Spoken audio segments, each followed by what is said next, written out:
PCRiC Photo Club Conference 7.0. Join us at Photography Chat Room International Conference, where we learn from the masters in the industry. Theme: Rebound. Our lineup speakers are Kelechi Amadiobi, Yemi Kings, Hakeem Salam, Barrister Joseph Opute, Ifeanyi Chris Oputa, CEO Studio 24, Kola Oshalusi, Insignia Media, Korede Olabanji, Photonimi, Sheyi Body Lawson, Adolphus Opara, Mamuzo Sam Oyas, Shukura Modupeola, Kayode Gideon Balogun, Otumba Anthony Isaac, Olayinwola Oladeinde, Kabiru Raji, The Crew Media Studio, Odunola Abayomi, Onome Ejeta, Camera Joints, Amusu Cheo Joshua, Kuchika Liwenu Gaspar, a.k.a. Gaspo, founder, PCRiC Photo Club.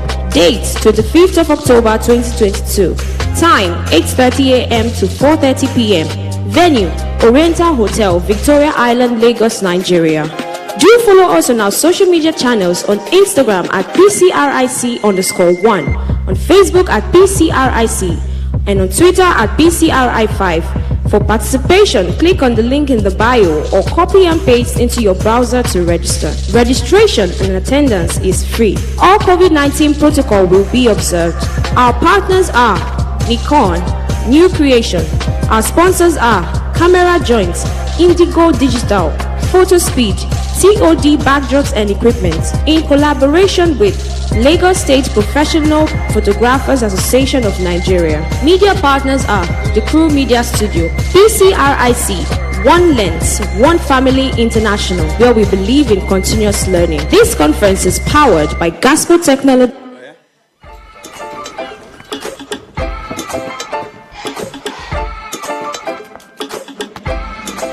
Hi guys, welcome back. What's my story? It's not about being famous on the internet. We're live in Santa Barbara. It's about everything I do. Hey guys. My everyday routines take you through My uniqueness. My obsessions. My successes. And my struggles. who I am can inspire others. My friends all around the world. Smells so good. When sharing my experiences, I'm always inspired. With lifelike colors and sharpness. Whether it's day or night. Always from my own unique angle. I can show more. I can get up close. I can capture my best friend dramatically in larger than life. Telling my story my way just comes naturally. It's just me and my followers, always with me, every step of the way, over to the other side. As I grow, I can express myself in new ways, with amazing details and textures. With real emotions. In a unique look that makes me more creative. Whether it's a small crew of followers or millions of friends worldwide, their reactions and support feed my creativity. There are so many who inspire me, and I just want to do the same for them. So refreshing. I'm just starting. Watch me grow. We are on top of the world. Nikon Z30. Be inspired, inspire others.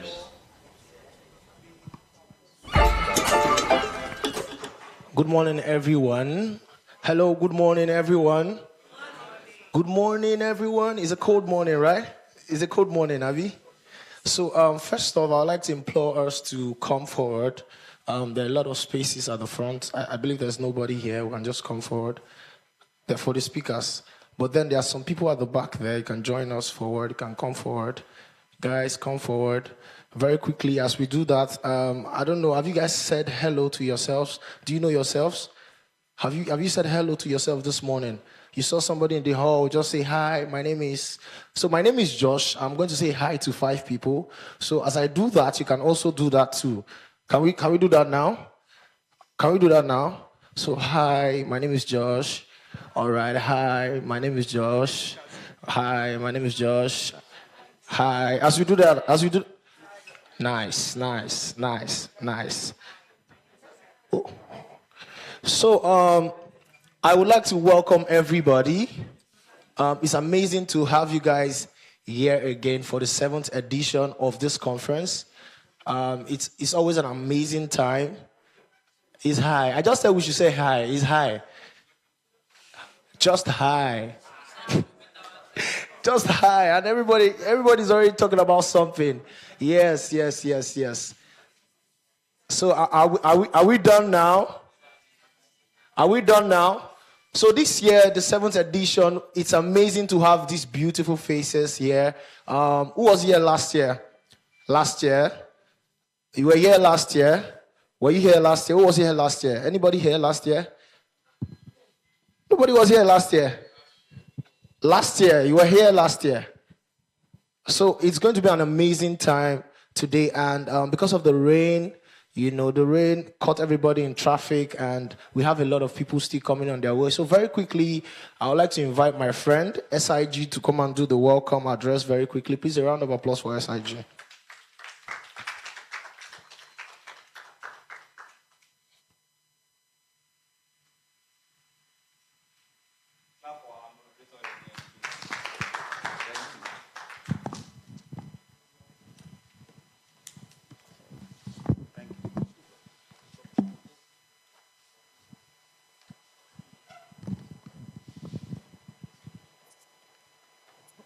It's my pleasure to welcome everyone to the 7th edition of the Photography Chatroom International Conference, PCRiC.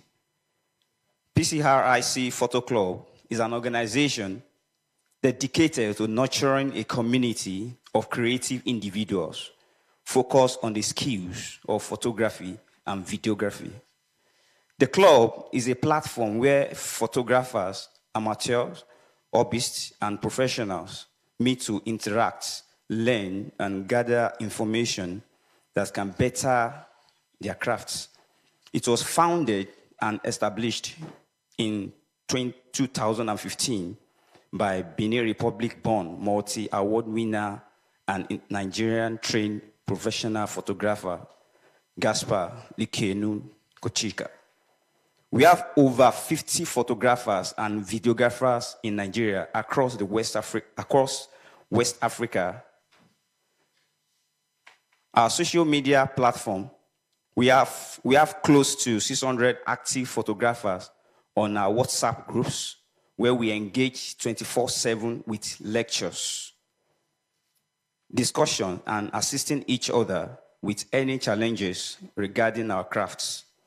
Every year, our club hosts a photography empowerment conference that focuses on dealing with the challenges that creatives in the industry and videography industry are confronted with.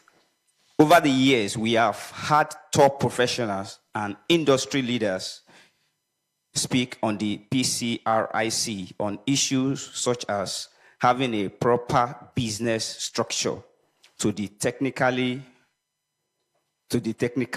of our crafts and the laws that protect us as creative and other such related matters. The theme for this year's conference, which happens to be the 7th edition, is REBOUND. Can we jam our hands together? You agree with me that COVID has impacted a lot of businesses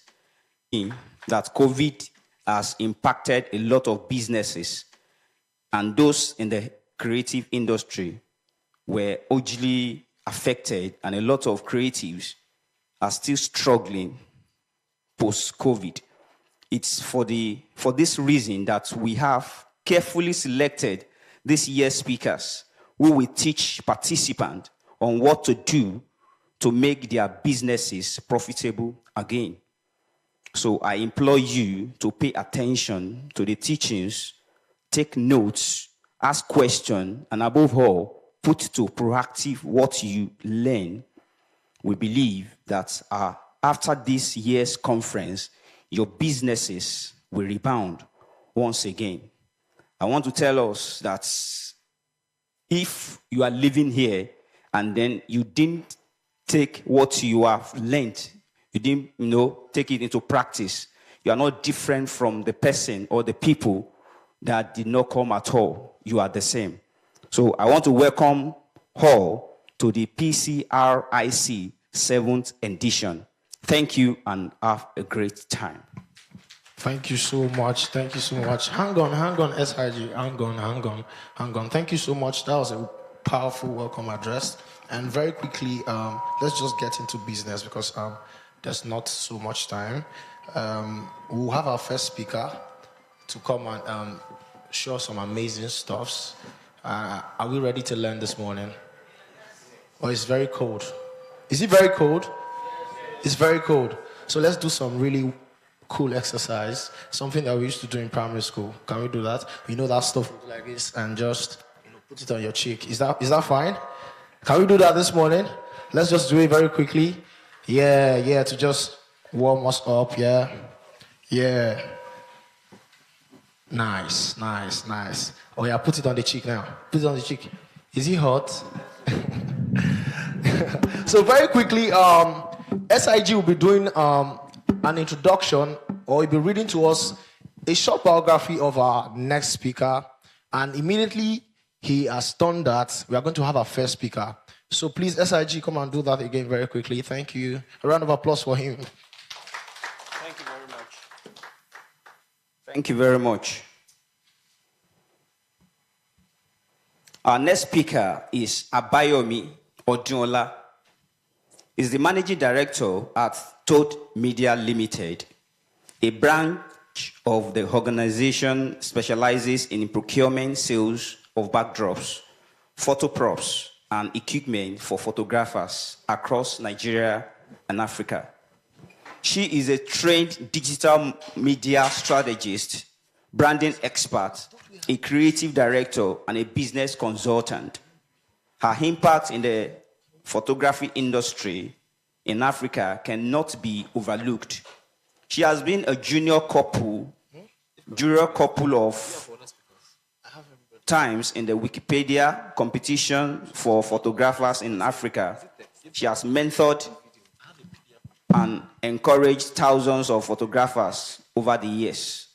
She has particularly piqued interest in recent times in organizing creative collaborations to showcase Nigerian stylists, photographers, models, makeup artists, fashion houses, and other vendors in the beauty and fashion industry in Nigeria. She has been recognized numerous times for her works and received several awards. She loves photography, tennis, and meeting people. She is a trained digital media strategist, branding expert, a creative director, and a business consultant. Please, let us jam our hands together for Abayomi Odunola. Thank you so much. Thank you. You can take that place because of the stairs. You can take that place. Thank you. Round of applause, please. Round of applause. Round of applause. Thank you.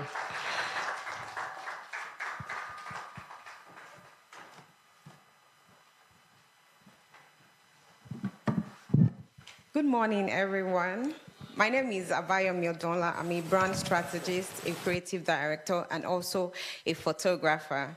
It's a pleasure to be in your presence this morning. I hope we are not cold.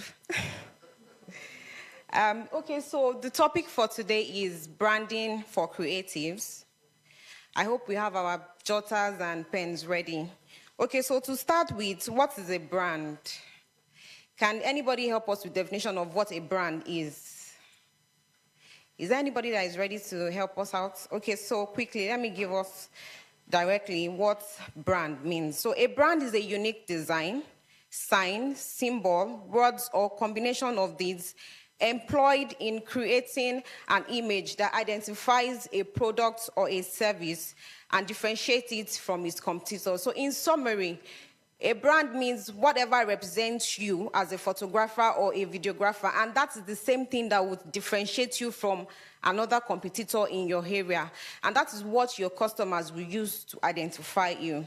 So the next thing we're going into now is the definition of branding. Sir? Oh, you want to write it down? Okay, sorry. A brand is a unique design, sign, symbol, words, or combination of these, employed in creating an image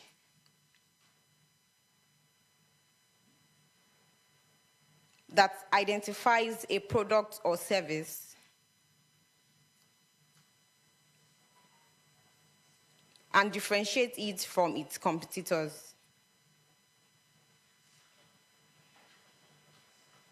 Is that fine, sir? Can I go on? Okay, all right. So what is branding? Is there anybody that can give us definition of branding from the previous definition of what a brand means? Is there anybody that can help us out with what branding is? What do you understand as branding? Somebody tells you that what is branding, can you put together one or two words together? Okay, sir. Please, can you give him the mic? Okay, sir, you can go ahead.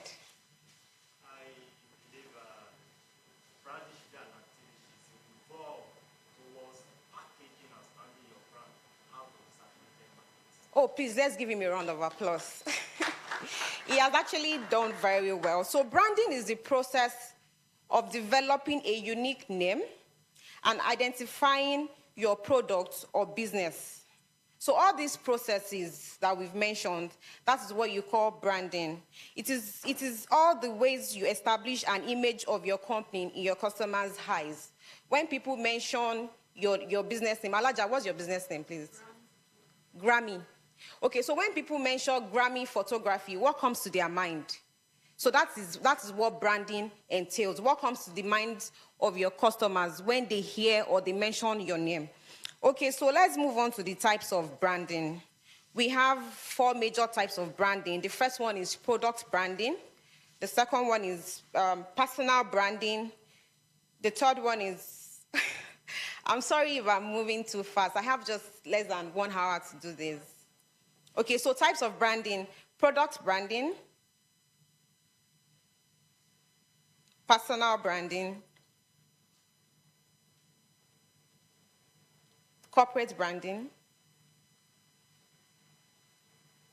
and the last one is co-branding. So I'll rush through each type of branding quickly. So what is product branding? Product branding is the way a product, usually a tangible product, is being branded. So in the case of photographers, what is your tangible product in your office? E.g., a photo book. That is a tangible product that people can actually see, feel, or touch. So once you cite such product on a shelf or in a photo studio, you are able to identify that, okay, this particular photo book belongs to Grammy Photography. So what's your brand name? Sir?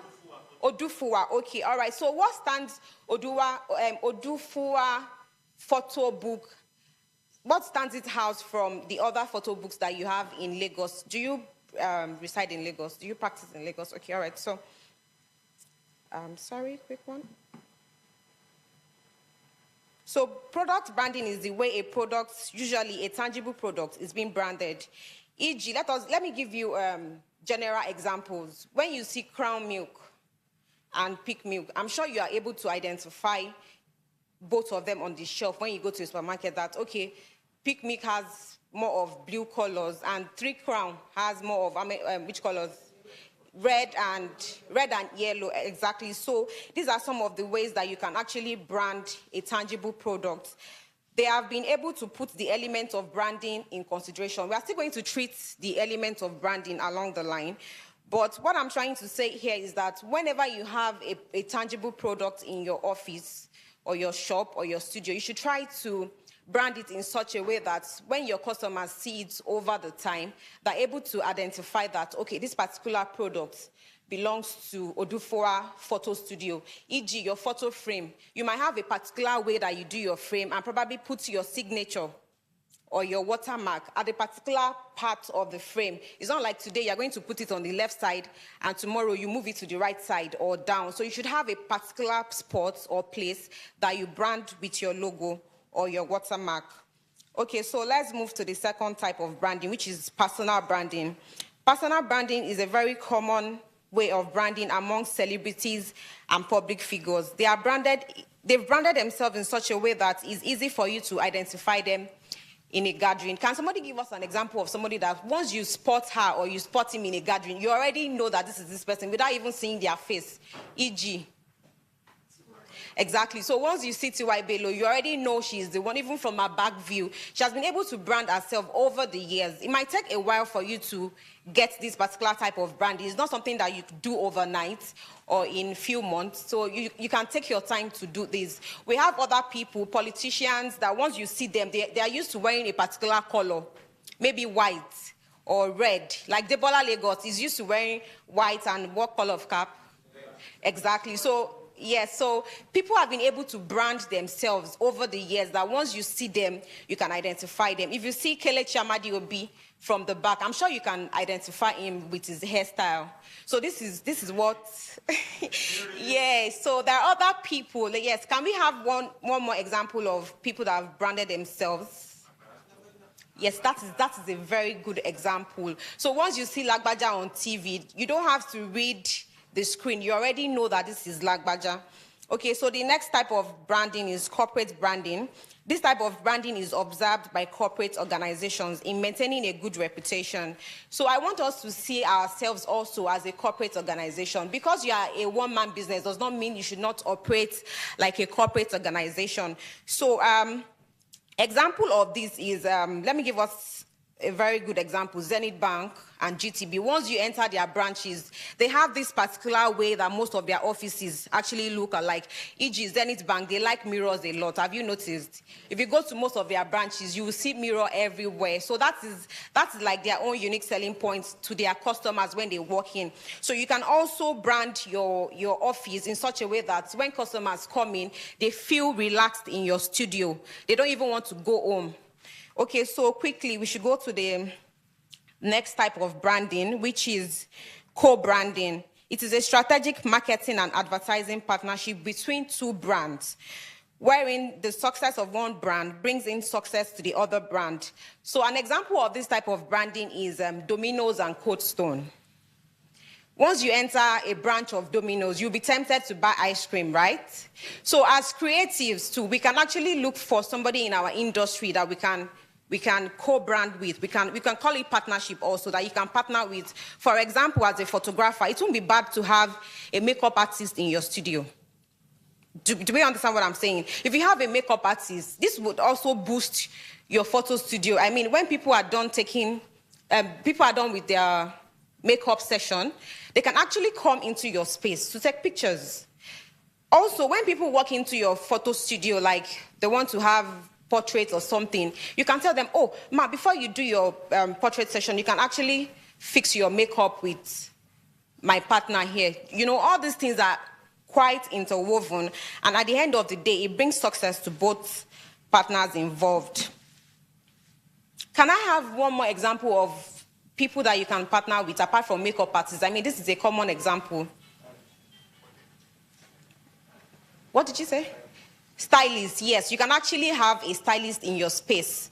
So far, the person understands the ethics of your business. They don't do stuff that would actually drive your customers away. Then you can also partner with hairstylists, makeup artists, people that are sew dresses too. Having them beside your studio is not a bad idea. Okay, so let's move to the elements of branding. We have 10 elements of branding. I mean, these are the things you consider in branding yourself. The first thing is your brand name. So if, for instance, we have somebody here who is new into photography, you've not even started, and you are here. So you should actually listen very well to this part. So the first element of branding is your brand name.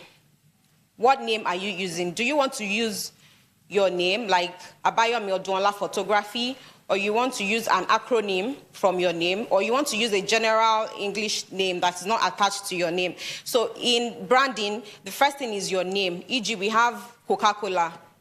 I mean, we all know that that is the name, and when it comes to your mind, you already know this is the brand. So we should also be very careful when we are picking a brand name. We should not pick a name that is too long or a name that people cannot remember easily. I mean, they have to crack their head before they remember your brand name. All this should be considered when you are picking a brand name. Then the second one is logo. I'm sure most of us here, we all have logos as photographers. Is there anybody here that does not have logo? No. So this is also an essential part of branding, logo. And also when you are designing your logo as a photographer, I always advise that you stick with primary colors. I mean, colors that are not too flashy in such a way that when you place them on your client's pictures, it doesn't distract the audience from seeing the beauty of the picture. Sometimes you see for some photographers with logos with purple, pink, black. I mean, they have like 4 or 5 colors in one logo. These are not very good for branding. So just try to stick to basic and simple logos. The third element is theme line. This is popularly known as slogan. So as a photographer, there's nothing stopping you from having a slogan.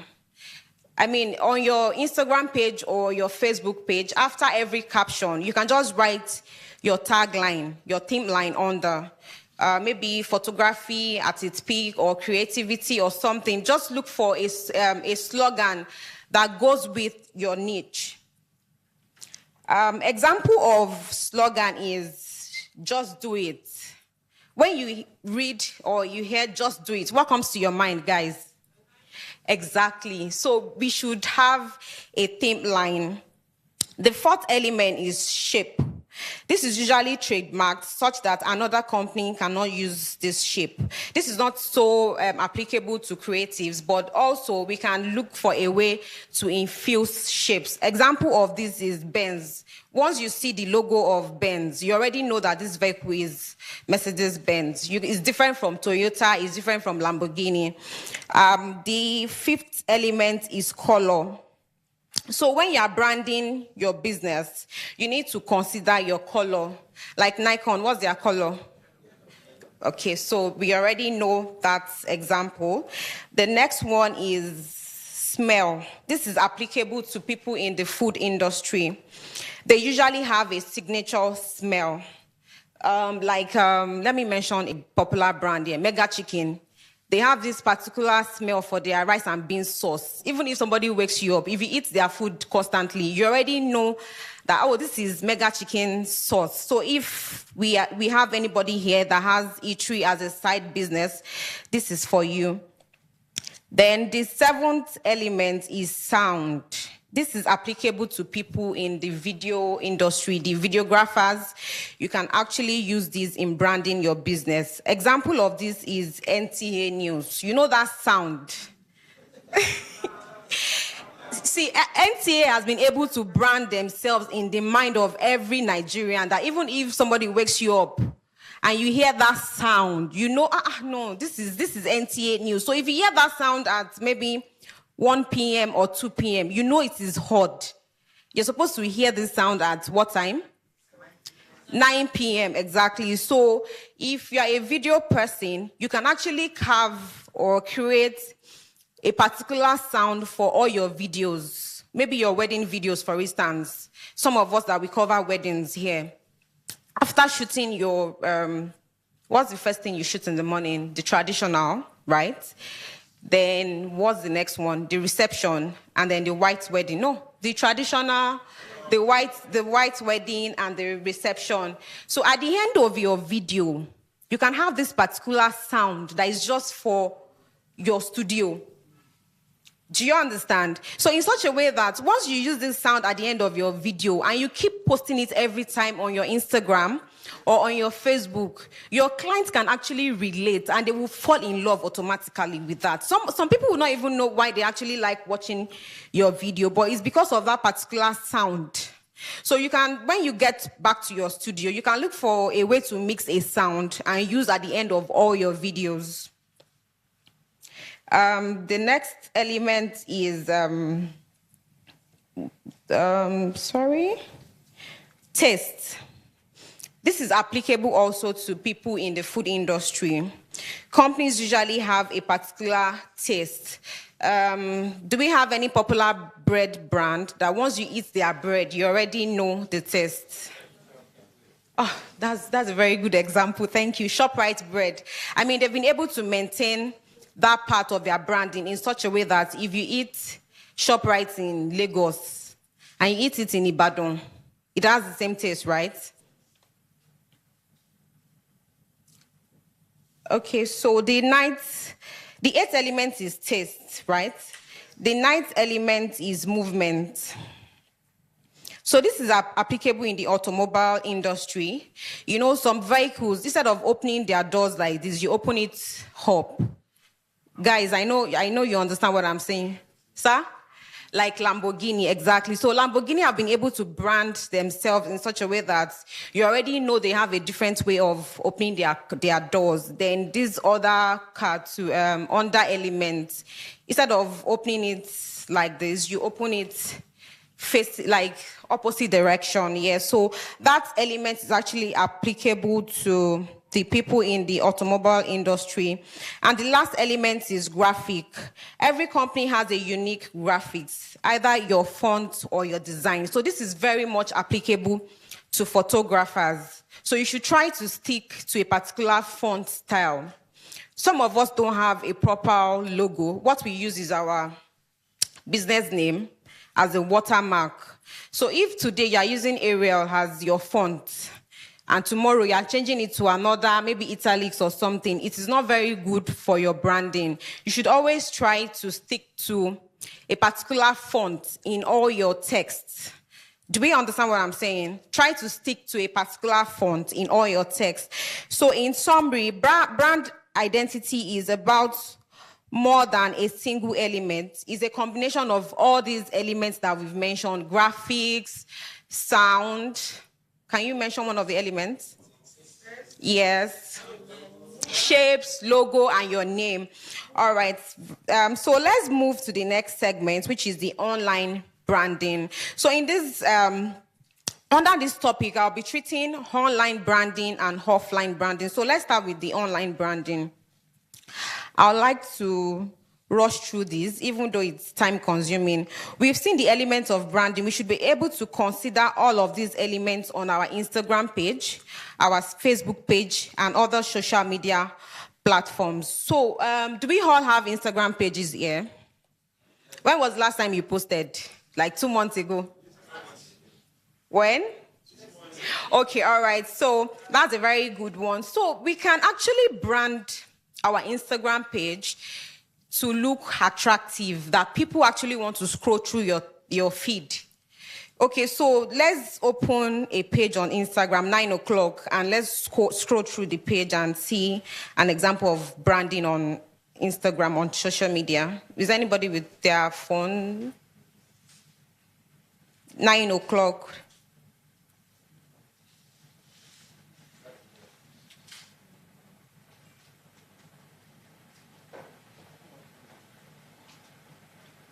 Is there anybody on the page?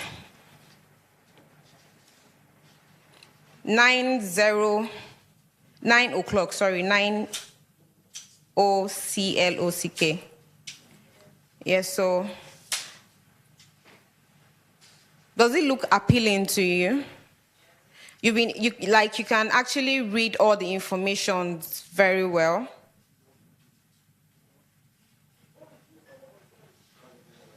Nine o'clock. So, okay, no. I mean, just go to the feed as it is, in threes. Yes, so you can scroll. So do we understand what we mean by online branding? You can actually brand your page to look this appealing. So you can decide to do 2-1 or 1 Instagram code. Instead of just posting 9 pictures at once, you can actually post 1 picture, your logo, then another picture. Has anybody ever tried it here before? You feel is stressful? Okay, so it gives this appealing and suiting look to your page. If you want to send your Instagram page, for instance, to a client that, okay, you take portraits, instead of them seeing Ed, you can do it in such a way that they would see Ed portraits of male, your logo, and Ed portraits of female clients. So this way, it gives your page this organized look, instead of just having pictures and videos scattered Or if you don't want to use your logo like this particular page, another method that you can do is to have videos on one side and then pictures on the other two sides. Or maybe on this side, you have just pictures. In the middle, you have videos. Then the last line, you're going to have pictures. Do we understand this? So if there's a trick around it, so if, for instance, you want to start posting like this and you have maybe 88 pictures on Instagram, it will not work. It will actually scatter that arrangement. So what you need to do is to have odd numbers. So you can start with maybe 89 or 93. So your first post will be a picture, followed by what? A logo, yes, exactly. So your first picture, the logo, or a video, then the last one will be what? No. Yes, exactly. So the next one will be what? Picture. So it's very easy. If you're able to post like this for a week, after that 1 week, you're already used to posting like that. So if anybody sees your page scattered, you already know that something is wrong on that page. Okay, so then also for your Facebook as well, I'm sure some of us here still use Facebook. I hardly use Facebook, but for people that use Facebook too, there's a way that you can actually make your Facebook page look appealing also. Instead of posting pictures that are just, they look a bit scattered, you can select pictures that you're going to post that will be on your, what's it called, your cover page. Do we still have cover page on Facebook, right? So you can just look for a very simple and well-edited picture to use on your cover page instead of using pictures of group of people that when you actually look at it from your phone, their head is not showing. It's just the middle part of their body that is showing. So on your cover page on Facebook, try and look for a very simple and classy picture to use. Then also under online branding, it's very important to stick to a particular name across all social media platforms. So if, for instance, you are using Grammy photography, right? So now you are using Grammy photography on Instagram, but on Facebook you are using Gram 101 photography. It doesn't speak well of your brand. So you have to stick to a particular brand name across all social media platforms, your Instagram, your Facebook, your Twitter, and if you have, a TikTok account. Is there anybody that has a TikTok account here? Okay, so I would also like to chip this in for photographers and videographers that you should leverage on every social media platform in vogue. Don't say that, no, I like Facebook and Instagram, I want to stick to... No, people are using more of TikTok now. So there's nothing bad in it if you open a TikTok page and then you can look for a younger person. Oh, please come and put me through on how to do this TikTok. The person will just tell you, okay, this is what you need to do, this is what you need to do. And then you also need to consider the kind of music you use. You know, you are representing your brand on TikTok. You're not representing yourself. Sorry, what's your name? You're not representing Grace, you're representing Grace Photography. So when you're choosing sound or a track for your video, you need to consider that. Instead of using all these some vulgar and, I don't want to say Raz songs, you can always use something that is appealing to your target audience. For instance, if you shoot corporate events and portraits, you don't want to use songs that people use on the street for your video because it won't be appealing to your potential clients. It won't be appealing to your audience. So you need to also know that all these elements of branding, music, sound, and all those other things, they're also applicable on social media. So for instance, on your Instagram Reels also, you know, Reels actually go further now than pictures. It's so unfortunate that nowadays Instagram is not really favoring pictures. So you can also leverage on that. You can actually use other applications on your phone to merge your pictures. Maybe you've covered a birthday event and you have the celebrant's picture, a cake, the decoration, the food, what else in event photography? Yes, different things. So you can look for a way to merge all these pictures together to form reels, and then you put music, and then you can post that on your Instagram and also send to your client. So is there any questions so far? Any questions so far? No. Okay, so let's move to the next one, which is offline branding. This is applicable to people that have physical shops and offices, studio owners also. You should ensure that you have a signage. This is the number one thing to consider when you have a physical store or a studio. Do you have a signage in your studio, or you just have your door locked and there's nothing signifying that there's a photographer here? Do we have anybody like that here that does not have a signage? Alaja, do you have a signage with your name? Okay, so this is the first and one of the most important things to consider when you have a physical outlet for your business. You should ensure you have a signage with your logo and slogan outside. Then also, when you are doing your signage, it's very important that you put your contact details.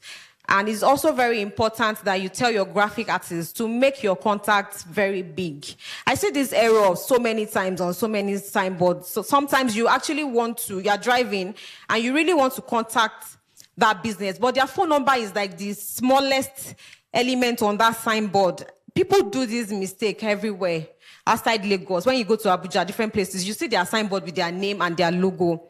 And then when you want to call them, the phone number is almost not readable. So please, if you want to make a new signage after this class, you should consider having your contacts, maybe your Instagram handle or your phone number very big, not too big to overshadow your business name, but at least something that is very readable from a distance. And also, your signage should be very classy and simple. You don't have to put all the information on it. If you do different types of services, that you render different types of services, you don't have to put everything on the signage, but you have to put the most important ones and your contact. Then back to the offline branding. Apart from the signage, the next one that we need to consider is how you brand your office reception. You know, sometimes when you walk into an office, the ambience of the environment actually makes you stay. Sometimes when you don't even need that service that much. Some people might actually walk into your studio to make inquiries about maybe a birthday photo shoot. Maybe the person's birthday is next month and she wants to do a photo shoot. But by the time she enters your reception and she can see a plate of rice, she can see probably pure water. I mean, the reception is not looking so attractive, and she will start doubting what you can deliver. Like, no, this person cannot handle my pictures. You understand? So please, let's focus on things like simple things like this. Your reception must be very, very attractive. It doesn't have to be overly decorated with everything, you know, but the little things that you have there, make sure they are neat and well arranged. Then maintain visual and physical elements of branding in your physical store. All these basic elements that we've mentioned also, you can also look for a way to incorporate them into your office. The next one is brand management. So under brand management is a wider topic, but I'll look for how to say it in a few minutes. Under brand management, we have so many points.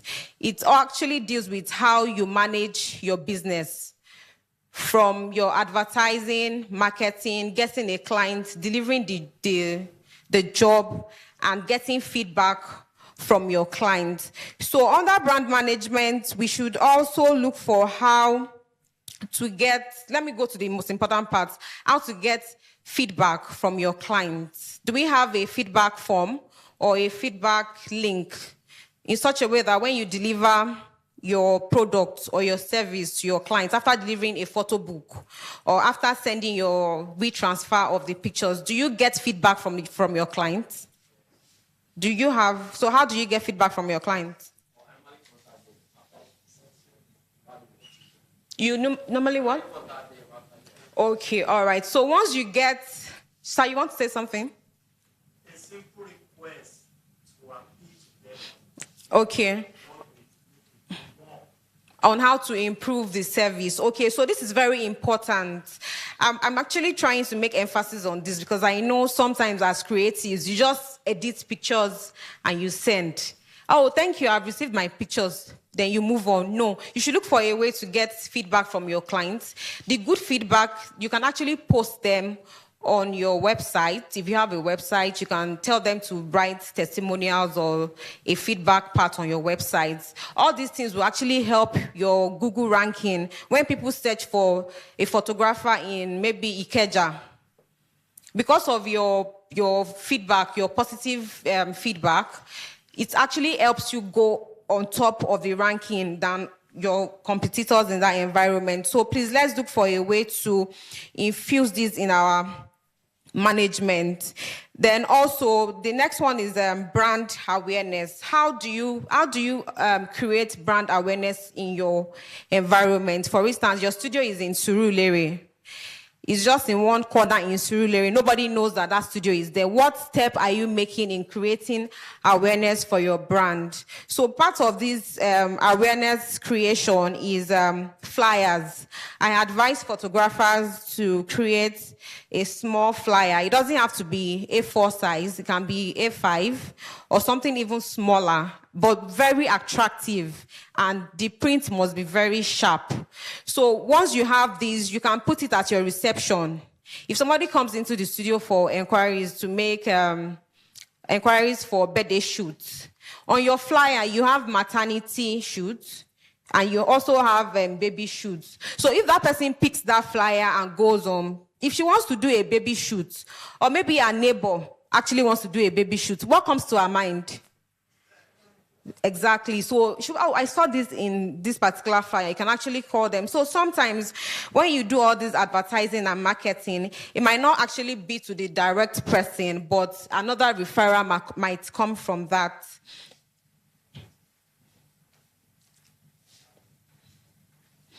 Then we also have brand strategies. We need to put some strategies in place for our brand. Part of the strategy is advertising and marketing. Then also we can do a reward system as a strategy for our brand. When I say a reward system, somebody has done like 4 photo shoots with you in 6 months. You can give them a reward that, okay, your next photo shoot will be 50% off the price. If, for instance, you charge maybe 100K for your session, you can tell them to pay 50,000 naira for their next photo shoot, just to appreciate their continued patronage. Then also you can do a reward system also for referrals. I'm sure we all have a particular client. The person might not be taking pictures every time, but the person always refers you. Like, oh, no, you can call Alaja for your pictures. But the person might not actually come to take pictures in your place for 1 year, but they keep on giving you referrals. So you can give them a particular code or a particular reward system that, after giving us maybe 10 referrals in the space of 6 months, you are entitled to a free photo session at the studio. Things like this will actually put your brand in their mind. So if anybody around them or in their office or neighborhood needs a photography service or a videography service, what comes to their mind?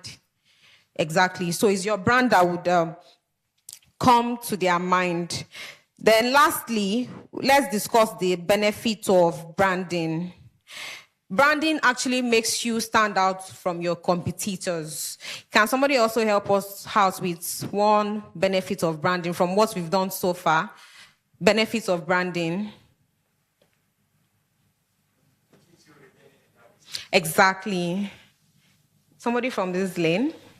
Benefits of branding from all the things that we've discussed. Yeah. Yes, sir.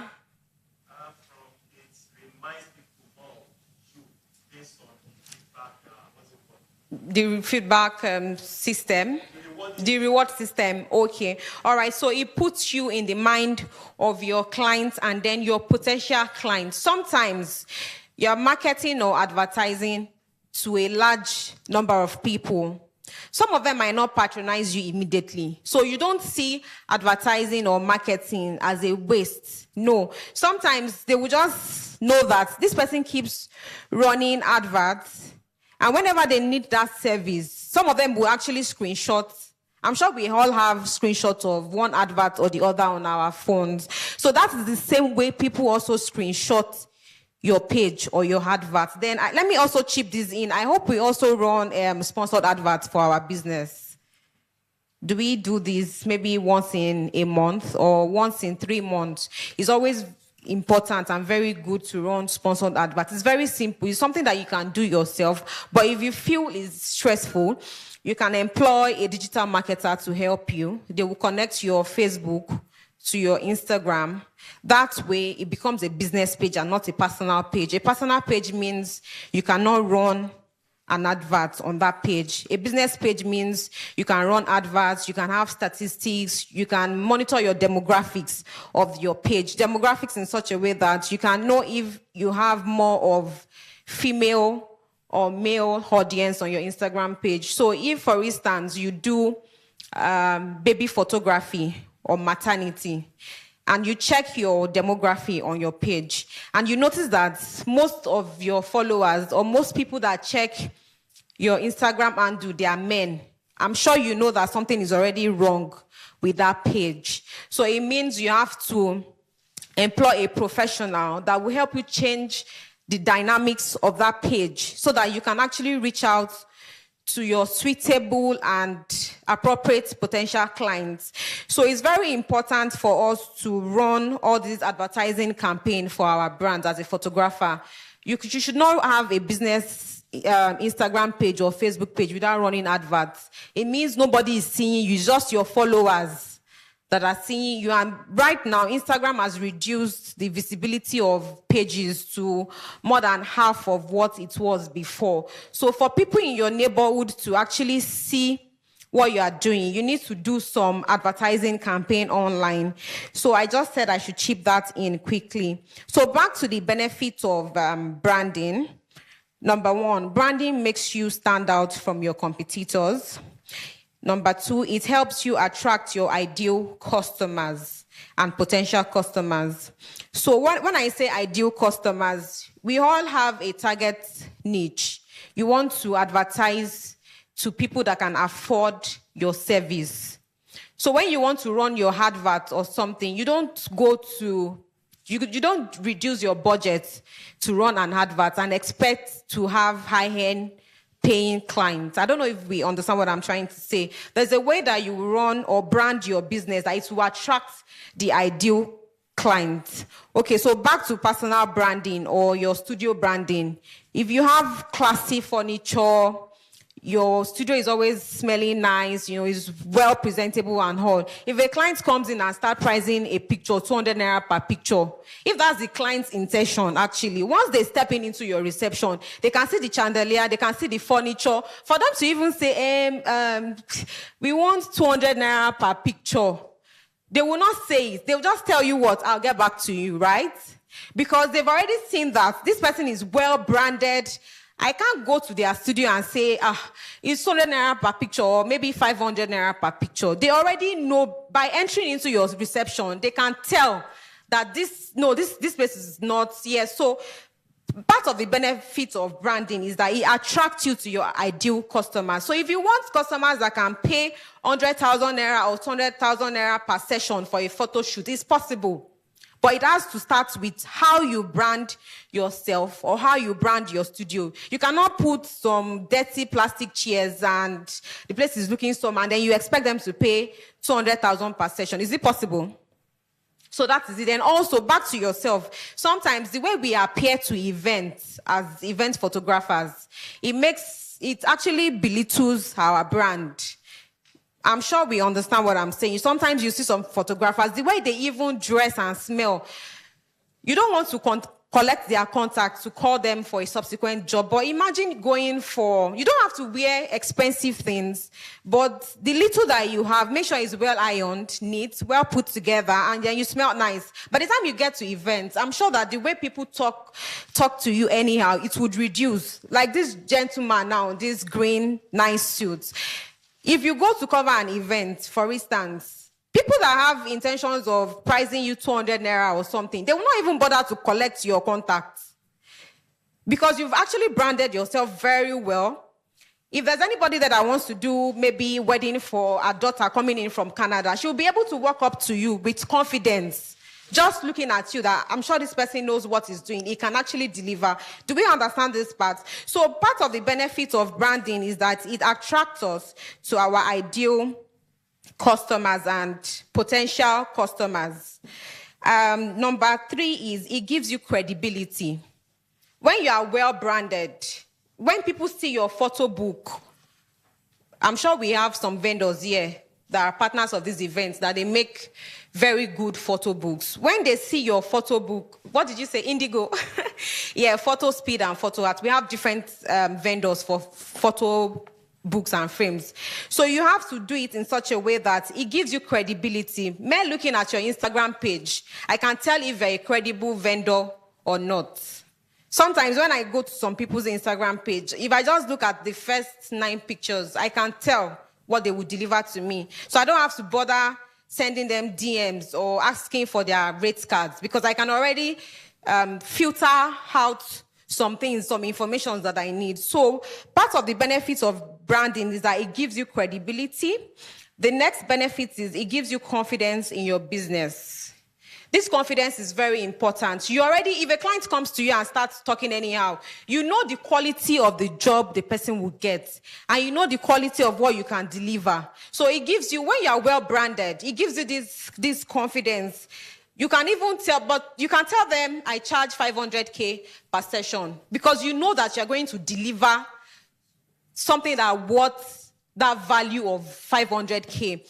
But sometimes when you are not well branded, when you have not positioned your brand very well, and even you to call some certain amount of money for a photo session or for a photo book or something, you'll be feeling reluctant, right? Has it ever happened to anybody here before? You feel like, I want to charge this money, but deep down in your mind, you know that you dare not charge that money. They will not even pay. So it's always good to brand our business very well. It gives us confidence. Then also, it gives you recognition and loyalty. Recognition in the sense that everybody already knows that this particular slogan or this particular logo or this particular tagline belongs to Grace Photography. So it gives you a sense of recognition among your clients, and also it distinguishes you from your competitors. And then also, benefit of branding, it gives you loyalty. Like we mentioned earlier, having a reward system, your clients will be loyal to you. They know that, oh, if I shoot my wedding with maybe Grace Photography, and I shoot my naming ceremony, I shoot 2 birthdays, the next 5th photo shoot comes at how many % off? 50% off. So once you have all these systems put in place, it makes your clients loyal to your brand. And lastly, it helps build trust. Over time, your clients, your customers will be able to build trust in your brand. They can give you referrals. If people don't trust your brand, they don't give you referrals. You can only refer a brand that you trust. You know that if you call this young man on blue shirt for photography, sorry, what's your name? Ola, if you call Ola for photography, he's going to deliver. Ola will not deliver. He's not going to deliver your pictures after 6 months. Because we actually have photographers that do that. There was one story online, I think it happened in Ibadan. The guy did not deliver the wedding pictures in almost a year. And the client, did we see the story online? So the client went to a particular page to report that photographer that she paid in full. She actually claimed that she paid the photographer in full, and the photographer said she didn't pay in full. So they were dragging these issues online. And then I belong to so many photography groups. So in one of the groups, we were discussing deliverables. Photographers should not promise what they cannot deliver. If you know that you cannot deliver 1,000 pictures from wedding in 2 weeks, tell them, oh, we deliver in 1 month. After this 1 month, you know that it will not take you 1 month to edit pictures, right? But just tell them 1 month. If it's 3 weeks, tell them 3 weeks. But it's not good for us to say that you can deliver it next week, knowing fully well that you don't have the capacity, you don't have the resources, and you don't have the manpower to do that. You don't have editors. You are the one shooting and editing. And then you've gone to promise a client that you deliver the picture in 1 week. Second week, the client will drag you. By the 4th week, the person will take you online. And I'm sure that we know the impact of social media on our reputation. Once people start dragging you online, it doesn't make any sense. So back to that story, the photographer said she didn't pay in full. They kept on dragging it, and the woman rained so much curses on this guy that I could not even read the curses. They were like, it had too much negative energy for me. I couldn't read the ending part of the courses. But what I'm trying to say now is, as a photographer or a videographer, if you know that you're not going to deliver within that timeline, please don't promise your clients. Then it's also very important for us to have a contract, even if it's just 1 page or half page. It's always very good to have a contract. If you have a small studio and it's just 1 room that you're using, don't see it like I don't need contract. It's just my room that I'm using. No, you actually need a contract, because this is like a legal binding between you and the client. So if anything happens, you can always bring it out to people or on social media that we signed an agreement that if you don't pay 80% of the charge, you're not going to collect your pictures. So in the case of this photographer, I think they didn't sign. There was no written agreement. There was no contract. So they kept on dragging each other. I paid in full. I didn't pay in full. So it's always very good and important also as creative people to have contracts between your clients and yourself, so that they can sign that, okay, if I don't pay a particular amount of money, you're not going to deliver all my pictures. Do we understand that part very well? So if you are here today and you don't have a contract, after the class, you can ask Oga Gaspo. I'm sure he has samples of wedding contracts or portrait contracts on his phone that he can share with us. So yes, that is the end of the branding session. Do we have any questions so far?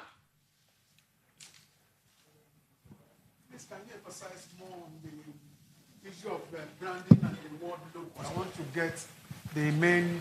Okay. Yeah, my question is, I want you to emphasize more on the difference between branding and the word logo. Okay, so like we said from the definition, branding is the process. And in this process, you have different elements. You have your logo, you have your tagline, you have your color. Do you also know that color is part of your branding? If you sell food, the way your food smells or the way your food tastes is part of your branding. So logo is just one element under branding. I hope I've been able to answer your question. So under logo as well, you can consider things like colors.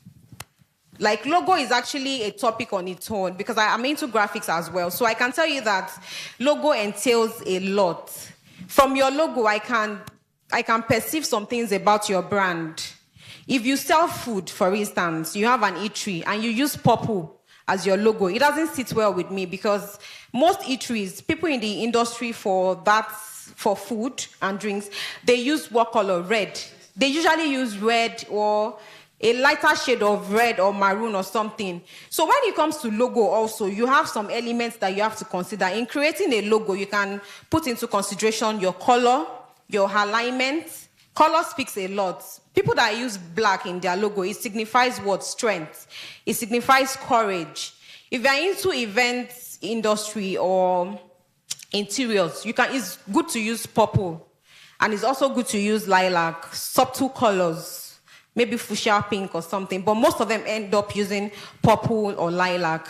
But for somebody that is selling food, using purple or lilac is not acceptable. So also when you are creating your logo, you have other elements that you consider, but logo is quite different from branding. I hope I've been able to answer your question, sir. All right, is there any other question? Time, right? Is there any other question? There's somebody at the back.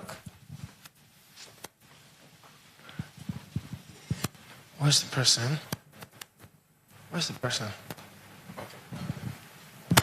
Yeah, my question is this. How can someone rebrand his package when the equipment is not up to the standard or based on financial aspects, or achieve high rates in a local area? Why they can't be able to pay your bill? Okay, that's a very good question. So you have two questions, right? The first question is, how can you rebrand yourself when you don't have the right equipment? So the first thing that I tell people when you want to brand yourself is, before you can actually actualize branding, you need to look within yourself. Are you even ready? Are you mentally ready to rebrand your business? Or you just want to rebrand your business because somebody on your street has gone to change their signage? So you have to sit down and audit your business. What you are doing currently, have you achieved your goals in the last 6 months?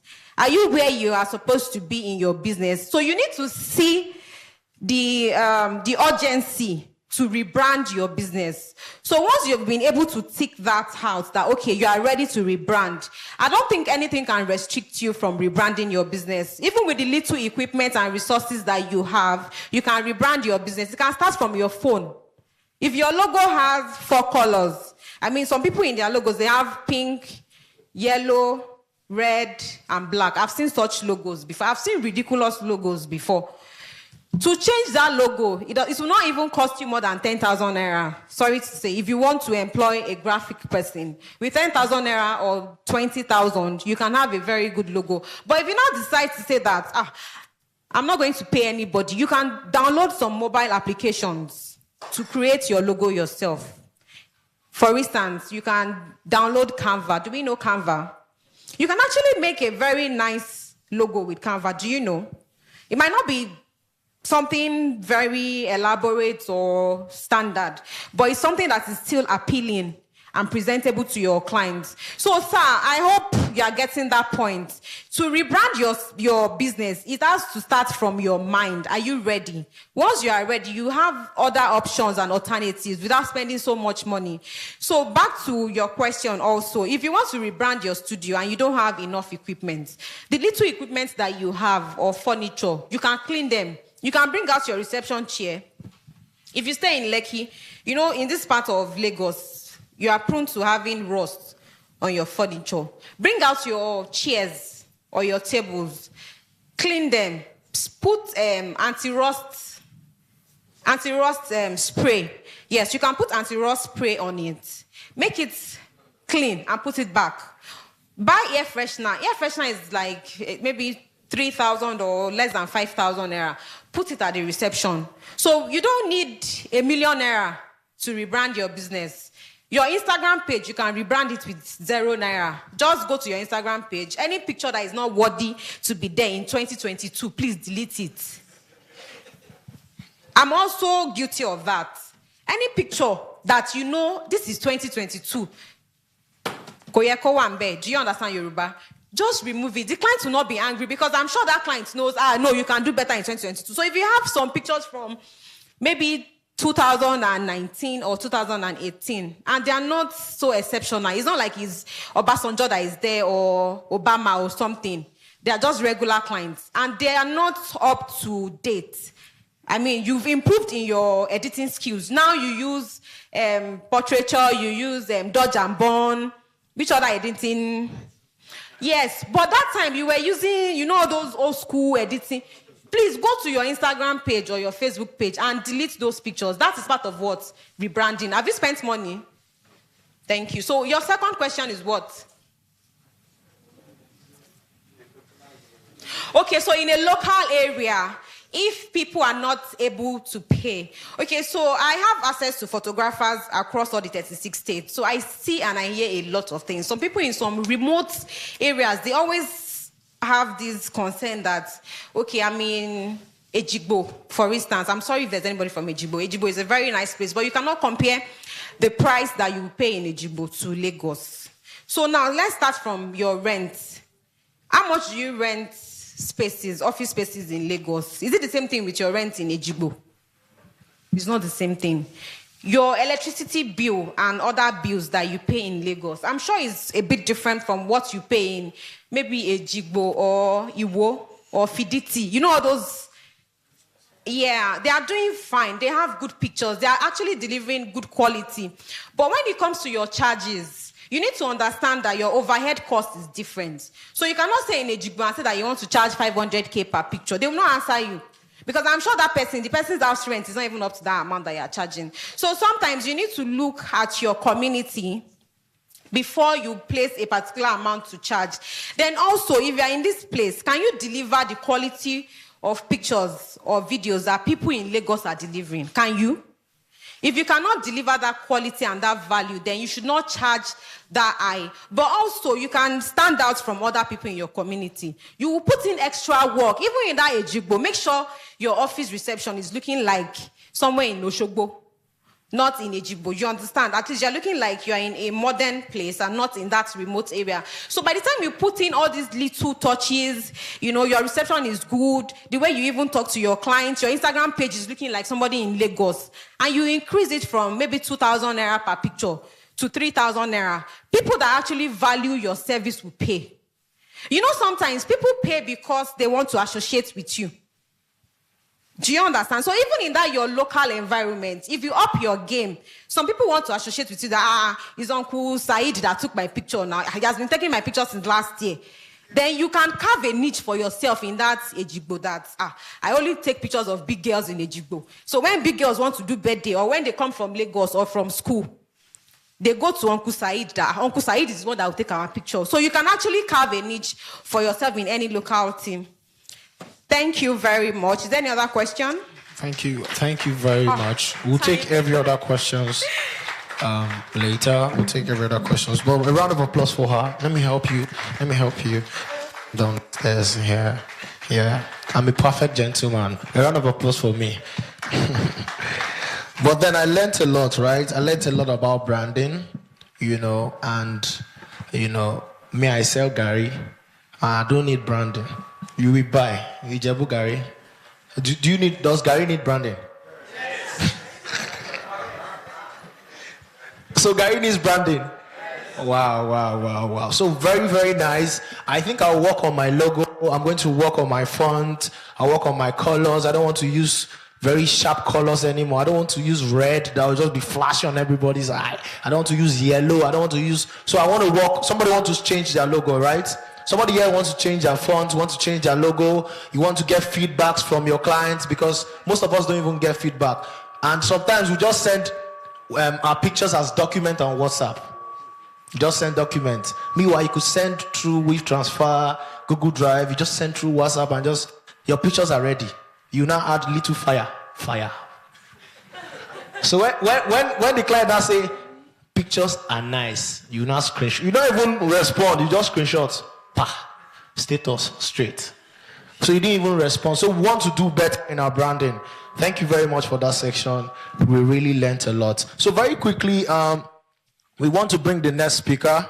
He would come and, you know, show some amazing stuffs in communication. Because one thing that we must learn to understand as photographers is we must be able to interact with our clients. You know, sometimes we need to be in their minds. You know, sometimes we need to understand their pocket. Sometimes we need to just, you know, just think like them. So this man is going to take us through communication. A round of applause as we, you know, take him quickly. Do you want us to do your biography very quickly? Something little about you. All right. Please, SIG, please come and run that through. And we'll call him up immediately. Thank you very much. Thank you very much.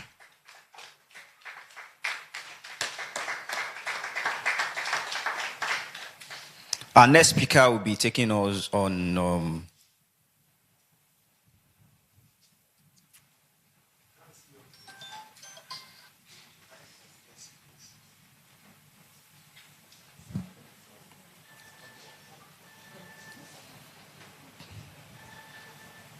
effective communication for profitability. You know, the goal of any business is to make profits. And then as we are here, we are going to learn a lot. Olade Olaiwola is a personal development speaker, trainer, a consultant. He helps professionals, creative and business leaders develop essential mindset and skill sets they need to become more productive with what they have and profitable at what they do. Over the years, Olaiwola addressed audiences from diverse industries of the subject of self-growth, workplace productivity, leadership excellence, and communication mastery. With his unique subject perspective and inspiring delivery style, Olaiwola is renowned for helping his audience become and achieve more using what they have from where they are. Olaiwola is the CEO of Overs Global Resources, a one-stop professional service and performance enhancement company providing top-notch writing, training, and consulting solutions to clients across the globe. He is also the visionary of the Joe Tribe, a non-profit organization empowering young people to succeed and make a difference with their gifts. Let us make welcome Olade Olaiwola as he takes us on effective communication for profitability. All right, good morning, everyone. Good morning, Saz and Maz. Good morning, Nigerians. They are not answering me. Good morning, Nigerians. All right, good morning across the globe.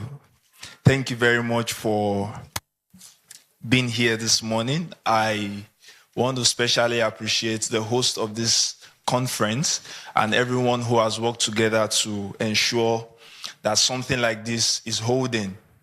In times like this, it is essential that we continue to inform ourselves, we continue to ourselves, and we continue to learn. Anyone who desires to rebound must make learning a top priority, because only those that learn are able to rebound. And I must say that if there is one profession that continues to excite me, it's the photography profession. I remember growing up, I lived in a community where we had this particular photographer. We called her Barista. I don't know what, but we used to call her Barista. She was like the only photographer in the area. When it's festive periods, you see children in our very fine festive clothes and those eyeglasses that have plastic handles and those ones that have double layers, in case you remember. And we troop down there and she takes us pictures and it looks like we're on heaven, on earth. And it made us think that that was all photography was about. And then we had the wait and get guys. You know those guys, at every party you see them. They don't need your invite, they only need access. And they are there taking millions of pictures. So I used to think photography was all about just having a studio and going around parties on Saturdays. But then the 21st century, and in fact, in the most recent times, we've had photographies in diverse dimensions. And I must celebrate every professional here. This is a noble profession, and I want to say thank you for choosing this path. Can you please celebrate yourselves this morning? However, there is another category of people I like to celebrate, and these are the photographers who have remained in this profession post-COVID. A lot of things happened because of COVID. Many people lost their passion. It became a race for survival. When COVID struck, I was still in the educational sector. I was working in a school, and I remembered a lot of things happened to schools. There was this particular school that the landlord of the school, the owner of the facility, because the school could no longer afford to pay rent, the man repainted the school, gave the school out for residential purpose. It was the people in the neighborhood that had to call the proprietor of the school that your school is no longer a school. So when the man came around, he was expecting to see his school, but he saw an apartment. Terrible stuff happened. Schools became poultry. A lot of things happened. Many people forgot about passion, some vision for their bellies. We won't blame them. It is only the man that is alive that can pursue a dream. But then there are those who stuck, regardless of the trials and challenges, they stuck with the profession. And I'm sure everyone here is part of that sect. Once again, can you celebrate yourself? All right, without much ado, I'd like to move on. I'll be speaking briefly. Can I have my slides on, please? I'll be speaking briefly on effective communication for profitability. Effective communication for profitability. If there is anything professionals need to do excellently for them to achieve profit in whatever they do, it is the ability to communicate effectively. Amongst other things, your ability to communicate well with both prospects and even existing clients defines a lot of things. It is one thing to be good at what you do. It is another thing to be able to get those who can pay you to understand that you are good and that you are the one they need. No matter your level of skill, if you can't get those that can pay you to know that they need you, you will be skillful yet broke. Where communication skills are missing, passion looks like nothing. Where communication skills are missing, people will take your money and give it to people who are not as good as you. There are people who don't know jack, who can't do half of what you can do. But just give them 5 minutes, they are in your mind. Another 5 minutes, they are in your pocket. You give them everything you have, and they give you little. And you keep asking, where are the guys that are actually good? Some of them are there, unable to communicate. So this morning, I'd like us to give full attention to this session. And I trust that after this session, we would become better communicators. Eric Hoffer, so many years ago, said something that remains a profound statement, even at this day. He said, in the times of change, learners inherit the earth, while the learned find themselves beautifully equipped to deal with a world that no longer exists. When you feel you have learned enough, you will be alive, you will be living, you will be in existence. It's just that the world that would have accommodated you perfectly would have left you. So for you to have relevance in the new world, it is essential that you remain a learner, regardless of your profession. Sometimes I have challenges with creatives, and this is the challenge I have. Many of them believe that just because they have that ability, they have a primary skill, then every other skill is not essential. So they just want to be good at what they do. They ignore other complementary skills. And that skill they are missing may just be their lifeline. So in times like this, when everything is changing, when the pandemic has turned things around, when the landscape of the photography industry has taken a new shape, only the individuals who have an open heart and are willing to continue to learn all it takes, not just what they like to learn. The guys that are willing to learn all it takes to thrive are the only ones that will thrive. They are the learners, and they are the only ones that will thrive. So your best option at this point in time is to continue to be a learner. When change happens, we are left with 4 options. First, to act like nothing has changed, and we continue with our business as usual. You act as if nothing has happened, so you remain on the same lane you've been. That is the first option. But then we have another option, which is to continue to watch change disrupt our world without plugging into the flow. If you don't take that option, you have another option, which is to resist change and try to fight it. And then the last option is to cooperate with change and leverage it positively. Ladies and gentlemen, I can assure you that out of these 4 options, you only stand a chance of survival when you subscribe to the last. If you decide to act like nothing has happened, times and seasons will leave you behind. Sometimes we don't remain backward because we choose to remain backward.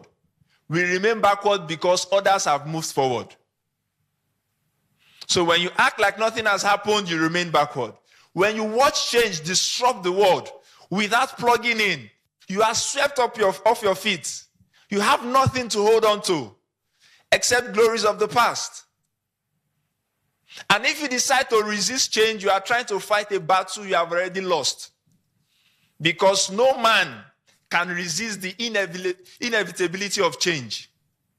Change is so inevitable that you can't do anything to stop it. Even when you are asleep, even the dead experience change. But then the last option, which is to cooperate with change, is our best bet. Such that whenever anything happens to you, your question will no longer be, why is this happening to me? Your question will now be, for what reason is this happening? So when you have this approach to change, you can begin to leverage everything that happens to you. So the decision to rebound is non-negotiable. You cannot rise if you do not choose to stand again. And only those who stand again can win again. Can you tell your neighbor, only those who stand again can win again. All right, let's proceed. Let's begin to go into the crux of our discussion. So we have to become better. When you become better, you can achieve positive changes. So coming to communication, why do we have to learn how to become better communicators, even as photographers? The reason is simple. Communication is the lifeline of every business. Everything you do, the most essential elements of your business are forms of communication. We just learned about branding now. Branding is a form of communication. Marketing is communication. Even the pictures you take, they are elements of communication. So everything you do as a professional, as a creative, is a form of communication. And communication is the lifeline of your business.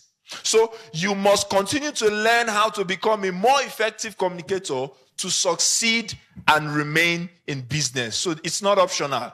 You have to make that choice. You have to make that choice. So how do we become more effective communicators? How do we become more profitable through our communication? The first point is that you must understand what communication truly means. There is a popular saying that when the purpose of a thing is not known, abuse is inevitable.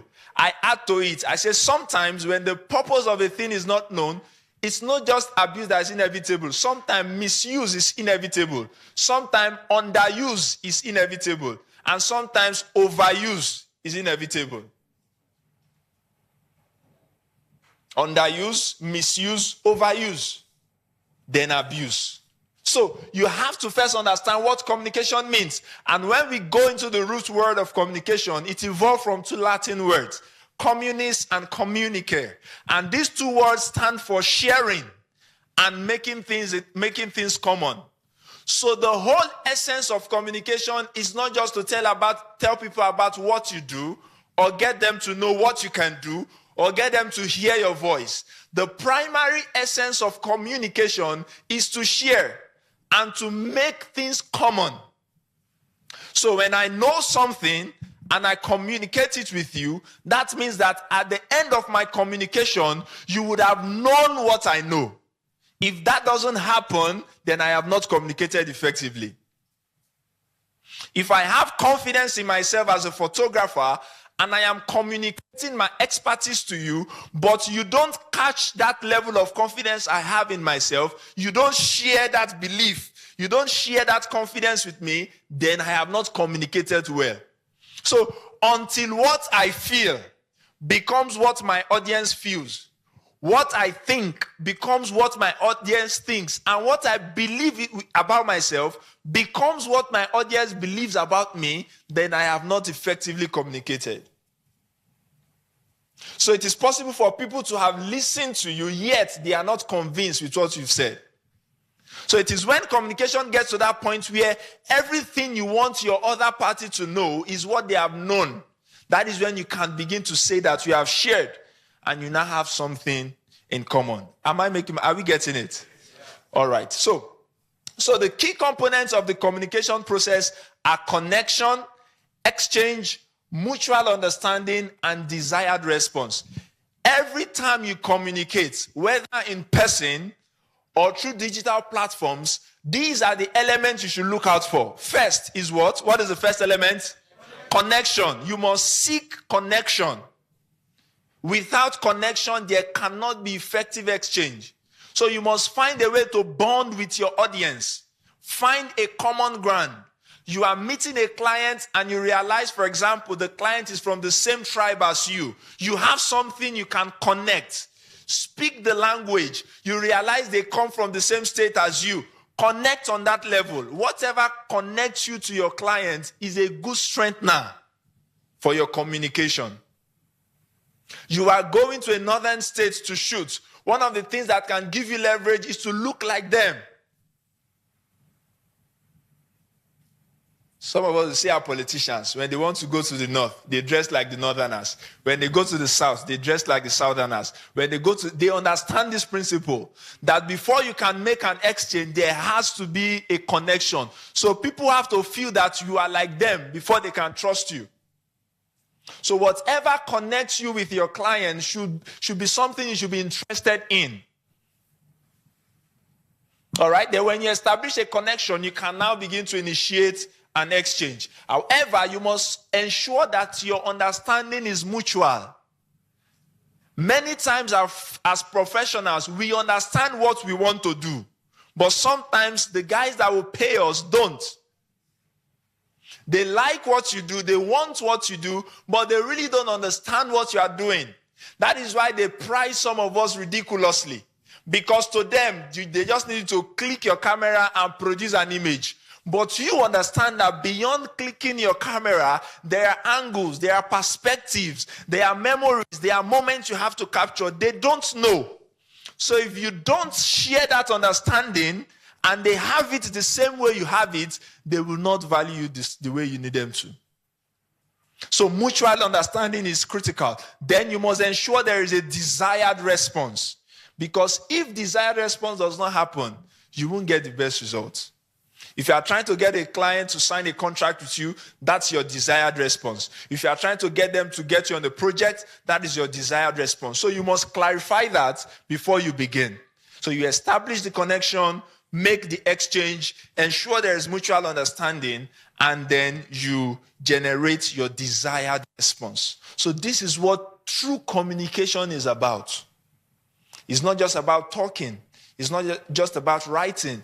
It's not just about doing videos. It's not just about sending your brochure or whatever package you have. It's about ensuring that you connect with your clients, you connect with your audience, you exchange what you have with them, they understand it, and they produce the response you want. Once this cycle is complete, you're making it. Are we getting it? How many of us are excited? Give your neighbor a high five if you're excited. Amazing. Thank you. All right, let's move on. So, the second strategy for you to profit from your communication is to redefine profit. Redefine profit. Many times when we hear the word profit, we think money. Money is a form of profit, but money is not the only form of profit. So when you are communicating for profitability, understand that you are not just looking for money alone. Profit, according to my definition, is any advantage, benefit, or positive returns a brand earned from connecting with or serving its clients. This is an expanded definition of profit, and it will help you a lot, such that when you are relating with your client, you are not just looking for money. There are things that can bring money. Sometimes money doesn't come to you directly as money. It comes in other versions. If you are not able to dictate money when it is not looking like money, you will miss money. I'll say that again. If you are not able to dictate and recognize money when it is not looking like money, you will miss a lot of money. So sometimes profit stares at us. I should say it again. If you are not able to dictate and recognize money when it is not looking like money, you will miss a lot of money.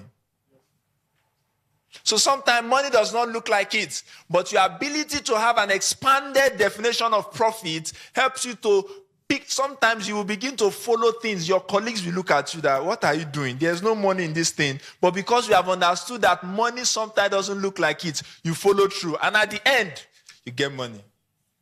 So what are some of the things that can also be profits to you as a professional? First, increased brand awareness.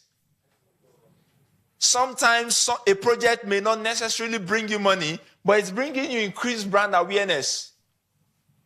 You volunteer for an event, it exposes your brand. Yes, it might not have been money, but it's a profit. Increased credibility. When people trust you more, that's profit. Because with trust, anything can follow. When people trust you, yes, when they give you more recommendations, that translates into money. Media mentions, that can translate into money. Social media trend, when you begin to trend now, you take a picture that trends, eventually it could bring money to you. Access to strategic influencers, this is profit. So sometimes when you do your work, don't always look out for money, even though money is what you are looking for. Don't always be carried away. Don't be blinded. Look out for some of all these other forms of profit. Because these things are money in disguise if you know how to leverage them. Are we together? Can we move on? All right. So the third strategy for you to become a profitable communicator is that you must master the different forms of communication. A lot of photographers enjoy life behind the camera. They just want to be in the background, making beautiful memories. And there is nothing wrong with that. But if you will profit well from communication, you must master different forms of communication. Because opportunities to communicate will come to you in different forms. So, interpersonal communication, one-on-one communication, you must learn how to be so good at it that when somebody invites you over to their office and it's you and across the tables, you are scared. You are not intimidated.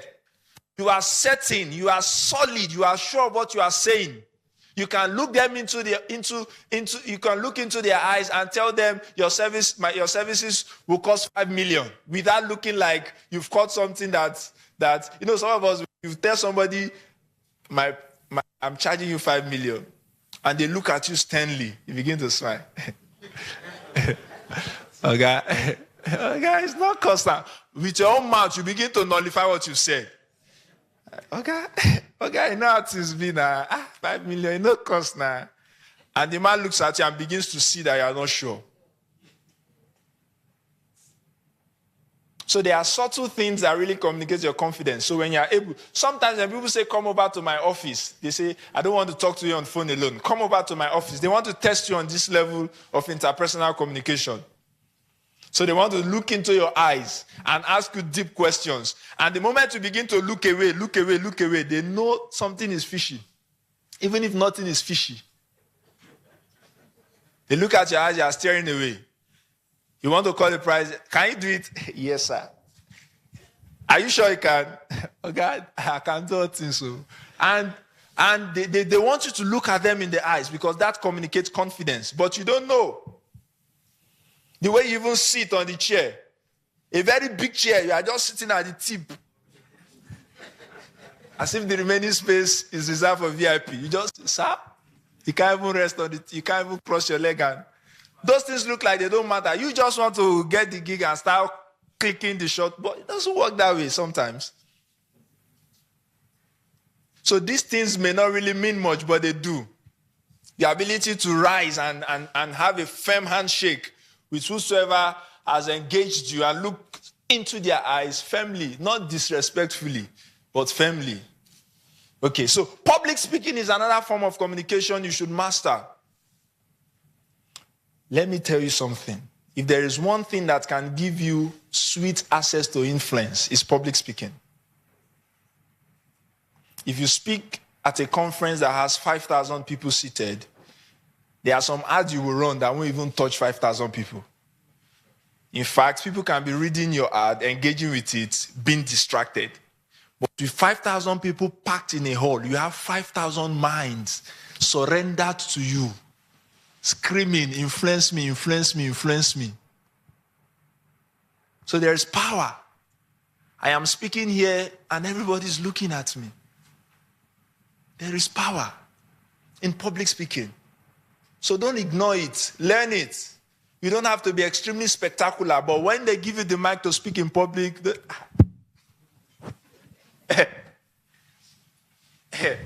so we'll switch off the mic. So we'll put it back here. What do I say? Bye. And by the time you make all those impressions, you are selling yourself short. So learn how to speak in public. Learn how to write. You don't need too much grammar. Learn how to stop all these 2 for TO and all these KK for OK. Write, put comma where there's supposed to be comma. Put your full stop where there's... If you chat with me, you will realize that I don't do short form. Even when I'm short of words, I don't use short form. Because that is how we build mastery. Some of us are so used to writing badly that even when you're writing your proposal, your corporate proposals, you write because as BCOS. So write well, simple English. There was one time I was engaging with a client and I was told that I was told, somebody that was superior in the industry was telling me that when you want to mention, when you are writing and you're engaging with a client on WhatsApp or whichever platform, as long as you are writing, you don't write financial figures as 50K. You put the Naira symbol, 50, comma, and 3 zeros. Because 50K irritates some people. 50K sounds somehow. You demean the money. Some people just like to see the plenty zeros. It makes them feel like they are paying you good stuff. Not 100K. It looks like it's trash. Even if it's trash to you, you put these plenty zeros. If time affords you, write it in English. So learn written communication. When you're on Facebook, write well. Use your status. Simple things. Write well. Learn how to write proposals. Learn how to write good letters. It will help. Then virtual communication. Zoom and every of these platforms. Not that, Zoom will finish my data. And you Zoom. No, if you don't know how to use it, gather your friends. 2 or 3 of you. Buy data. You can be in the same room. Organize a Zoom meeting and learn. Because opportunities can come at any time for you. Then digital communication. Learn how to use social media. LinkedIn. All right? Facebook. Facebook is not just for watching funny videos. Engage them. I don't have time. Let me rush. So master the different forms of communication. Now, pay attention to what matters. This is very critical. According to researches, we have been told that if communication, the whole process of communication, were to be 100%, then 7% of your communication is done with the words that you use. Everything you say forms 7% of your communication. Then 38% of your communication is the tone of your voice. And 55% is your body language. So let me practicalize this. So somebody steps on you and wants to apologize. So the person says, I'm sorry. Now, did the person say, I'm sorry? But the person said, I'm sorry. Did they mention the word, I'm sorry? But why don't you believe it? Because the body language and the tone didn't communicate it. So you paid more attention to the body language and the tone. How about somebody saying, I love you. I love you. You know, you'll be confused. Even though you want the love, but you don't want the kind of love that comes with that face. Say, I love you. And, excuse me, are you sure you love me? And then somebody says, why do I hate you like this? Now, would you believe they hate you? So, I so much hate you. Now, you won't believe the words if they meant it, because their tone and their body language didn't reflect it. So sometimes, even when our words are correct, our tone and our body language fails us. Sir, I can do the job better. Sir, I can do the job better. And they can hear you, but other elements betrays you. I can do the job better. And you are shivering your hands. See, there are some little things. Sometimes when people shake you, they want to know whether you're afraid. Your hands are just shaking, or your palms are sweaty, or you are standing and you are shaky, or you are just standing carelessly. You are positioning your body in a way that does not really support your message. If you don't pay attention to the things that matter, you will keep saying the right words, forgetting that it's just 7%. It matters, but certain things matter more. So tonality is key. Let me give us some more relevant examples. If you're a young photographer here, please, when you're relating with adults, watch your tone. Forget all this digital transition. Adults are still adults. And they want their respect full-sized. There's the way you sound, and an elderly person, moroso, like he doesn't know how to speak. There are ways, there are tones that comes out as pride. You have pride. So when you're relating with elderly people, regardless of how skilled you are, elderly people would rather pick somebody with excellent character and average skill than the guy that has all the skill but is mannerless. Don't let anybody deceive us. Manners are not old school. Mannerless people may have become more old school, but manners are not old school. Very important. So watch your tone, watch your body language, ensure they support your message. Number 5, if you want your communication to be profitable, know your target audience. Your audience are not just people that like or want your services, but those who want it and are able and willing to pay for it. Please define your audience as quick as possible.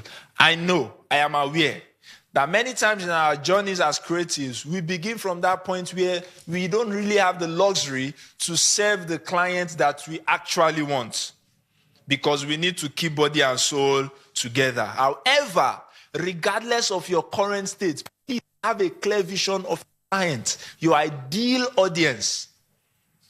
It's very important. Whether or not you are getting them now, don't lose that sight because it is what is clear to you that comes to you.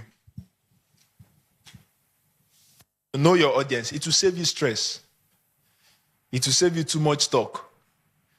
Sometimes it is what will even protect your passion. Because if you keep targeting the right audience and you are not getting the results you desire, you might begin to assume that you are the one who is not good enough. You might begin to doubt your genius. So you have to be sure that these people need me, they can afford me, and they are willing to.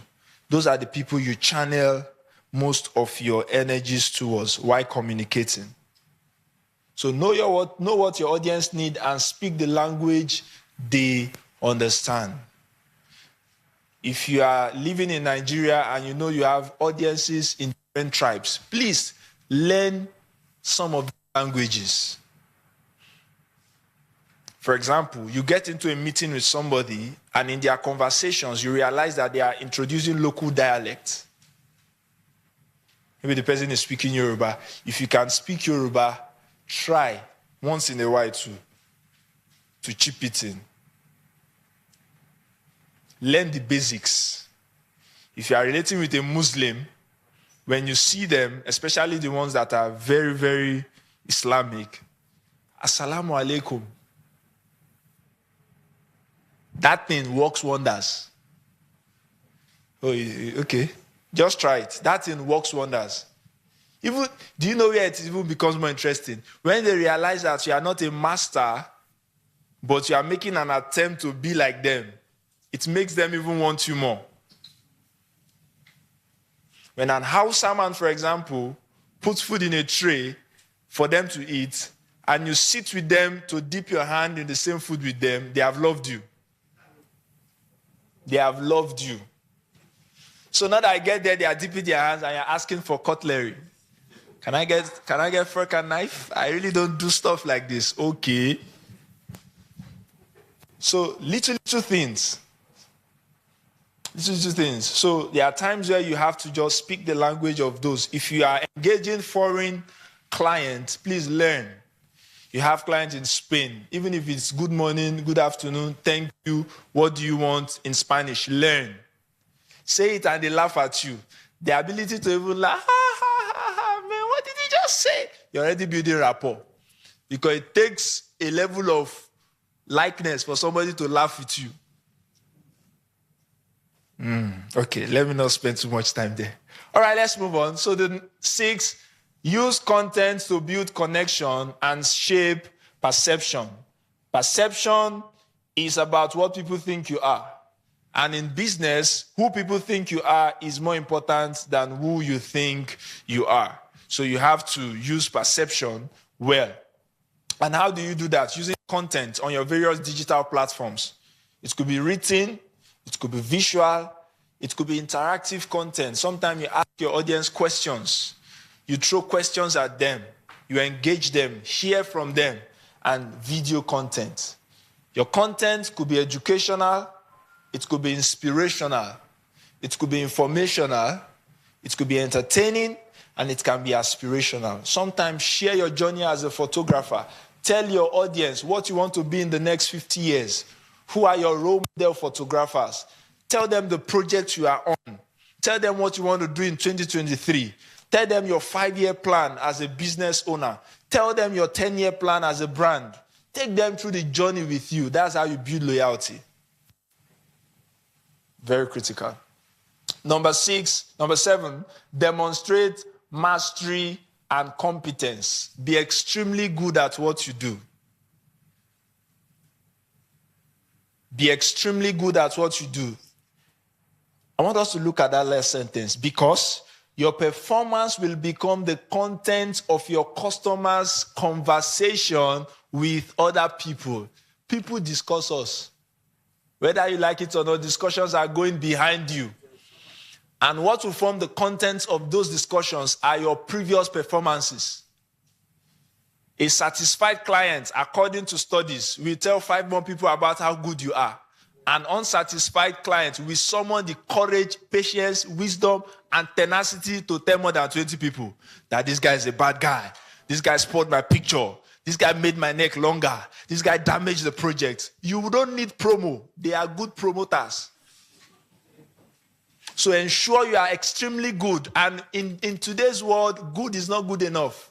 The new good is excellence. If you want to be good in today's world, be excellent.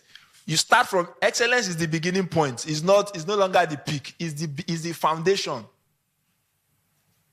In today's world, you can't just afford to be good because there are many good people that are in the crowd. So stand out. Number 8, be open to feedback. I wrote something here. Facts are our friends. Whether exciting or difficult to bear, the right feedback helps us to improve our performance and reach our goal. Hear your clients. Don't always be quick to justify your performance. They tell you, oh, you didn't do this well, and you're telling them 31 reasons why they should believe you did it well. Sometimes they could be wrong, but just see, there is something that makes customers happy when they just feel that they were able to point out something you didn't do well and you accepted. So open yourself to feedback. Sometimes those feedbacks will not be pleasant. Embrace them. You don't necessarily need to respond immediately. If it's something too harsh for you to bear, give it some time. If it's a message on your WhatsApp that it has caused you to start boiling, rather than responding immediately, allow it to cool. All right? Get the lesson. Sometimes in the heat of the moment, you may be blinded to the lesson. So allow it to cool, then you can extract the lesson. And also learn to ask for feedbacks. Don't be too carried away when they say, people, I don't believe in perfect jobs. How did I do perfect? I don't believe you. There has to be something. There has to be something. Tell me that one thing I could have done better. Number 9, develop and demonstrate good character. Ralph Waldo Emerson said something years ago. He said, who you are speaks so loudly, I can't hear what you are saying. So sometimes when you tell people we are good enough, our character speaks louder. How you behave, how you conduct yourself, how you respect people, how you carry yourself.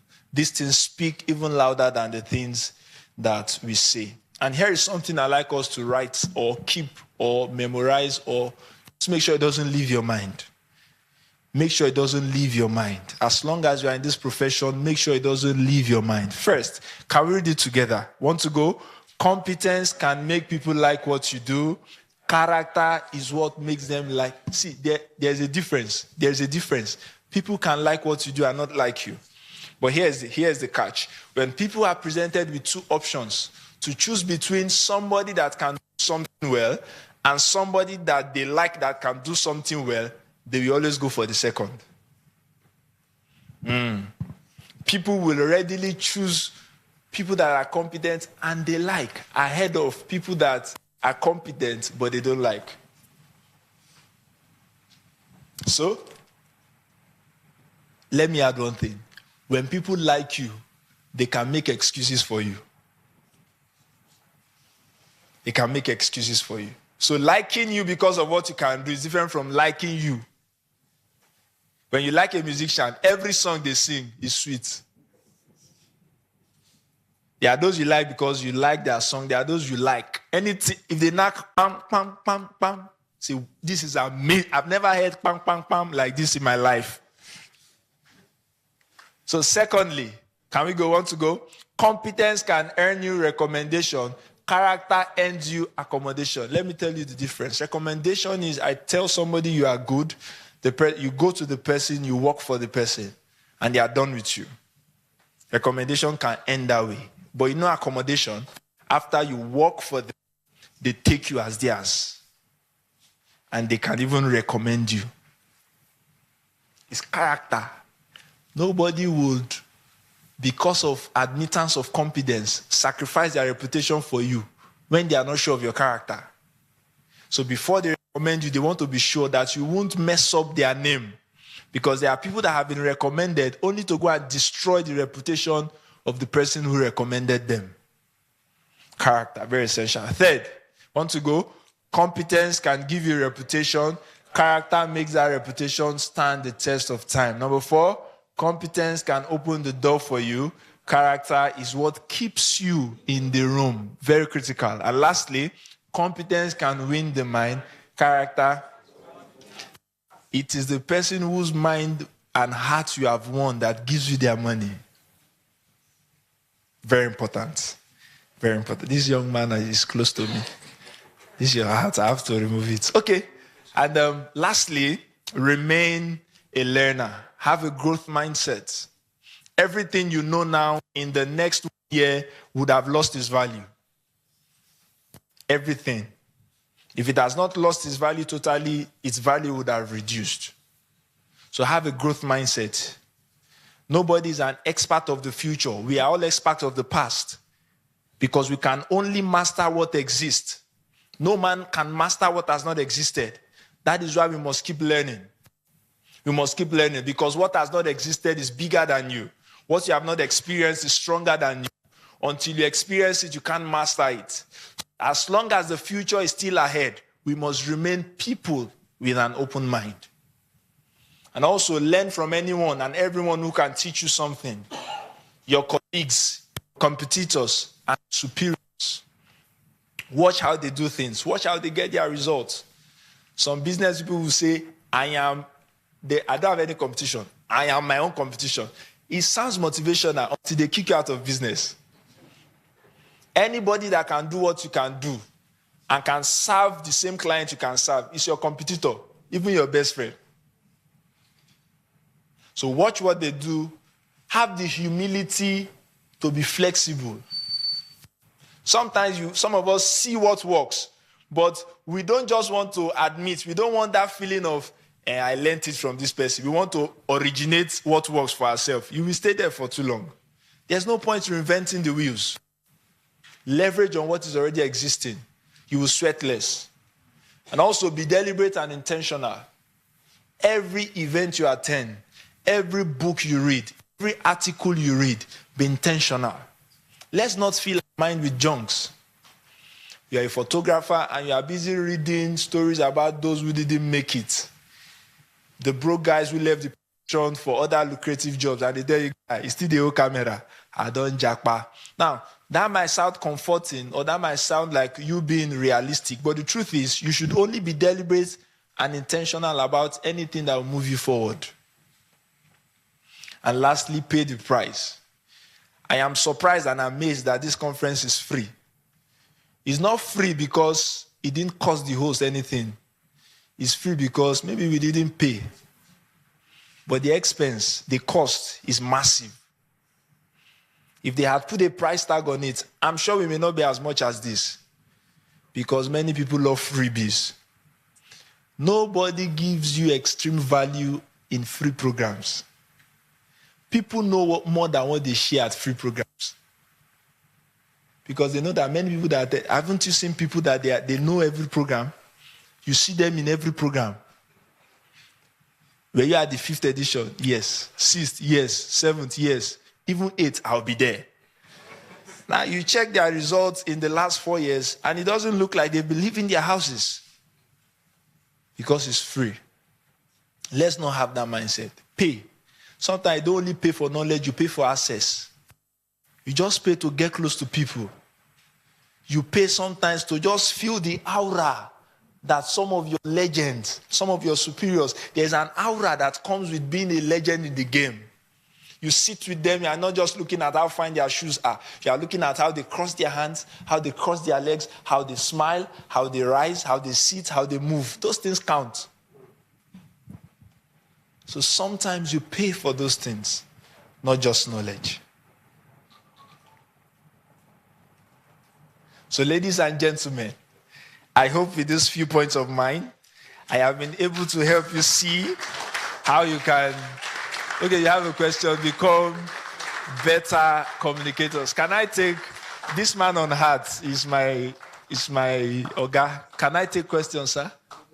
Okay, I think I can. He has permitted me, so I'm safe. Please, I want to ask you this simple question. Yes, sir. Somebody that is not in the educational sector, maybe like you. Okay, sir. Your level of communication will differ from somebody who is just in the commercial aspect of it. Okay, sir. So, what are the simple stage of having a communication skill if you are not in the academic level, maybe system? Yes, sir. You are just like a layman. Okay. And what are the simple stages to learn a communication skill? Okay, fine, sir. Thank you, sir. Are you in the academic sector, sir? Did you just communicate with me? Sure. Did I get your question? Yes. You're already a good communicator.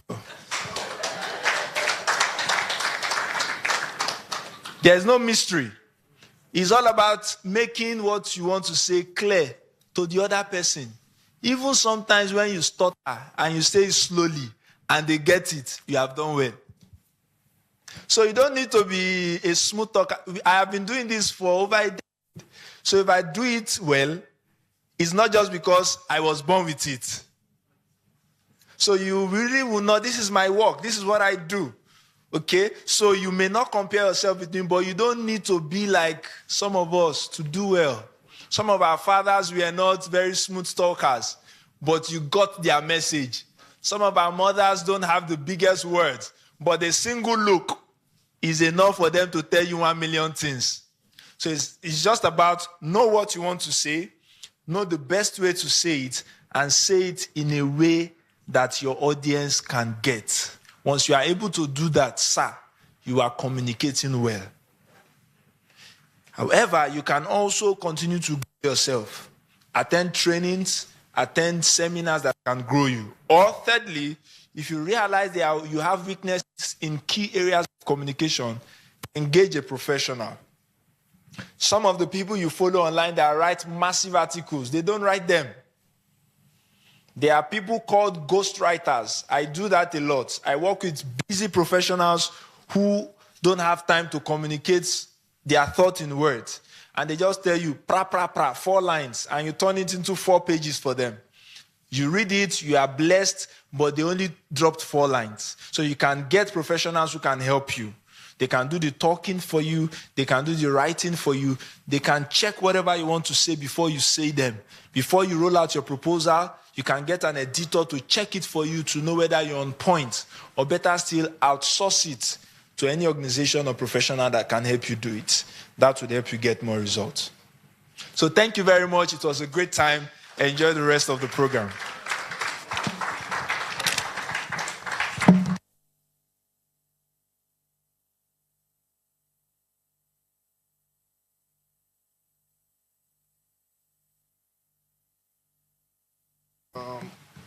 You will all agree with me that that was an amazing section.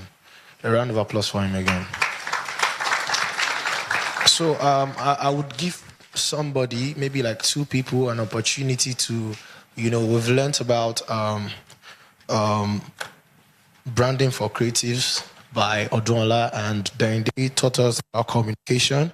So I'll be working through the crowd now, and I want somebody to, share with us what they have learned so far. Because I think I have learned a lot, right? Have you learned a lot? So you can say something to me, right? You can say something to us that this is what I've learned, this is what I can do better now. So who wants to go? Who wants to go for a try? You want to go for a try? All right. So what have you learned so far from the 2 speakers? Good day, everyone. From the first speaker, talking about rebranding. Now, as for me, what I'm going to do now, because of what I've had, is that I'm just going to go to my office now. I'll change my table, change my chair, and then use a nice perv in my studio. That is what I want to do on that. Then for the second speaker, he mentioned something about your word is just 7%. Your tone at which you talk, that is 35%. And your body language is I'm going to keep that to my head. I will not forget it. It's very, very interesting. Thank you very much. Thank you. Who wants to go for a try? Who wants to go for a try? One more person. I'll move to the next speaker. One more person. Okay. Okay, we'll do 2. All right, my name is Stanley, and I'm grateful to be part of this. What I've learned so far is that I'm a learner, and I'll continue to be a learner in this game. Thank you very much.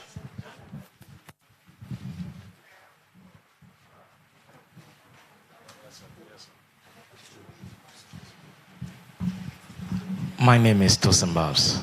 I've learned so far from the first speakers that even the branding have to be from my heart. I have to prepare to keep myself still busy in the business so I can make more money from my branding. Then from the second speaker, I've learned that through the communication, we can build confidence, meeting our clients, both online and even on Viber. When we want to talk to them, we should build confidence, not plenty words, a little word that can communicate with your client. So what I just did was, I'll come back to that. So what I just did was, I gave us the opportunity to sell ourselves, right? And some people were talking and they didn't even say their name or what they do. So I didn't even know your name. But your conversation, I can remember. I can even remember next year because you said change your chair and your table. That's very striking. It's communication. But you didn't say your name. Nobody knows your name. I didn't know your name. He said his name, but I don't know what you do. He said your name, but I don't know what you do. So I think we have to do better when it comes to communication, right? So you want to introduce yourself, say your name, and say what you do. Is that fine? So I'll give somebody an opportunity now. And also, I would like the speaker to come again to tell us something about your brand and your company, right? Is that fine? So I'll give somebody an opportunity. I'll prefer a female. No female. I want somebody to women leader. We need to pick a woman leader. Women leader. Where's the women? So I need somebody to represent the female now because the males are winning. The males are no female. Really? Women leader. Why is the men? The men are picking your leader. So who do we pick? Who is going to represent? She, right? Okay. Why? I think, is she popular? All right, please go for it. Good afternoon, sir. My name is Kabrat Kushimo. I always been afraid of facing the crowd, always. But as from today, I can't. I will be. Thank you very much. That is amazing. Thank you very, very, very, very much. You see, people are already, women are already para, you know. Women, all right. Nice. All right. Good afternoon. My name is Alabi Temitope. Both of media. Actually, concerning the price, maybe because of the locality we come from, anytime we want to fix price, we are always afraid to say a huge amount for our customer. But as from now, I'll build the confidence in telling my customer my price. Wow, tell them 1 million. Tell them 1 million. They will jackpot. Tell them 1 million. Big confidence. Wow. But of that, sincerely, we are doing better in communications now, right? But yet, some of you don't know the person's name that is sitting close to you. We are doing better. You don't know the person's name. You just sat down, just facing. You don't even introduce yourself. You didn't even say anything. Please talk to your neighbor. Say hi to them, right? Please come up again and say something about your brand. Thank you. All right. Thank you for I think I should just here so that I can see the amazing faces at the back. Okay, thank you for this golden opportunity. So, my brand is Overs Global Resources, and we are a professional service and performance enhancement company. And we offer 3 basic services: writing solutions, corporate trainings, and consulting. So I realize that we have an audience of creatives here, and sometimes communicating can be a bit challenging. And like I mentioned earlier while answering the question, that you may not necessarily need to do all your communication yourself. There are times when you outsource to professionals who understand the game, who understand your industry, and can help you do it better. So, for example, as a company, we offer writing solutions. For many of us who want to write corporate proposals, you want to create a brochure for your organization, you want to make your social media pages much more lively, you can engage us, we'll sit with you, understand what you are trying to do, and then we'll work out the solutions to every of your needs. So we do the writing for you, we take the stress of writing away from you while you just enjoy the credit. So we can do that for you. Your book, some of us want to author books. Some of us have been in this profession for years. Wealth of wisdom, wealth of expertise. People want to learn from us, but we can't just sit down and pen down our thoughts. We lose everything. 5 minutes, we are tired. So what we can do for you is to sit with you and extract every thought in your head, flesh it out, give it back to you, and you will see that you have amazing stuff that is already inside of you. So your book goes out, you take all the credit, your name is on it, you enjoy everything that comes from it, while we just take this and every other thing we need to take. Then also we offer corporate trainings. For many of us who have not yet developed the confidence to speak in public, to communicate, some of us lead organizations where we are leaders of 10, 15, 20, 30 people. We need to understand leadership better. We offer corporate trainings. You can speak with us.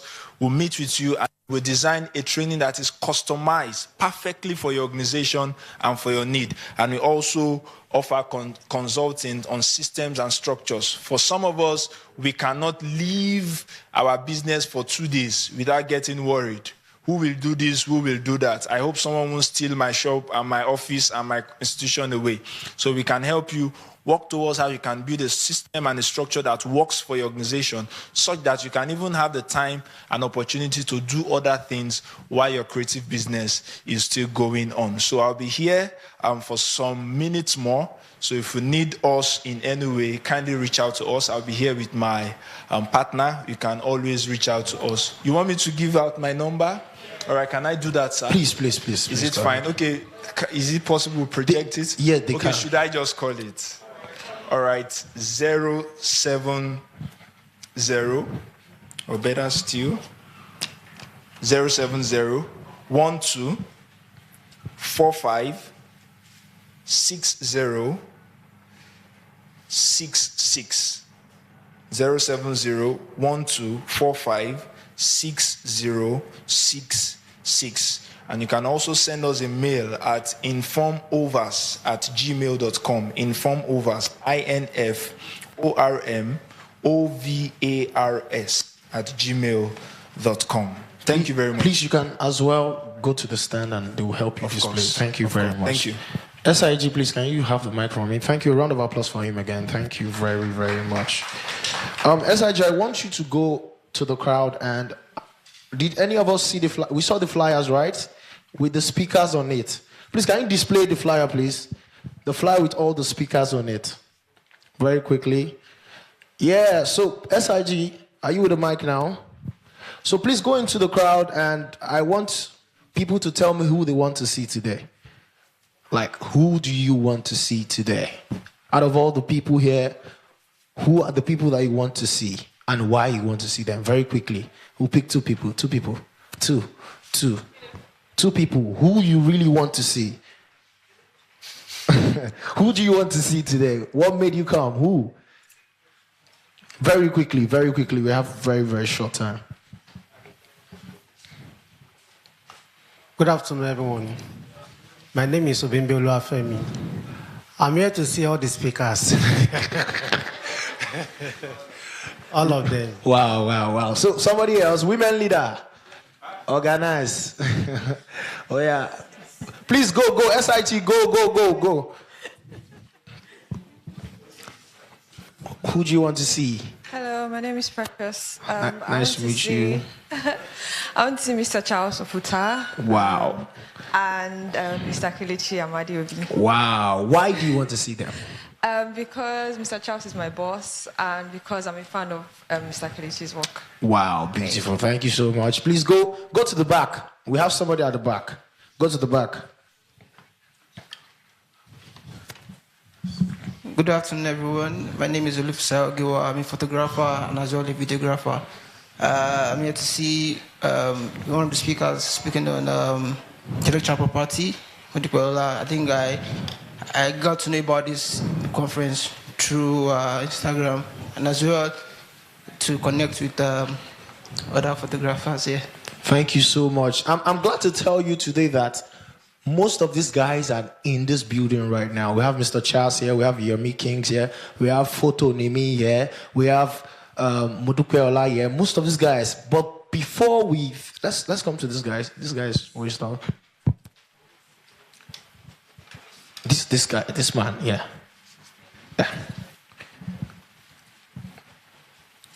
Good afternoon, everyone. Yeah, good afternoon. My name is Olayewaju Ahmed. Okay. I represent Waya Photo Media. Wow. I really want to see. Please say that again. Waya Photo Media. Waya Photo. Yeah. So that's a Yoruba word, right? Yes. Wow, nice. So I really want to see Yemi Kings. Wow. Yes. Wow. Thank you very much. But before we see Yemi King, can we have Modukwe Ola Shukura? She'll come and take us on the intersection. She's not ready.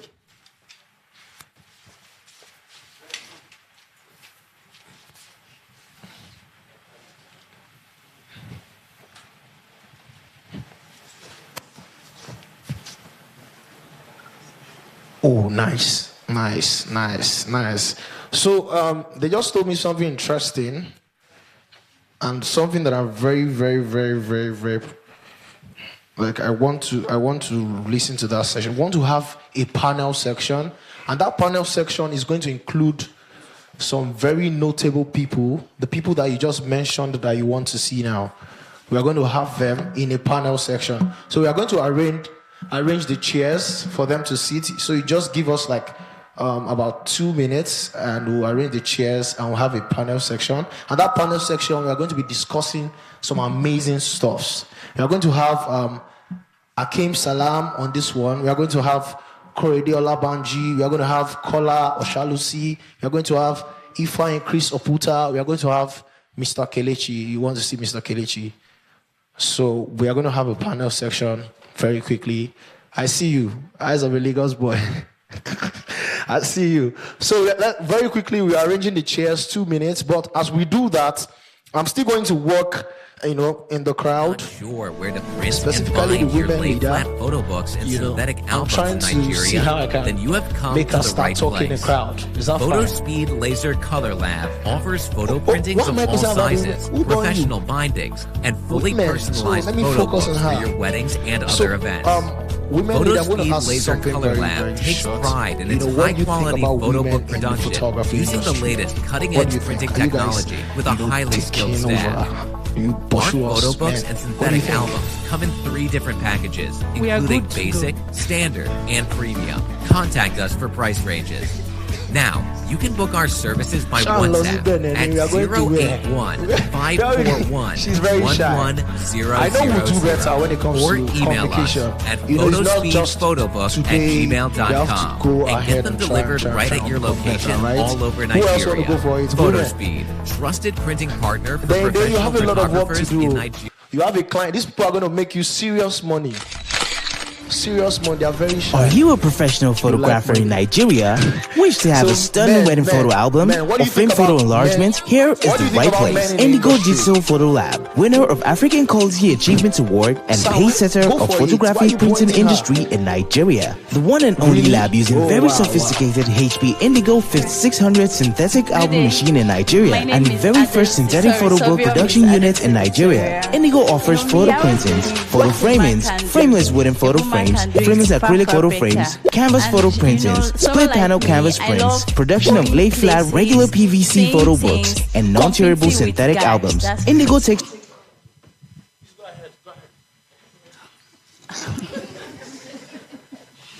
I said my name is Miss Savio Miss Adelusi Victoria.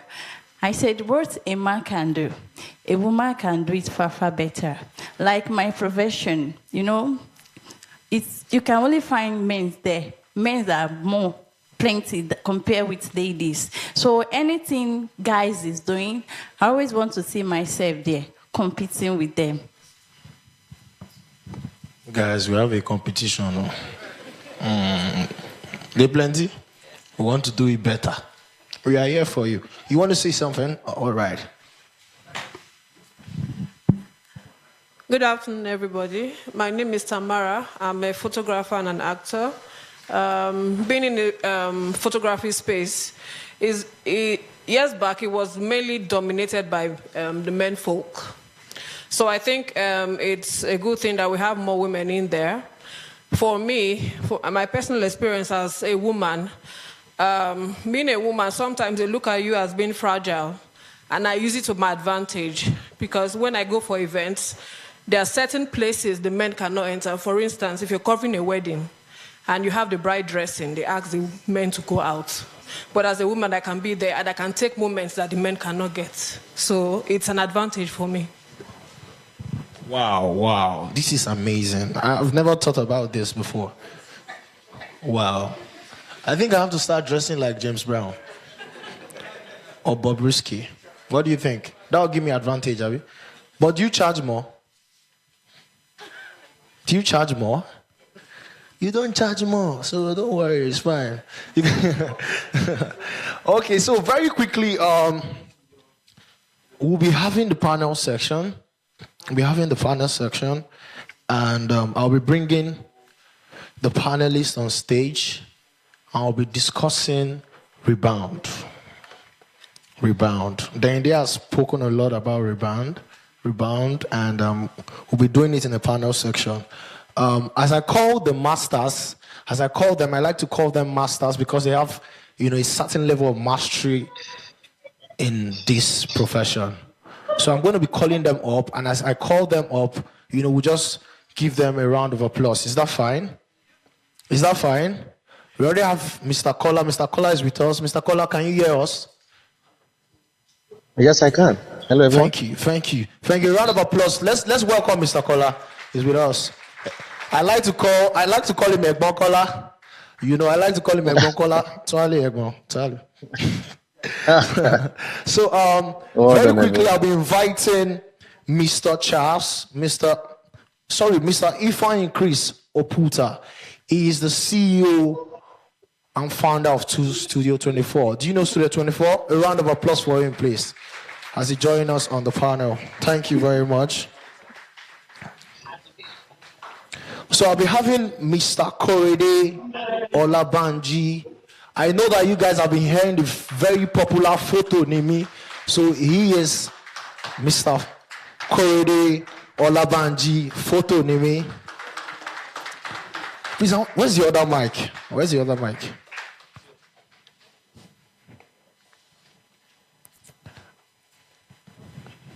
Thank you. Thank you. You can have your seat. Thank you. I don't know if Akim Salam will be joining us online, I guess. I think he's not on seat currently. He'll be joining us online. And Mr. Kelechi is not here currently, but I think he'll be joining us online. But that aside, we can have a wonderful conversation, right? Are we ready for that? Are we ready for that? Okay, great. So I didn't want to read out their biography because I want them to take us through the journey, right? Themselves. So they have their experiences, they have their story to tell. So very quickly, Mr. Kola, are you with us? Yeah, I'm here. All right. So very quickly, Mr. Kola, I like your story a lot. I read, about the amazing work you do, even at Business of Photography. So very quickly, I want us to, to listen. Want us to listen to you. Tell us about your journey starting out as a photographer. Okay, good evening, everyone, and members of the panel. Mr. Chris, Mr. Korede, it's an honor being on the panel with you, sirs. God bless you. And Gaspo and the whole team.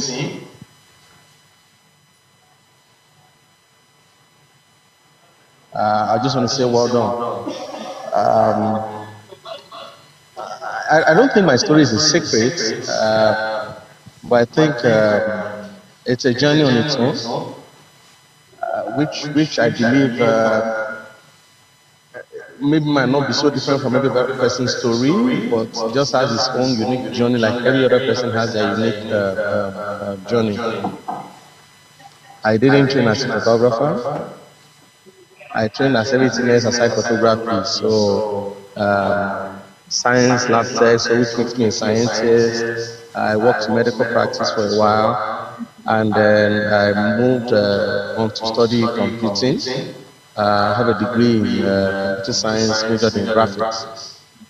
Yes, so that literally is my journey when it comes to the academic space. But one way or the other, I found myself doing photography. But that's not the most important part of it. But what I've done with me finding myself in that space, I think I've never seen it as a destination, but as a journey. So every day I learn something new. Every day I realize that this is not just a profession, it's a calling. But with it being a calling, it also has its associated responsibilities. And I think one of the things I've done is because I've realized it's a calling and I've followed up with each of the responsibilities, it's actually defined my journey at every point in time. So my decisions are based on that, my actions are based on that, and everything I do is purely based on that. Thank you. Thank you very much, Mr. Kola. To Mr. Korede, please take us through the journey of you finding yourself in the photography space. Thank you. Kola, I appreciate you. Mr. Studio 24, the first time I see you. Thank you, sir. You're doing well. All right. You sure he's doing well? Yeah. Okay, so next month, November, is 20 years in this business. Wow.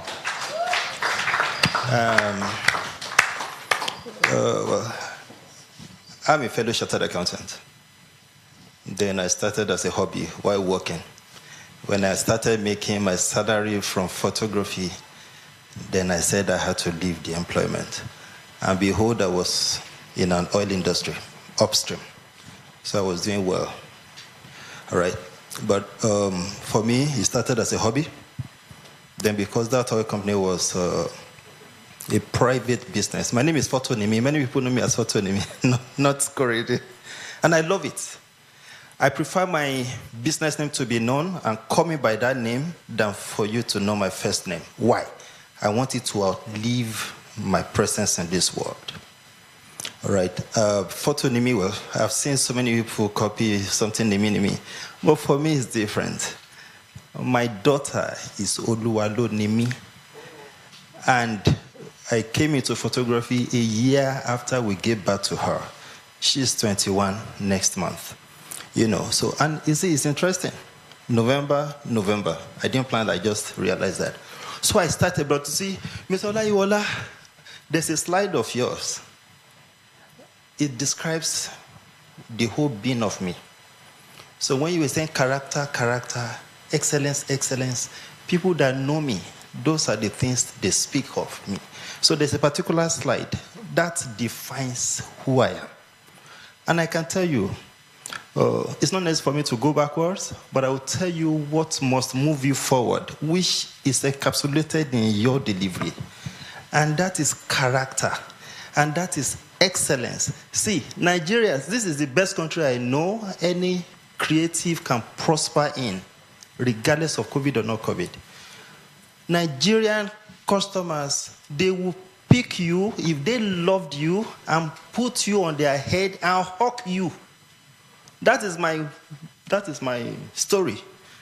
Someone picked me when I left my office, and 2 years after, from the blues, my clients, from the blues, he said, in the morning, 6:30 a.m., God said I should take you to your dream. What do you want?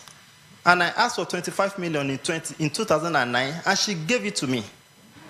But she told me, she said, you will return it any time it's convenient for you. No bank charge, no nothing, not my mother, not my sister. I met her as a client.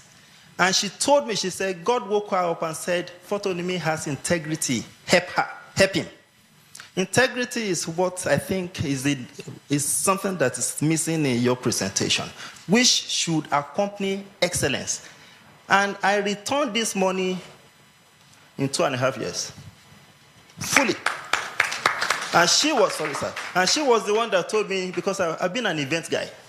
He said, God said you ought to be making daily cash and not wait until you have events. And God said I should do a studio. And I made my studio up. The studio I have is the first one.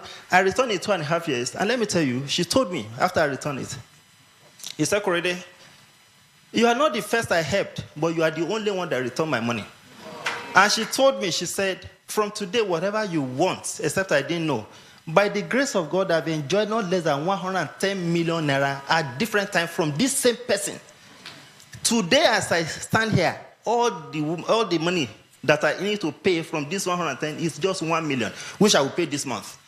Integrity, it's a must-have if you must excel in Nigeria. And your customers must be able to identify you or describe you in an excellent way. Then your future is about to start coming.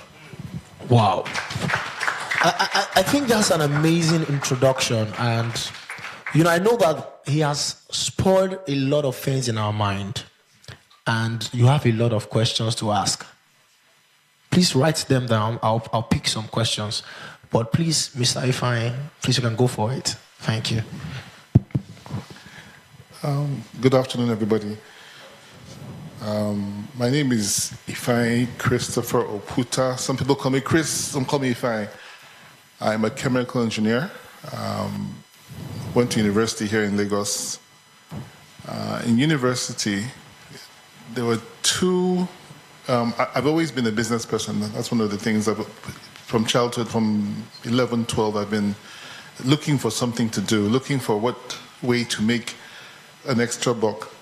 And I started when I was 11.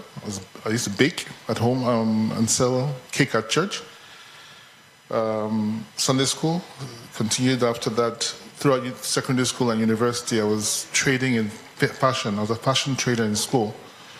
So fashion trading created a lot of money for me, but that money was always vanished, because just like you're having now, the Naira was crashing every single time I had built up decent money. So I realized when I was a youth corporal that the money I had from all my business, I needed to put it into a cash cow. And so first thing I opened was, apart from doing my normal business as chasing things in engineering and other businesses, I opened a salon, a men's salon in Kaduna. So I served in Kaduna. And that salon exploded. It went haywire in those days. And thereafter, I thought of what else to invest in. And there was a video club business, which was great. And I put money. That time, video clubbing was huge money. Invested there. And then a shop came available in the same complex. It's opposite a place called Hamdallah Hotel in Kaduna. So the first shop was the salon, shop number 7. The second one was a video club, shop number 9. And then shop number 24 became available. And that shop was, I said, what do we do with this shop? Let's put up a music studio. So the initial plan was to have a music recording studio for artists to come and record their music. And then we looked at a business model from a guy in Lagos who was doing photography. And I said, on campus when we're there, studio the best or whatever. So let's try photography. And we opened Studio 24 because of the shop number 24. And the shop was 20 square meters, which is a very tiny shop. And at the time, business started small, gradually. And we found out something, that in the entire country at the time, you couldn't get a picture in the same week. Especially in Kaduna. You take a picture on the Monday, you get it the following Monday, if you're lucky. And so I started to research, why is it that you can't get a picture the same day? Why would it take a week to get a picture? And so I went to the labs who were producing pictures, printing pictures for us. At the time, this is 1991, so that's a 31-year-old business, okay? So our studio is 31 years old, our company. Our studio business is 31 years old. So we found that the reason why you couldn't get a picture the same day was because the crowd of people from all over the different states in the north bringing their images to Kaduna, because there was no way a lab would function in Zamfara or burning KBOs. So the entire northern Nigeria was bringing its images to Kaduna. And so I had to do a deal with the lab operators. And the lab operators, in paying them and saying, hey, I'll put you on our payroll as a salary. We'll pay whatever you're being paid by your company, we will pay you as a salary. And they agreed to then do our work as soon as it would come in. And so Studio 24 became the first photographic company in the entire northern Nigeria to give you your pictures on the same day. Wow. And once we did that, it exploded. Wow. Okay, it exploded. We couldn't keep up with the traffic. People were coming from Zaria, other towns, because they could get the pictures on the same day. So today it's, if I go through the long story, we won't leave here. I'll fast forward to 1998. Like I said, when it started, it was a side hustle. It was not our main business. It was just a small business but it was exploding and it needed to grow. It was no longer a choice. The business needed to grow. Now, for us, it's a business. It's a business. Firstly, a business. It is not. I can shoot, of course, but I'm not an operator in the business. I'm not a craftsman in the business. I'm a business owner. I'm an investor, but not a craftsman. Now, in 1998, I realized that we had to expand, we had to do things differently. The labs were getting even more choked than before. And they had promoted our own lab guy, and we were stranded. We couldn't. So what did we do? We got a bigger space, and we invested in photography machines, printing machines. And we went to an event every couple of years, which God will give you guys the opportunity to go to, called Photokina. And so I traveled to Germany for Photokina, and I met with Kodak. And I told Kodak in 1998 that, hey, we'd like to have a lab in Nigeria, a pro lab in Nigeria, a Kodak pro lab. And the business, we have a major hurdle in that AGFA owns the photography industry in Nigeria. Phototech and Photo Palace at the time owned the industry. Fuji Banksway was coming in second. Kodak didn't exist in a serious way. Artron was doing some things, but Kodak wasn't existing. And Kodak says, okay, you're Studio 24? Okay, cool. We'll come with you. We'll fly some people from Kenya to Nigeria to support you. And we opened our pro lab in April 1998 in Kaduna, and it exploded. Those of you who are in the know, digital photography, commercial digital photography in Nigeria started in Kaduna. Commercial digital photography, besides retail, commercial digital photography started in Kaduna, Ahmadu Bello Way in 1998. So now in 1998, we didn't have the means to print the pictures we were capturing. We were capturing these lovely images on digital cameras that we didn't pay for. Kodak gave us the cameras free at Photokina 1998. We couldn't print the pictures. The cost of the printing machines that came out in 1998 for printing digital were €1 million per printer. The early AGFA series of printers for digital. So in 1999, Phototech bought the first AGFA machine, Gavert machine for printing digital at over $1 million that time. And they were the only place in the whole of West Africa that could print digital. So again, we were stuck. We had the cameras, digital cameras, we couldn't print. We'd print them abroad. We'd carry images and print internationally for larger sizes and print with AGFA in Lagos. Fast forward to the explosion of digital photography now, which most of you guys here have entered photography with the digital format.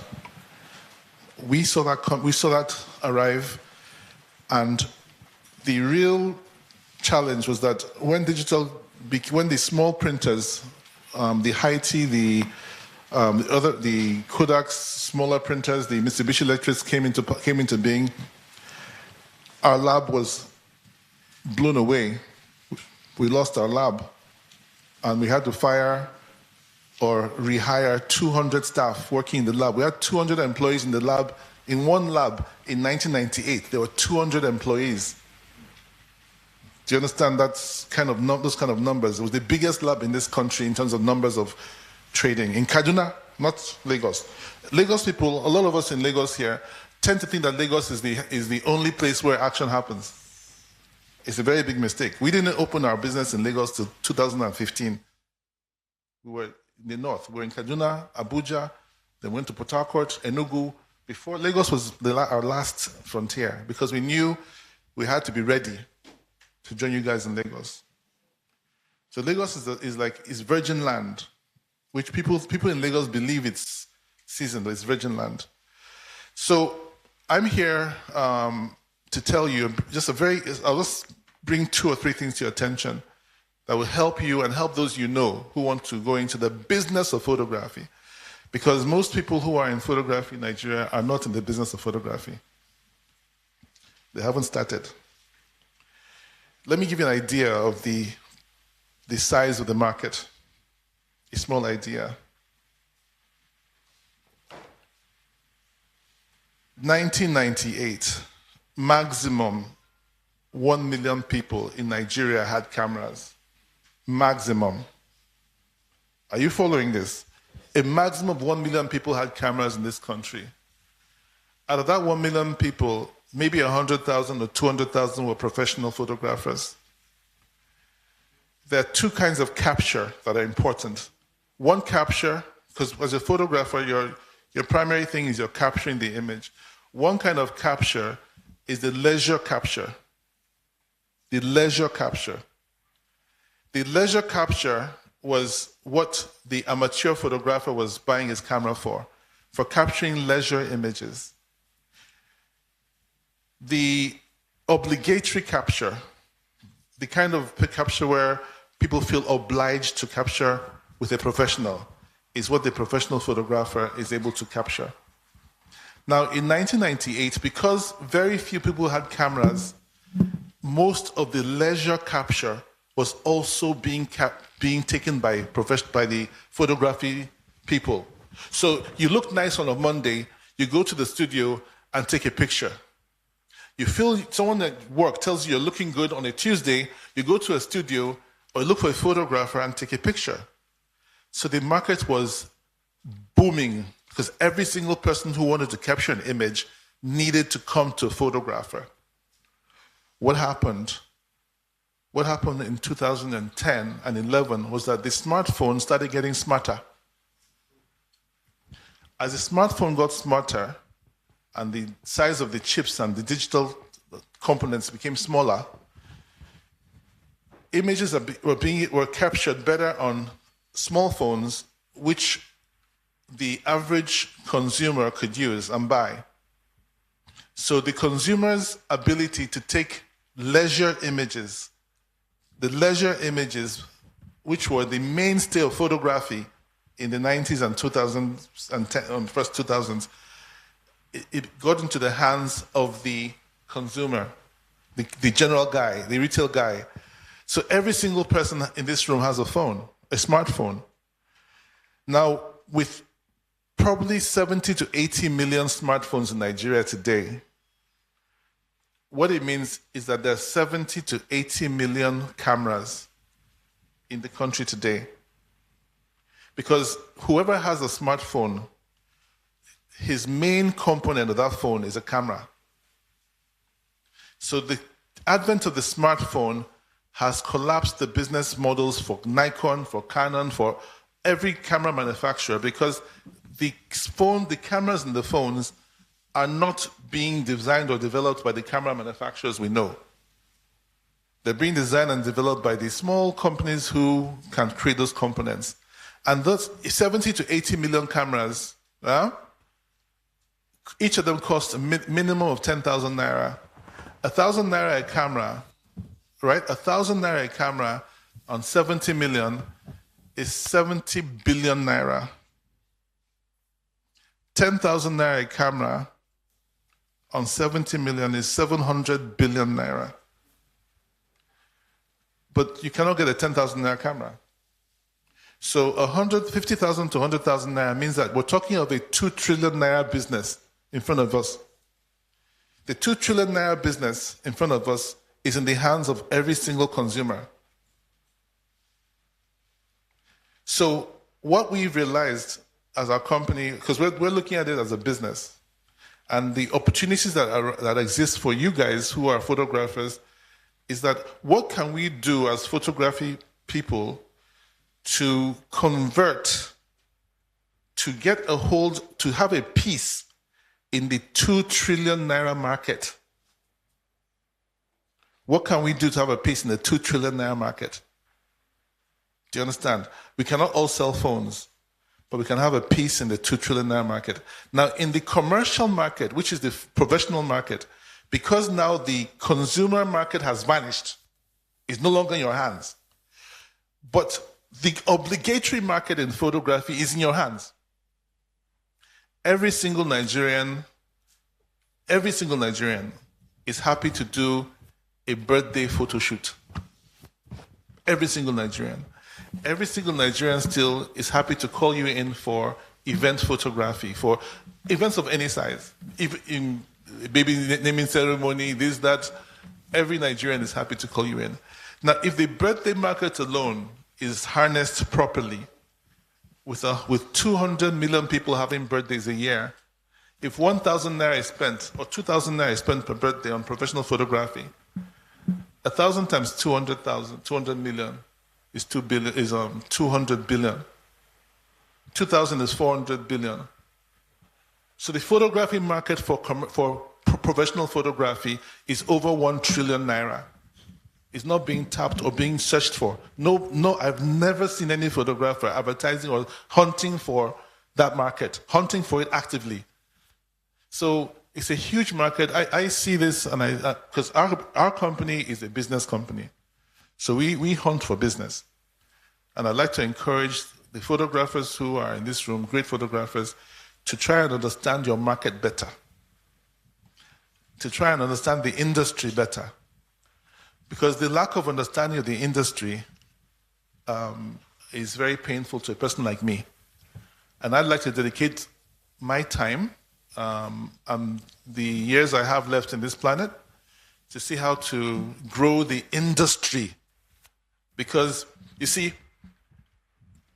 very few of you very few people in this entire country have been affected by technology the way we were. Do you understand?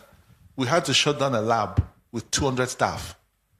And the lab made 88 million naira sales in 1998. I don't know if you can understand that. At the time it made 88 million naira sales in that year, to buy a house in Maitama was 5 million in Abuja. So now that house is the same kind of house is like 300 million. So 88 million naira in those days was a lot of money. And that business was lost. Not because we wanted to look, just technology. So how many of your own jobs in photography are at risk if you don't understand your industry? If you don't understand how to attack your industry? If you're waiting for the next person or next thing to seize your market, to seize your food. So why I'm here is because as a person who is an industry person, I'd like to share my insight, to share my ideas. I can't do all on this platform. I can't take more time than is necessary. But to warn you also not to get comfortable in what you're doing without understanding the industry and taking part in the industry. If you don't take part in the industry, you're only having a paid hobby. You're only having a paid hobby.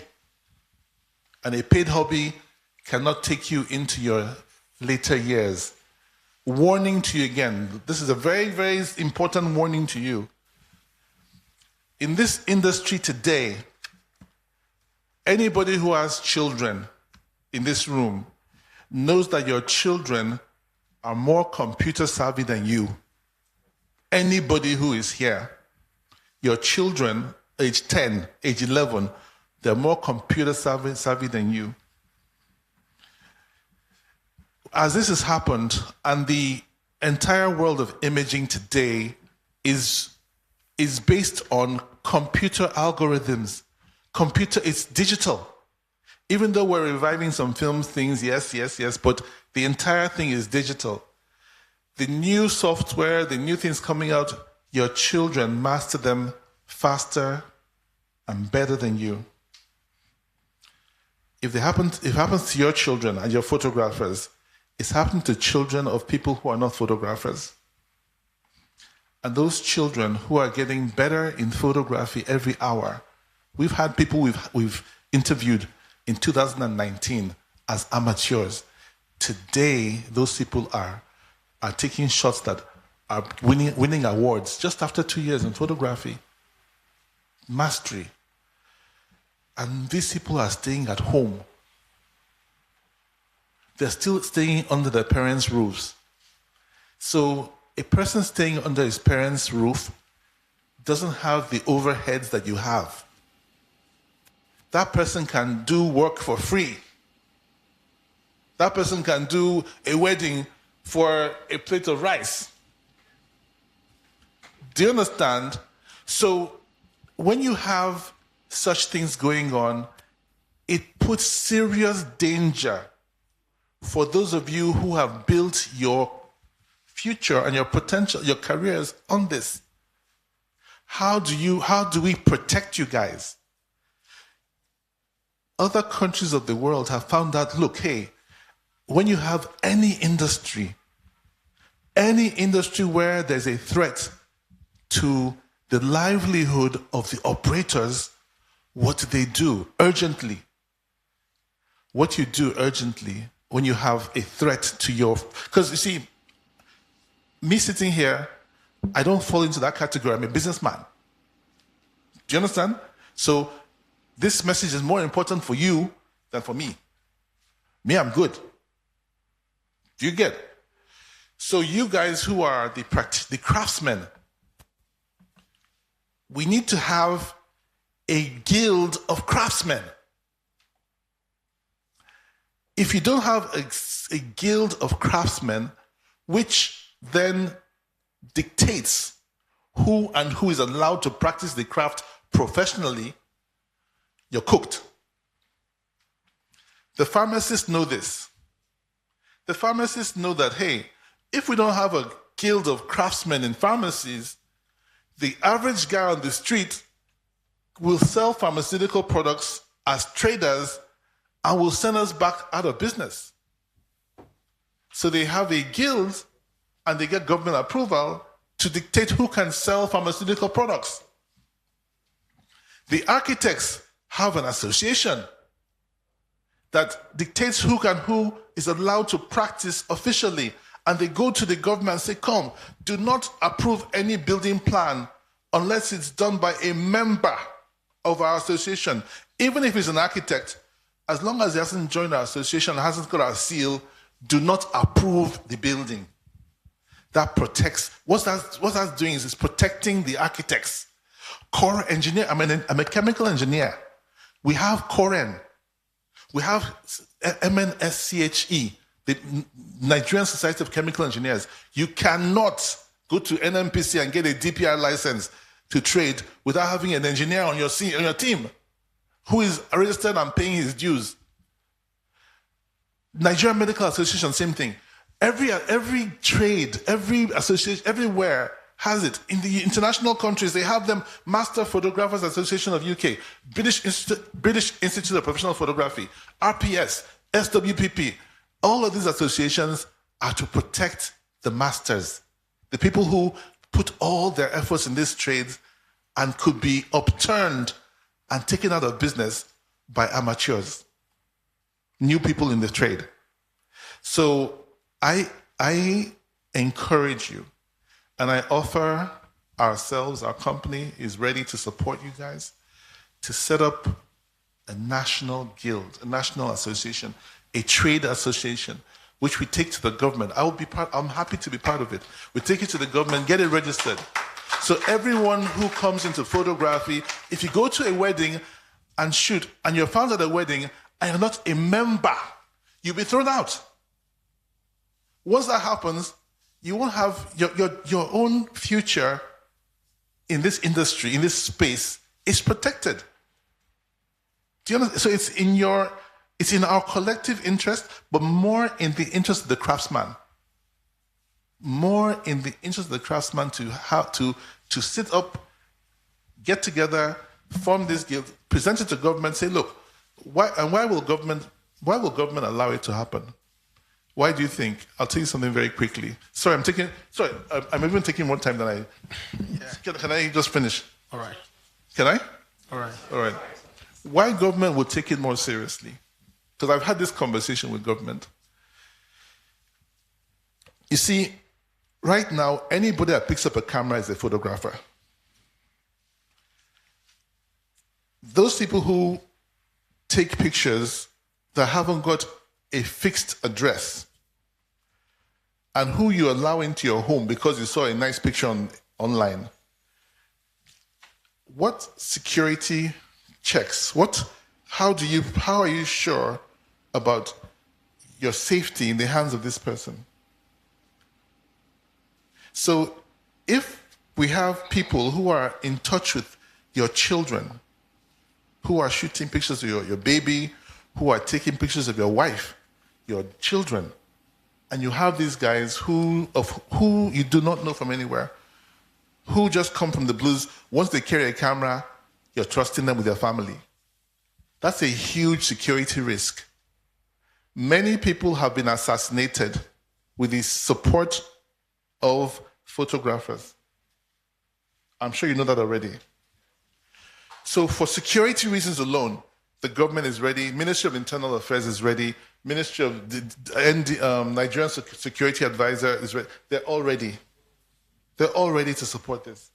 So I'm here to encourage you. I know that there are people amongst you who this resonates with very well. Let's get together, start this movement. Not any lame duck, come and wear Ashwebi thing. No, that's not the kind of, I'm not talking that kind of association. It's not Ashwebi association. It's serious business, all right? It's not a, when the burial is happening, everybody goes together and wears uniform. No. It's a professional trade organization, professional, and then we're taken seriously. Thank you very much. Well, thank you very much. Thank you very, very much.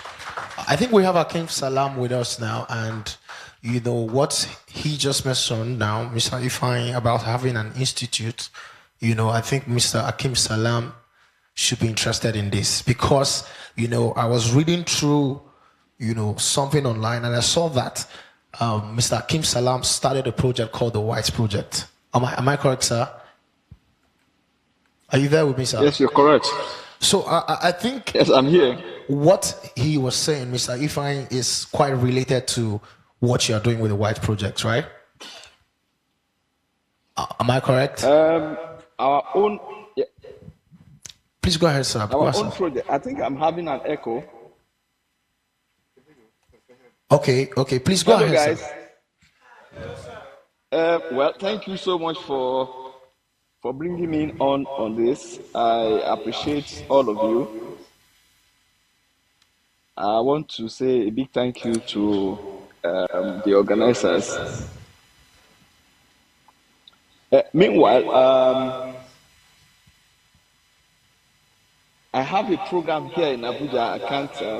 I couldn't let go because it's an exhibition I've been meaning to organize for a while. So, having said that, photography is something that I appreciate a lot, and listening to Ifeanyi Oputa, one of the doyens in the industry, actually lifts my own heart somehow. It's somebody I know very well. I appreciate the fact that he has done a lot of good to the industry, and is advising that now it's time for us to have an association. We've been talking about this for quite a while, and I believe that some of us who are practitioners in the industry, what we are grappling with now is ability to survive what he has described. And that is basically because the industry itself is not very deep. It's not very, very, very deep. As we speak now, we still don't have a major institution in Nigeria that is offering photography as a course. I mean, the pathway to becoming a photographer is still very, how do I describe it now? It's still very sketchy.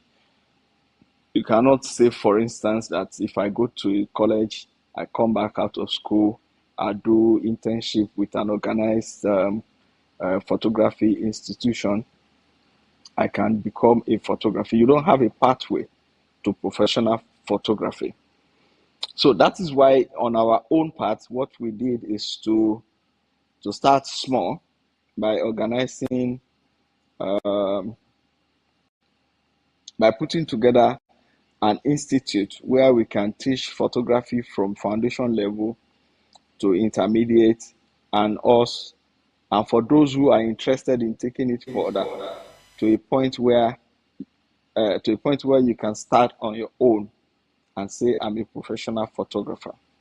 You know, aside from what he has mentioned, talking about commercial photography and all of that, there is another aspect of photography that most of us don't pay attention to. And if you look behind me, you see some images that are on the wall. These are some of the images I'm exhibiting. You know, that's an aspect of photography that we're not looking at. You know, he talked about $1 trillion, more than $1 trillion, naira industry. If you impute what comes from fine art photography and all of that into what he has described, you discover that it's even much more than what he has talked about. You know, photography is like that. But unfortunately, we're still concerned about people calling us to come and take their birthday pictures for us. We're waiting. We always wait for them to call us. Like he said, he's a businessman. Most of us are not business oriented. We don't have that business orientation now. So my brother and my friend, Kola Shalusi, I can see his picture. He's also somebody that I respect so much. Year in, year out, he tries to organize classes, tries to organize seminars, tries to organize, he called it business of photography. So these are some of the things. Gaspar too is doing so much by organizing things like this for us as photographers to always have this meet every year so that we can continually, you know, let ourselves understand that we are not just, you know, we are not jokers. We are serious people. But ultimately, we need to do more than what we are already doing. We need to ensure that, as those people in America, they call themselves F-16 or F-64 that time. I've forgotten the actual name they gave themselves. You know, they had issues, you know, exhibiting photography in some of the mainstream galleries and museums. And they formed themselves into an association. That association gave birth to so many of the universities and institutions that offered photography in the United States of America. It did not just stop at United States of America, it also went to Europe and some other parts of the world. For us here, we are not looking at all of those things. We are not looking at institutionalizing photography.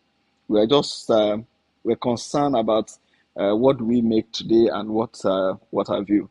I will advise that, you know, going forward, we need to, you know, we need to form ourselves into a strong organization and ensure that whatever we do is also recognized by law. No, it is not just for security reasons that the government should be interested in granting us an approval or a license.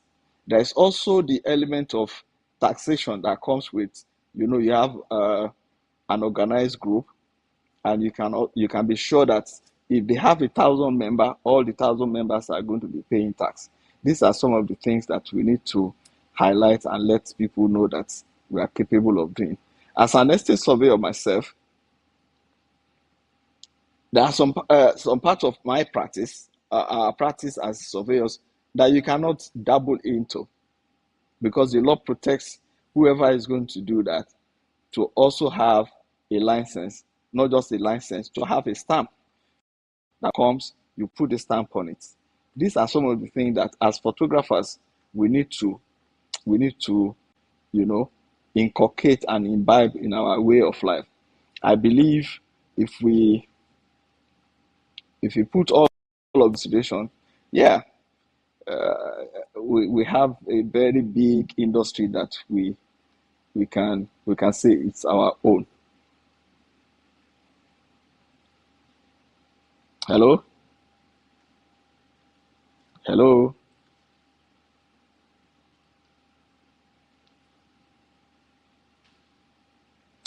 Big Die.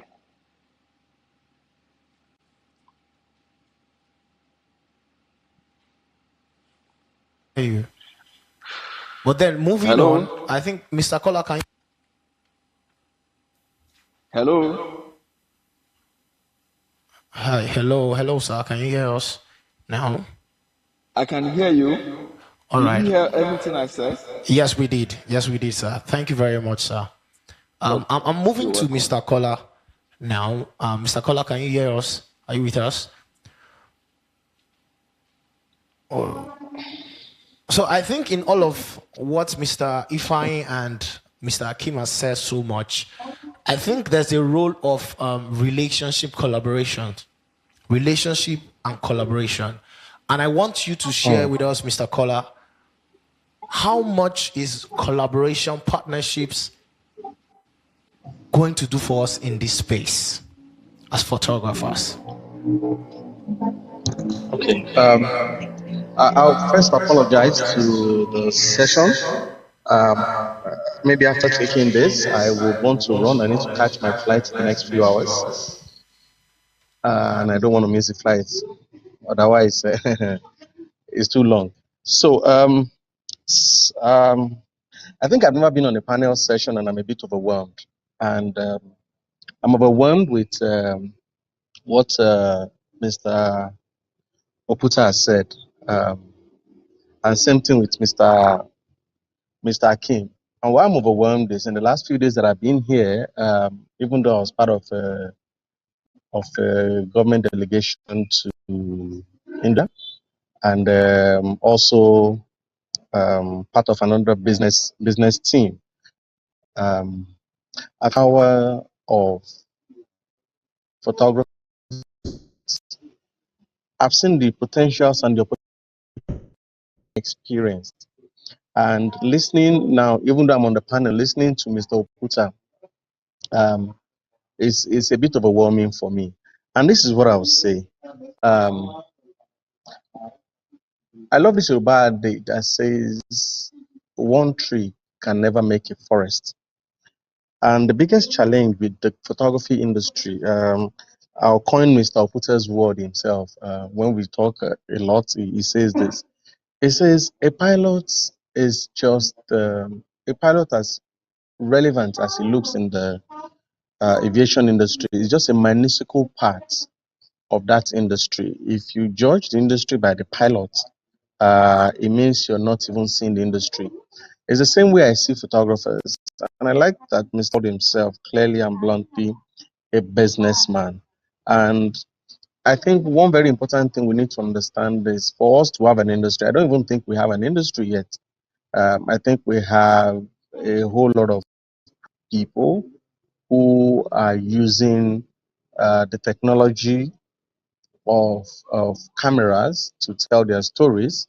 So I don't even think, because how do you call an industry when there's no synergy? How do you call an industry when you question the entry point level?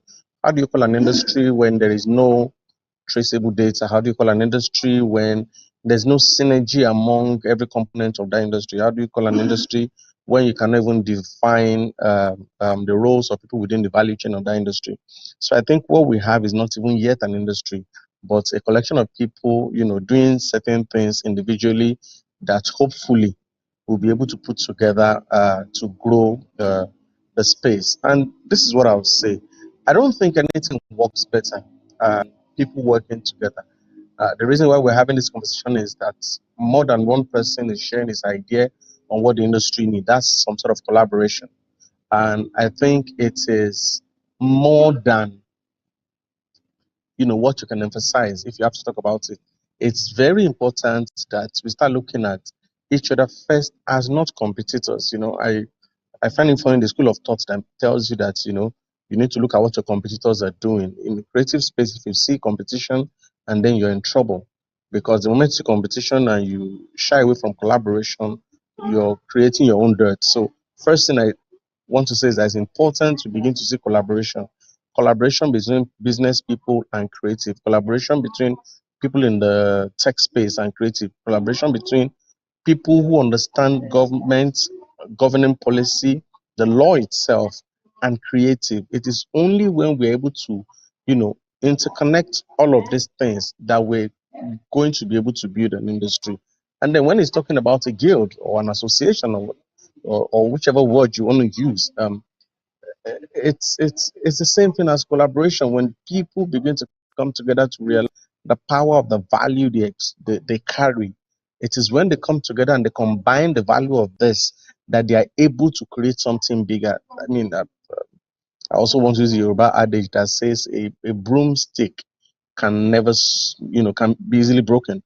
But when you have a whole bunch of broomsticks, it becomes so powerful. It can clean up a whole house and it's not easy to break. So I think you can't hold back the importance of collaboration. Um, and I respect and I appreciate what everybody is doing individually and collectively. I think what we just need is to be able to bring this together. I can say for everybody on this panel, there are people I look up to and I respect a lot, and each of them in their respective ways in the last, at least that I can pinpoint, in the last 15 years, have been contributing immensely. The synergy might not totally be there fully, but one way or the other, individually, everybody on this panel has added so much. And when I mean so much, I mean so much to the industry. So why don't we bring all of these things together, begin to work and create a synergy, and then we can create something much more. So I think yes, it's important. I think yes, it's very valuable that we move into the space of synergy to grow and build an industry. Well, thank you very, very much, sir. Thank you. Round of applause for him. Mr. Chris is very, very big on partnerships. And, I was going through, some stuffs I read yesterday, and I've seen it before though, but I was going through his profile again to be sure of what we'll be talking about today. And he's building a technology that can take pictures, and it's called Grace.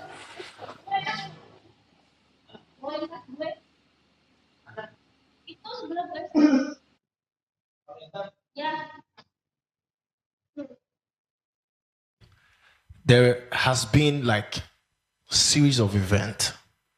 And what do you think about the demand so far since the COVID till date? Has there been crazy demand? Are the demand high? Are they low for event? Because you're in the event space, right?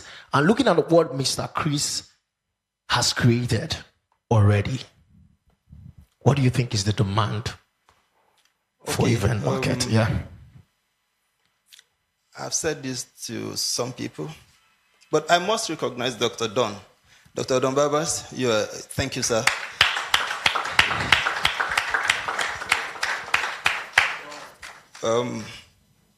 Kola just made a statement, and I'll go back to what you said. I'm one that don't believe I'm in competition with anyone, and I'm one that believe that everybody has their sphere of influence, and what is important is be excellent therein. When people call me for baby photography, I say I don't do baby photography because some persons have developed that space. So can you just go online and search for baby photographers? So because you cannot be everything everywhere, just pick one. It's a very big event, big space.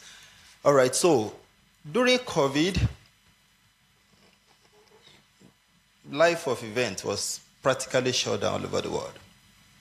But God prepared me specially, so I didn't really feel it. But there's something I now saw, and I put it this way.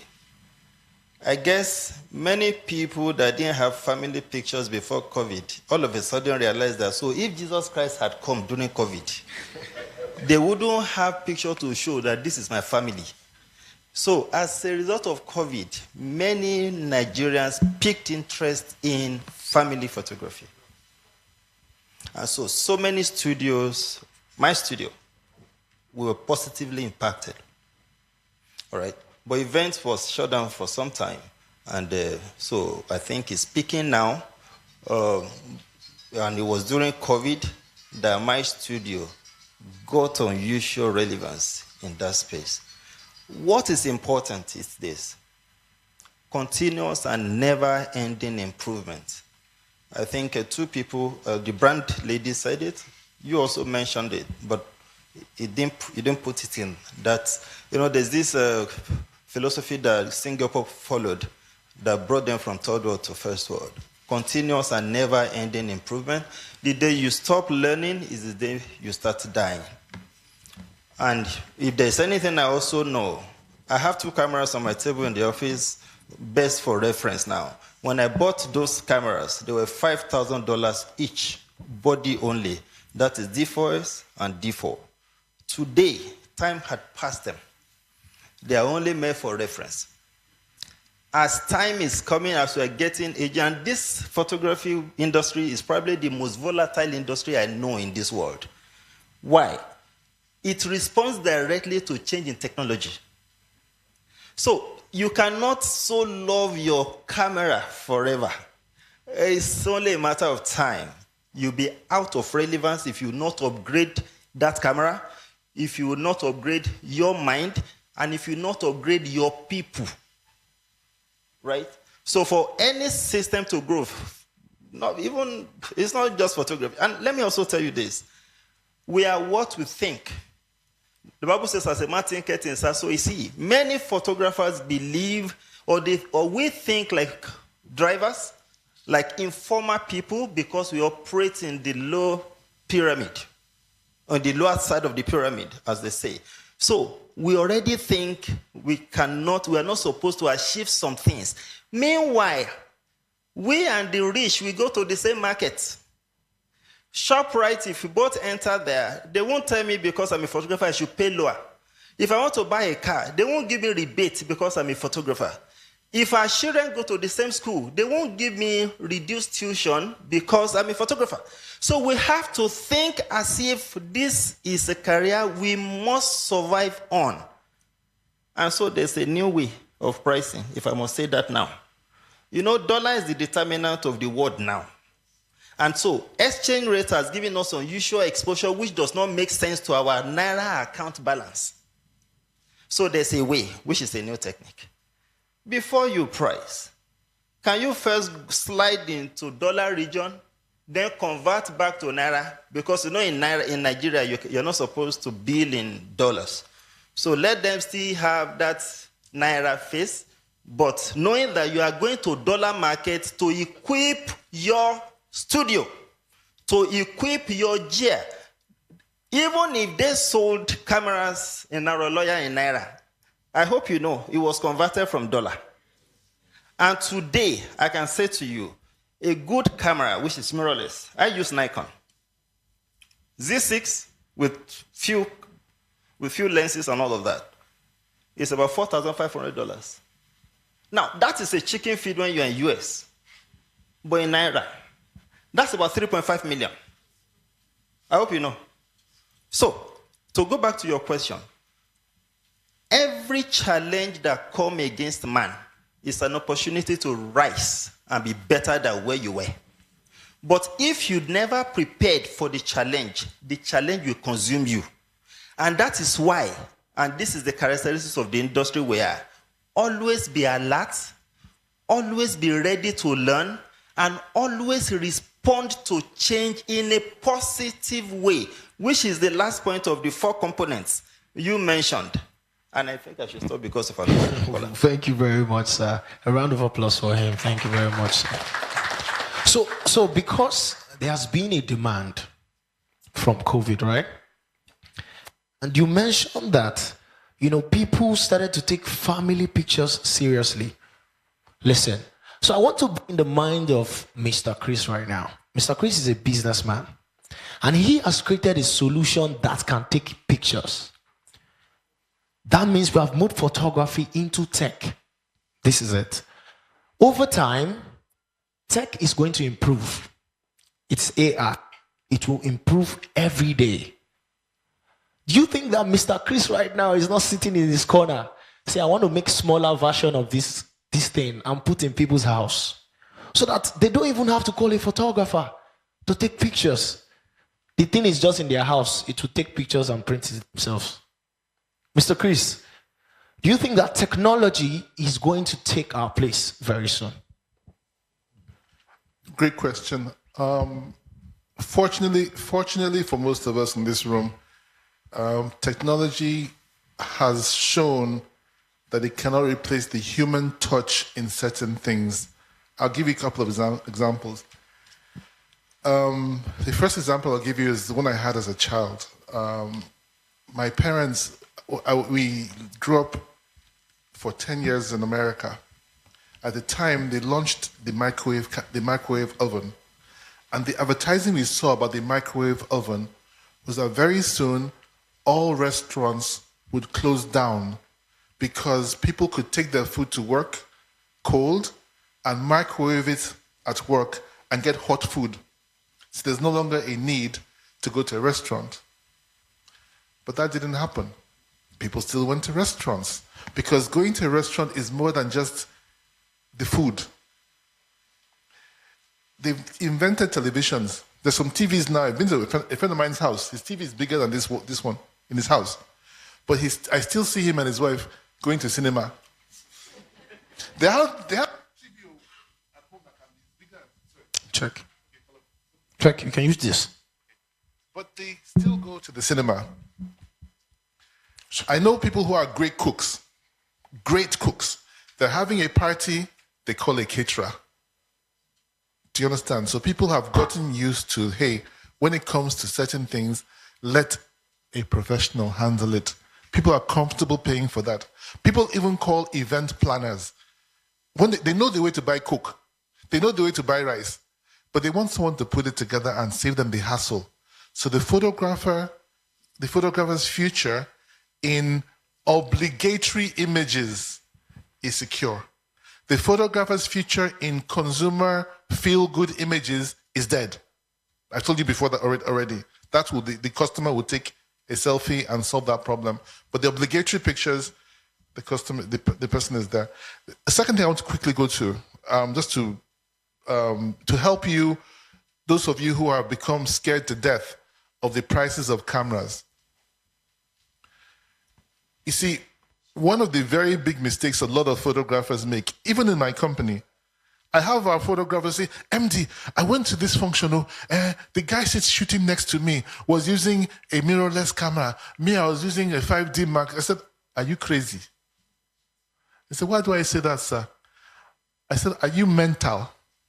He said, no, sir. Why are you looking at the photographer next to you? The customer does not know the difference between a 5D Mark 9 or a 3D Mark 2 or a Z. That's not the customer's business. When you go to Chicken Republic to eat, or you go to Sweet Sensation to eat, you don't ask, come, that fryer that's frying the food, is it the latest XYZ fryer? You don't ask that question. You are not in business for the guy next to you. You're in business to serve the customer.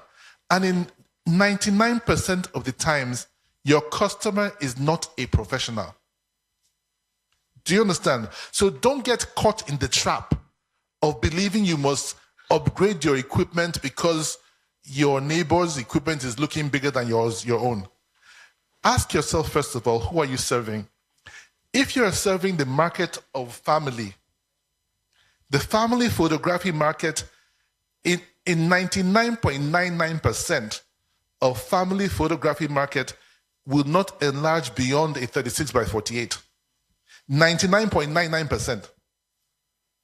That 99.99%, no human eye alive can see the difference in resolution of a 40D Canon and a 5D Mark, whatever Canon. The resolution is essentially the same.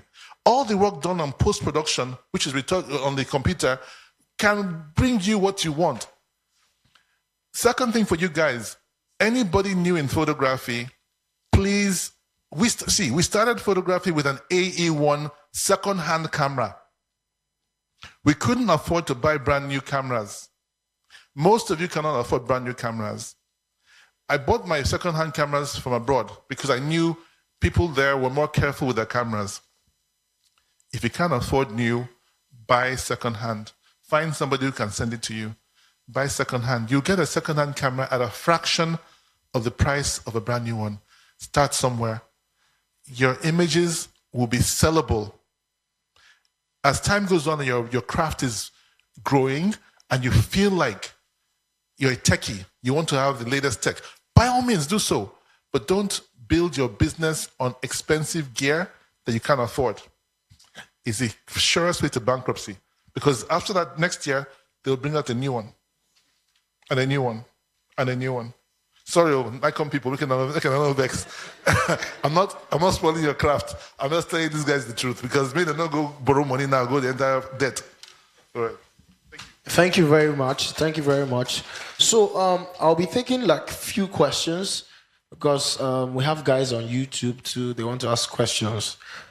If you have written your questions down, I'll walk through the crowd. You just pass it to me. I'll pick like so many amounts, but I'll just read like one. So you have your questions. Do you have your questions already? Anybody has written any question? Anybody has written any questions? Okay. Please go ahead. Good afternoon, everyone. So my name is Amosa Shukrat. I'm an IP professional, but I want to throw it to the judges since no one mentioned it. Like, how do the professionals in photography cope by copying? When someone copies what is not theirs, someone copies your work, how do you cope? What exactly do you do? Thank you. Okay. So who are you directing your question to? Okay. Do we still have Mr. Akim with us? Yes, I'm here. Please, can she take that question again, or you heard it? Yeah, I heard her. So she's talking about how you cope with people copying your images. Yes, please go ahead. Yes. Well, majority of the time, we believe that if you put watermark on your images and people will not be able to copy it and all of that. What I do personally, let me tell you what I do personally. I create images that are my cash cows, and I don't share them online. I have images I share online. Anyone that I share online, just be sure that if anybody picks it, is picking not a very high resolution image. And at the same time, I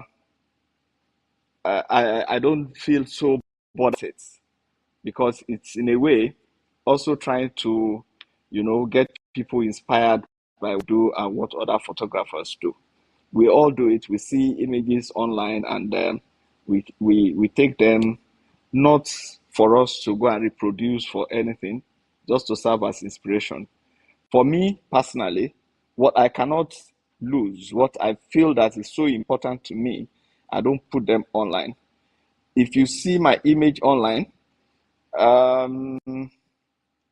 I believe it's something that I want in a public space.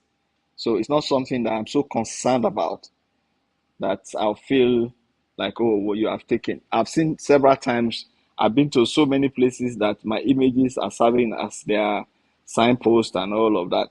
But then I don't feel bad about it because it's also in another way trying to make other people feel good by having some of the things that I do that they cannot afford. But the ones that I want for myself, you can never find them online. That's what I've said. So if you have something that you don't want to lose, so please don't put them online. All right. This is a quick one that will help you guys understand something very important for your business. First of all, Mr. Kim is talking about images that are like art photography that people would copy and use casually. That's art photography. Then you have commissioned work. Commissioned work where a family comes to you and says, or a person says, take my image and shoot a picture of me. Now, when you have commissioned work, it's like if you're shooting a family, your main challenge for all of you here is, those of you who don't know it already, is realizing that the image you've captured of a family even though you've given them the image, it doesn't give them the automatic right to exploit or create other images from that image without your permission. Do you understand? You see, it's hard to enforce in our country, but recognizing that that right is yours, and by the time we have our guild and our association together, no photographer would recopy or retouch or act on an image knowing fully well that he hasn't gotten the permission from the original author. That will bring, imagine the kind of money that will come when people hold back from doing that illegal service. All right, thank you. Can I say one more thing? Please go ahead. Okay, I'll give you another instance, just following the cue on what Mr. Okuta just said. I did a photo for someone. Yeah, I'm just talking about copyrights and all of that now. I did a photo session with a model who took those pictures abroad for a portfolio. And then she printed those pictures from a commercial lab. But unfortunately, the pictures were not released to her. They told her in plain language that she should get a permission, a letter permitting her to use those images from the photographer that took them.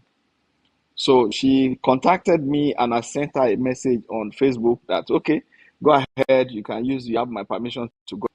But in spite of that, the lab still did not give her the images. They said to her that the consent must come as a letter, in a form of a letter on my letterheaded paper, signed longhand and sent to them. So that's what I did for her to be able to have the printed images that I did for her. Now, in Nigeria, you will discover that there are people who call themselves graphic artists. They pick your images up online. They're supposed to be in the creative industry like us. They pick your images up, they use them without reference to you. Some people will even have, okay, I'll give you another example if I'm not taking too much time. I went for an event in Ghana. It was a fashion show, jewelry and all of that. On getting to the venue of the event, the banner they did for the event had my image on it. They took one of my images, blew it up so much and used the image for their. That was done by graphic artists. The graphic artists did not have any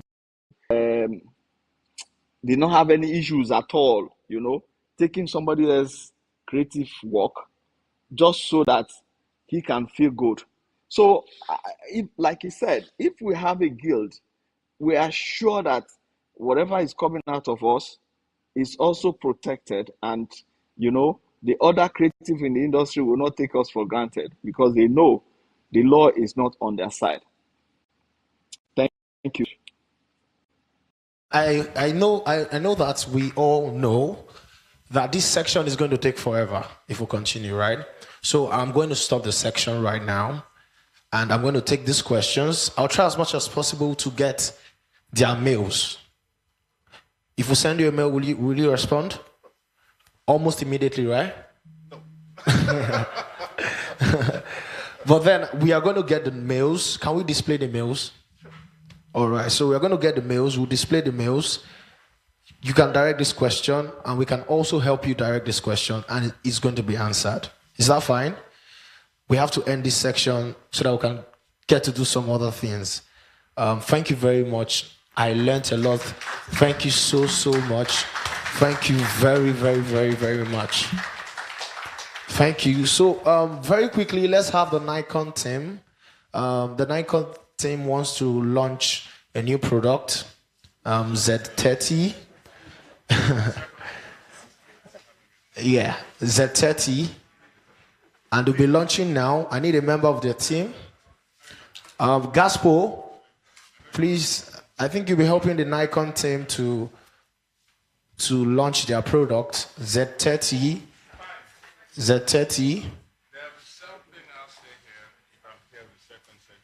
All right.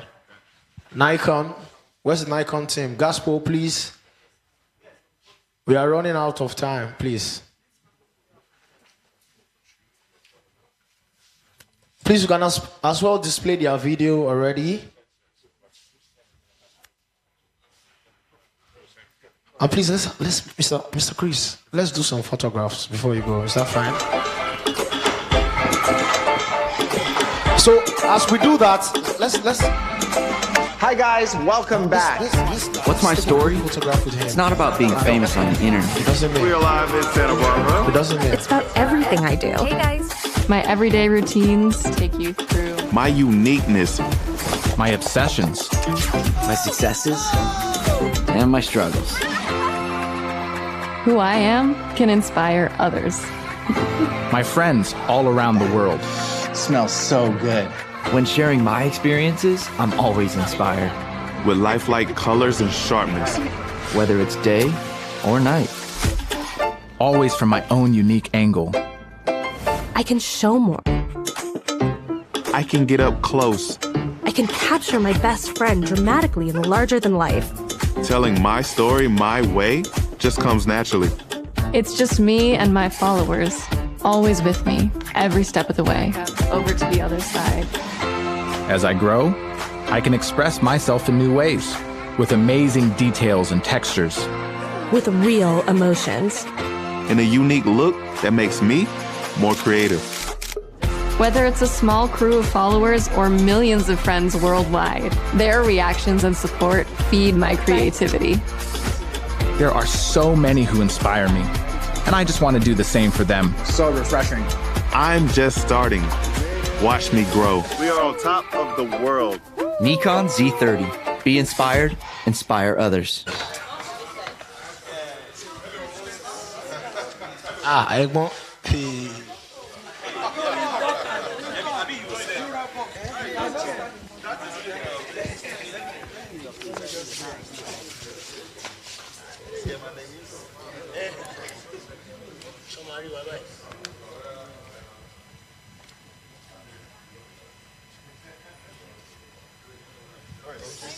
Thank you, thank you, thank you. Can we say thank you to all of them? Say thank you. Yeah. Expect our meals, loads of meals. Hey, hi. I'll give my number. For your questions.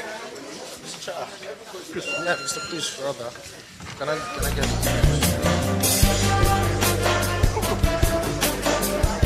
Very much. 816. Mike.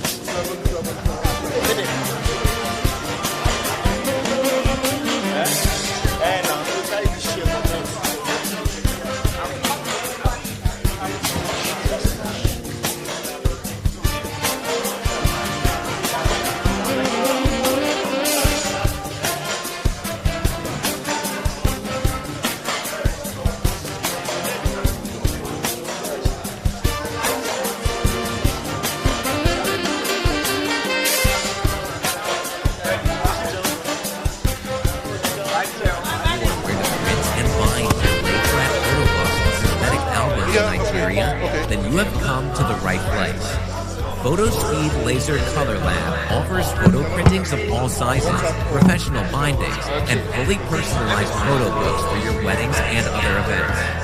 PhotoSpeed Laser Color Lab takes pride in its high-quality photo book production using the latest cutting-edge printing technology with a highly skilled staff. Our photo books and synthetic albums come in 3 different packages, including basic, standard, and premium. Contact us for price ranges. Now, you can book our services by WhatsApp at 081-541-11000 or email us at photospeedphotobook@gmail.com and get them delivered right at your location all over Nigeria. PhotoSpeed, trusted printing partner for professional photographers in Nigeria. Are you a professional photographer in Nigeria?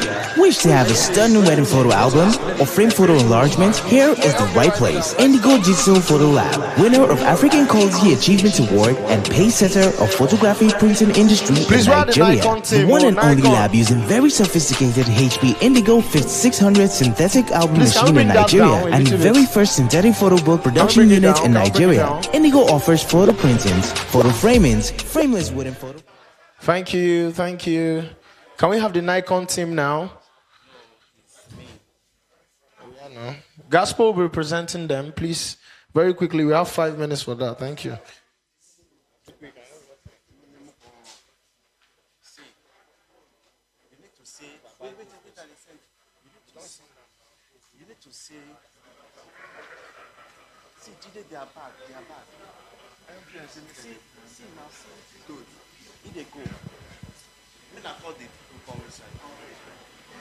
Hello.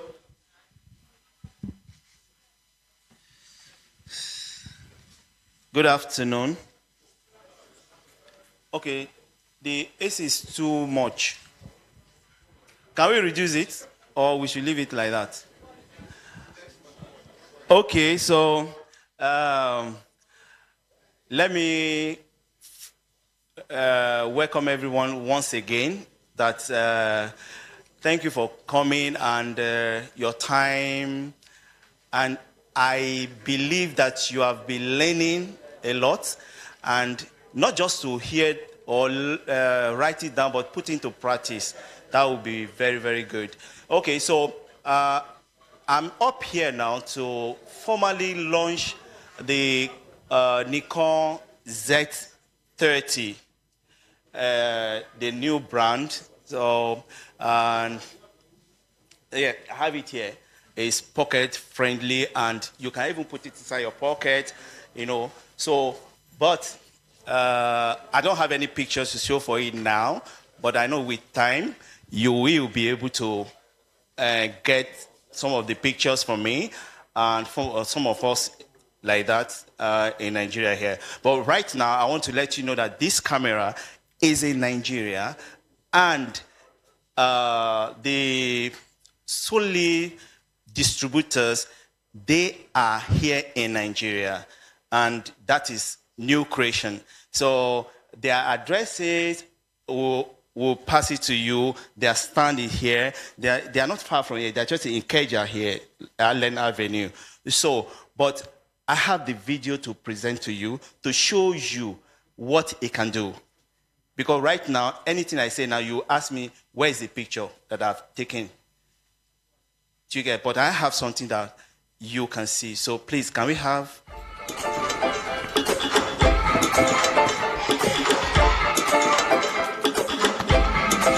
Hi guys, welcome back. What's my story? It's not about being famous on the internet. We are live in Santa Barbara. It's about everything I do. My everyday routines. My uniqueness. My obsessions. My successes and my struggles. Who I am can inspire others. My friends all around the world. Smells so good. When sharing my experiences, I'm always inspired. With lifelike colors and sharpness. Whether it's day or night. Always from my own unique angle. I can show more. I can get up close.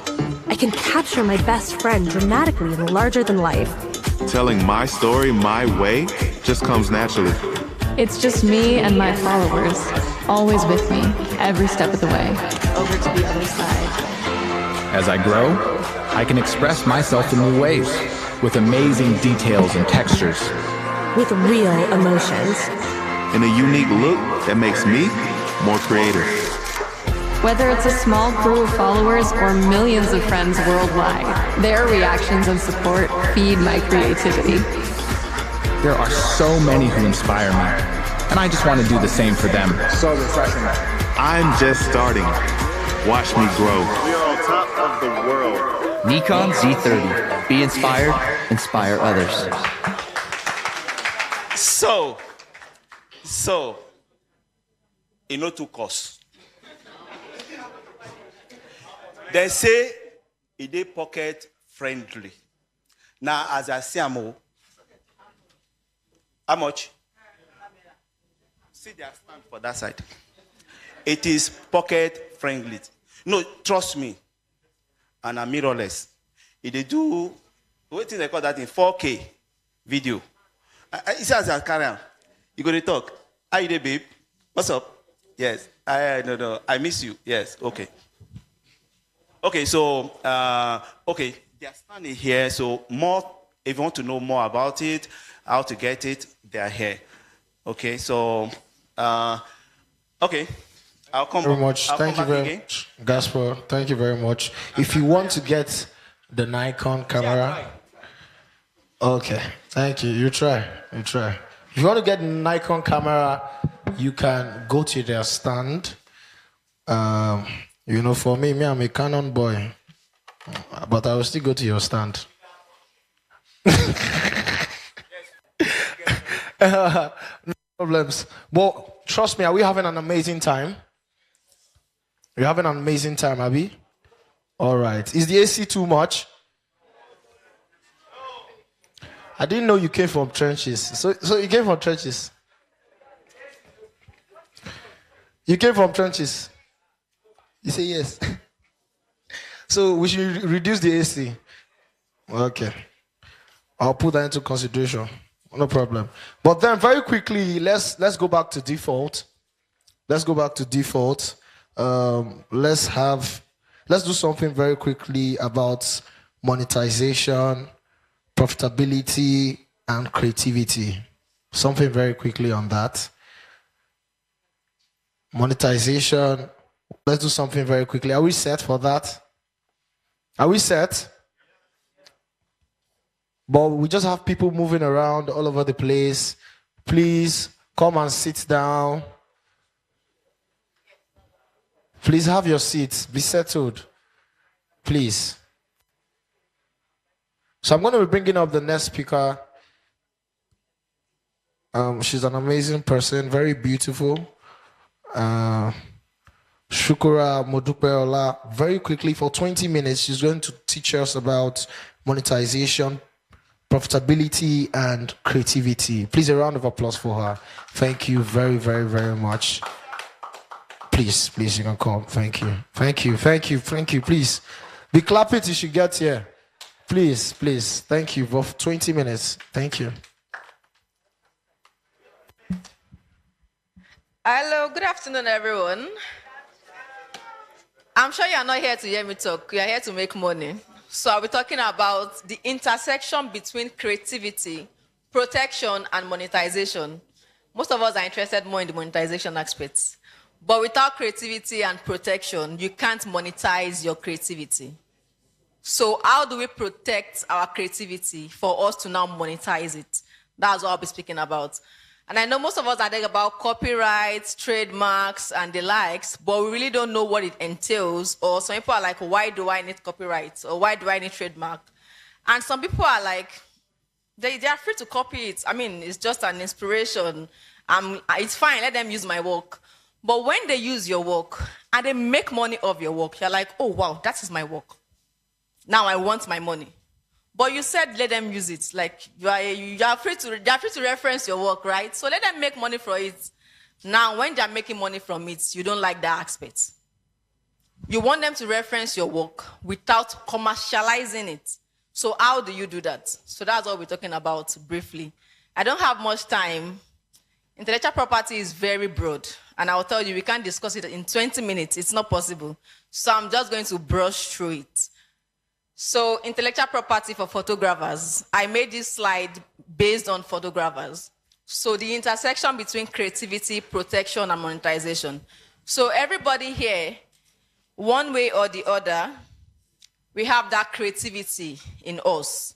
Without creativity, we really can't get what we want. If you call another event planner, they're going to design these halls a different way than this. So the thing is, how you express it is not the idea. I might have an idea of taking a camera of the sunset over the moon, but how Yemi King is going to express is will be different from how Gaspard is going to express his own. So that's where it comes in, expression. If I say, okay, write something about gospel, you write something different, you write something different. But we all have the idea of gospel. But how I'm expressing myself, that is what matters, and that is what is protected. If you see a picture of Yemi King, you can say, this one is Yemi King. This one, no, this one is T.Y. Bello. Why can you say that? Because there's a way they express themselves while taking their pictures. So that is what we want to do. We want people to see your picture and say, no, this one is somebody else that took it. It's not Yemi King, it's not gospel, it's somebody else. But how do they do that when you don't even have that? I would say branding now. So when we talk about branding, it's not limited to just your trademark. Branding is how people see you. What do people see when they see your brand? What do I see when I see Yemi King? What do I see when I see gospel? Is it just his brand? Or is it the way he communicates? Is it the way he tells his story? What stories are they telling? So that's what will make your own people come and say, okay, fine, I want this guy to tell my story using photography. But when you don't have that in mind, I don't see, okay, fine, I'm just seeing it for the first time, right? But I know your brand. I know Yemi King, but I'm just seeing it for the first time. So why will I go for a picture of Yemi King instead of somebody else? And if somebody comes up and say, okay, me, I'm Yemi Queen. How do I differentiate between Yemi King and Yemi Queen? Someone was saying before that they don't care about competition. We need to care about competition. Competition keeps you in pace. Like, what is the person doing that is different? I want to do something better. And that's why I say imitation is different from inspiration. You can get inspired from somebody's work, but don't imitate that work. Because it is what you put in your own work that will make you stand out from that person. That is your originality. If you are not original, you are just copying different people's work. How will I differentiate this one from this one? When I see a copied work, I can say that this work is for this person. But when you've imputed your own originality in that person's work, I can say, okay, fine, this work has been transformed to something else. Now it belongs to this person. So that originality is very important. And that will bring us to trademark and copyright. So here is greeting you guys and saying you have done a very good job. So you are doing an amazing job capturing, refining, and documenting people's life events in an unforgettable manner. And for this reason, you should definitely have a payday. But when you don't protect your work, how do you have a payday? Now, okay, but how do you get a payday when in terms of agreement between you and your clients are not well stated? Neither are they aware of the protection measures surrounding your creativity, nor how to monetize it. One of the speakers mentioned, one of the panelists mentioned that if a photographer takes your picture, despite the fact that he paid you, you own the work, you own the picture. Your clients do not have the right to see that picture, even after paying you. They don't. But few of us know this.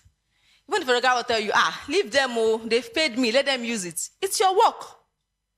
But when that model goes ahead to partner with a big brand and she gets paid, then you're not going to meet her. Give me my money, you're using my image. But you say you don't care. So you have to put all this in place so that when they use it and you're protected, you can call them out.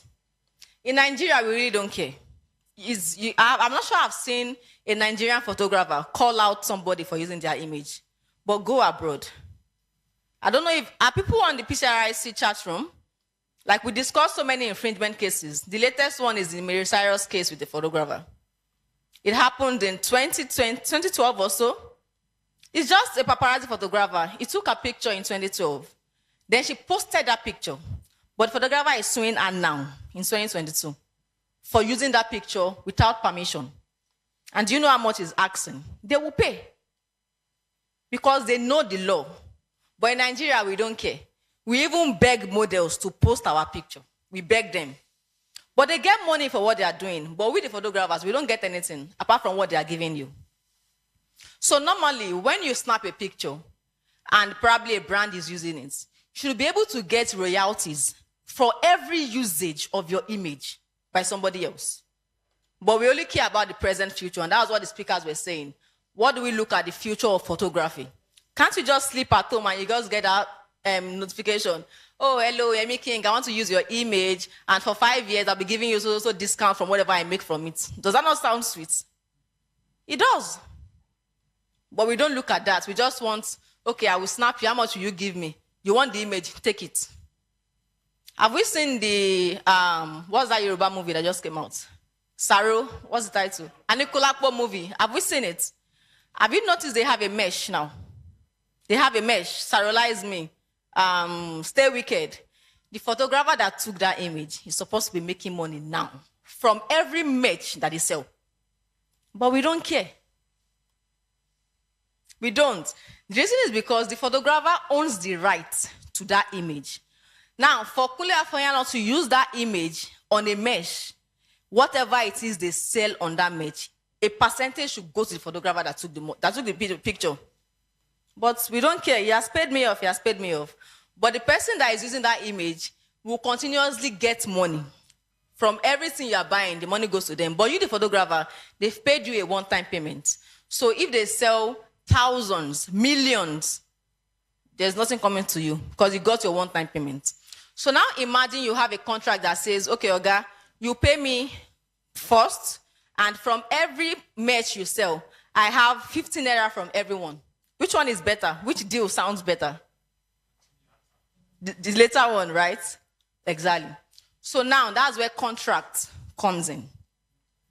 Most of us, we don't even have contracts for our business because we are not into the photography business. We are just doing photography. We are not into the business.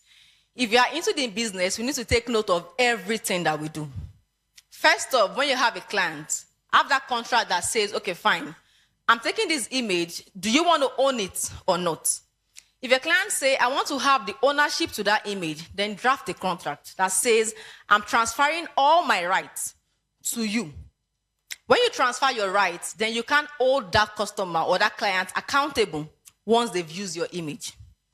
But without that contract, you own the image as a photographer.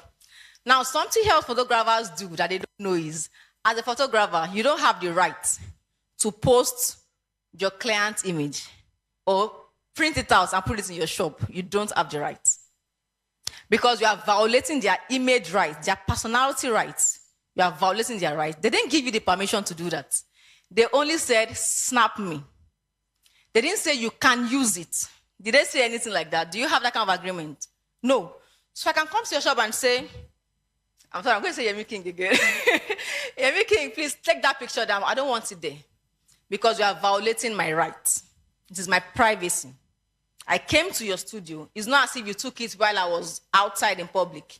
If it was a public image, there won't be a problem. But private image, you are violating my private rights. So you don't have the rights. So the way I, the model, don't have the right to post the image, the photographer doesn't have the right to print it and put it in the shop as well. Is it confusing? Okay, sir. Yes. Yeah, so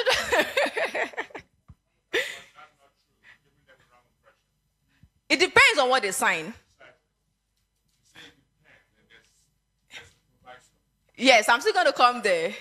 I don't have to know because most people don't know. So we'll come to the side of signing later. Okay, which is the contract based. So if you...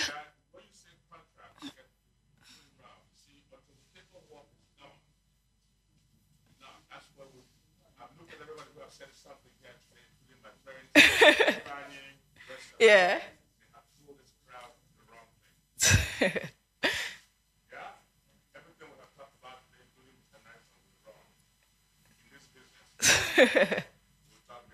Okay, so when you say contract means an agreement. It could be oral, it could be written.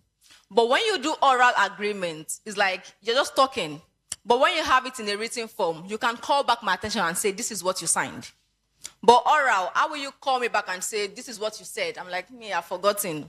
But paper, you can always bring it out and say, this is what you signed. So when you have an agreement with your client that says, you are transferring the ownership to this image to me, then you can't owe that client for anything at all. But without that agreement, you as a photographer, you have that right. So that's just the brief explanation of what we're going through. So we're talking about creativity, protection, and monetization. So inspiration, not imitation, like I said. Originality is a yardstick used in evaluating creativity. And I mentioned that earlier. Originality is what makes you stand out. How do I identify photography A or photographer A from photographer B? Is how original your work looks. It doesn't make it look copied. It's original. That originality stands in. So if you're saying, okay, I took a particular picture, there was this case within a photographer and an artist. It took the image and it changed the color from blue to green. And it said it's original. And I was like, how is that original? It's the same image. You just change color blue to color green. So how do you stand out in the crowd? You have to have something else that you can add that will transform that work from the original work to something else that can now stand in for you as being your original work. So how do you show proof of our artwork when all we have labored for is free and available for everyone to use? So like the other panelists mentioned, he said he sees his work most times outside. But you see, the thing is, when we are doing the work, we are like, okay, I'm just doing this work, everybody to see it. But the moment money enters, that's where you start getting pained. We heard a story about Netflix suing Bridgerton. When they started initially, Netflix was like, oh, they are promoting our work, they're promoting our work. But the moment Bridgerton said, we are having a show and people must pay, Netflix said, no, you guys are infringing. Why? Because there's money involved. So when money comes in, people will now remember, oh, I have a right. Let me use that right against these people. But when the money is not there, you're like, use it, it's for free. But the moment somebody starts making money off your artwork, you want something from it. So to avoid that kind of situation, we need to prevent it and protect whatever it is we are doing. Because, you know, in Nigeria, enforcement is kind of hard. So protect it so you don't have to, like, seek the enforcement route. So the only way to do this is by documenting and protecting our creativity. So that takes me to intellectual property. When I say intellectual property is intellect and property. A property from your mind. A property from your own mind, not copied. You start like, okay, fine. Let me put this drawing this way. Let me change this one. Let me change this one. You come up with something new, something creative. It could be already existing. But the way you've changed it, you've put this one in this place, you've done it very nicely, and the can actually say, fine, this is actually original. So that is your intellectual property. Whatever it is you create from your mind is your intellectual property. It doesn't have any standard. I can't say T.Y. Bellow's pictures is standard and should have intellectual property protection, and Gaspard's picture is not standard. No, there's no standard to it. Creation is creation. Creativity is creativity. So as long as you have something that you've created from your mind, you have that intellectual property protection over it. So now, how do we know the category of works to be protected? Under what category can I protect it? If I have a book, I wrote that book from my mind, so that's my intellectual property, right? But how do I protect that book? If I have a brand, a graphics, I created from scratch, how do I protect it? Each of these things have categories under which they can be protected. So that's what we're going to do now. So IP is basically the creation of human mind, which is protected from exploitation by third party. And the main reason why we're having this is so that people will not exploit your artwork. I mean, it's painful. You sat down to do something, and the next minute, somebody has taken off your logo, taken off your brand, and put it on their Instagram page and say, this is my work. And you're like, really? This is your work? And when you ask people, what do you do? People are like, I just leave it to God. You leave it to God. When they are making money from what you, like some people, you will just, I create content. Sometimes it takes me months. I know how many weeks it took me to create this slide. Somebody will now post it on their Instagram page, remove my name, remove the copyright, say they own it. How? It doesn't work that way. So we should start appreciating whatever it is that we are doing. Don't let somebody come and tell you, Shebi, you are my boss now, I'm getting inspiration from you. No, it shouldn't be like that. So we'll move to the next one.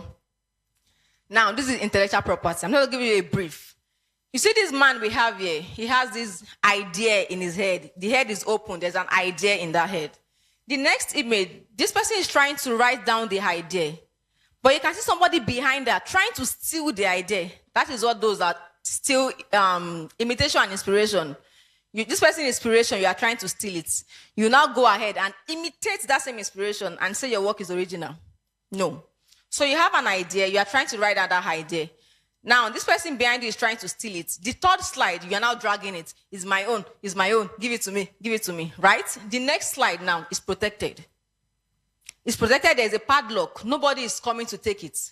The fourth slide, you are making money from what has been protected. So this is how it is. You have an idea. Everybody will always try to steal your idea. They will always try to steal it. But the way you express that idea is different from the way they're going to express your own idea. So fine, yes, you can have an inspiration based on my work, but how you're going to express it will be different. If I say spell gas food, I can say G-A-H-S, right? Somebody else can say G-A-S. Somebody else can say G-A-R-S. But we're still spelling the same name, but how we are spelling it is different. That's the expression. That's where expression comes in. So this person has the idea. This person is trying to take the idea. Now, if I have an idea in my head, I didn't write that idea. And I called this my uncle and said, this uncle, I have this idea. And I found out that he has gone to implement that idea. Can I hold him? I can't hold him because I have nothing to show for it. Nothing at all. Now imagine I have an idea. I wrote it down in a book. Then I told him. And he went ahead to implement it. Can I hold him? Because I have proof. That is how it is. I have proof. So what can I use to protect this idea that I have written down? That's where copyright comes in. Copyright protects literary and artistic work, written down and fixed in a medium. If it is not fixed, it is just in your head, it's not protected. Because if you want to take him to court, you have to show proof of what you have done. If it's just in my head, will I tell the court to backtrack my head and see the discussion I had with him? No. But if I have it written down, I can bring out my proof and it can actually go ahead and probably pay damages or something. So you see this third one, they're now fighting. It is mine, it is mine, it is mine, it is mine. But let's assume this person had protected it right from time. They won't be fighting about it. So the last slide is where this person is trying to exchange this written idea or this protected idea for money. That is where whatever photography you've protected, you can make money from it, even after they've given you a one-time payment. So this brings us to types of intellectual property. We have this here. You see this book in chain protected by copyright. We can see this logo, this CC logo, the Chanel logo, that's a trademark. And we can see patents, research, know-how, inventions, that's patents. And we can see this beautiful chair here, that's industrial design. And the last one is telling you to keep quiet, that's trade secrets. So these are the categories under intellectual property. So under copyright, what can be protected? Your books, your novel, your song, your photograph, cinematography, music, musical work, literary and artistic work, copyright. This one, you have this CC, trademark, your logo, your design, your shape, your slogan, your tagline, trademark. Patents, inventions. How did this Canon camera, this Nikon camera, you put one together and you build them together, that's invention. You are inventing something. It doesn't necessarily have to be putting cations and anions or putting battery. Biro is a very simple invention. Before, we were always carrying feather and ink. And someone thought, okay, fine, what can we do differently? Then you brought out something, a pipe, you pour the ink, you put a pen, and it's writing. You carry it everywhere, it doesn't smell. That's an invention. You are solving a particular problem. As long as your invention is solving a problem, it is an invention. It doesn't have to be car, engine, all of that. It doesn't have to be. So that's patent. Now, design. Why do I prefer big bomb, small lights? Those cars. Our brothers are, no, I don't like this car. It doesn't have big bomb. I like that one that has big bomb. No, me, I like small bomb. I like tiny lights. That's industrial design. How beautiful it is. The packaging. Have you ever bought something because of the package? You don't know what is inside. Just the package alone attracted you so much by. That's industrial design. How beautiful. How does a making package his product from Gaspard? Why do I pick a making? Why not Gaspard? Why not this other person? The design, the packaging. It's as simple as putting stickers on popcorn will make that person sell compared to the other buyer. Because children love stickers. Children will buy from you more because they have that opportunity to put two sticker on there and go to their friend. See, me, I have spider sticker today. Where's your own sticker? Where you buy from? This person. I will go there and buy. They are selling the same popcorn. The only difference is package. I added sticker to my own popcorn. What if I told you that the owner of Bobo was a staff of VideoMake? Have you seen Bobo? Do you know Bobo? Do you know VideoMake? Bobo is the big one. VideoMake is the big one. Bobo is the small one. The staff was under VideoMake. I was like, okay, fine. And my guy is doing this. What if I come up with something smaller that people can buy easily at a cheaper price? And they came up with Bobo. Now, let's assume there was a written agreement between VideoMake and Bobo that says, you won't do this or you won't operate in this industry after you've left my workplace. Or you won't use my secret, now trade secrets. You won't use this secret for your own business. But that is employee now, VideoMake, missed that space. So he had that opinion, he had that opportunity to produce Bobo. And every children wants Bobo. Do you know that Video now has a small drink? They have a Bobo size of drink now because they've noticed that Bobo sold. Bobo, yes. This one, please taste Bobo. This place, so it was just packaging. If you taste Bobo and taste VideoMake, it's actually the same thing. It's just, so what's our difference? Just the package. A smaller package and a bigger package.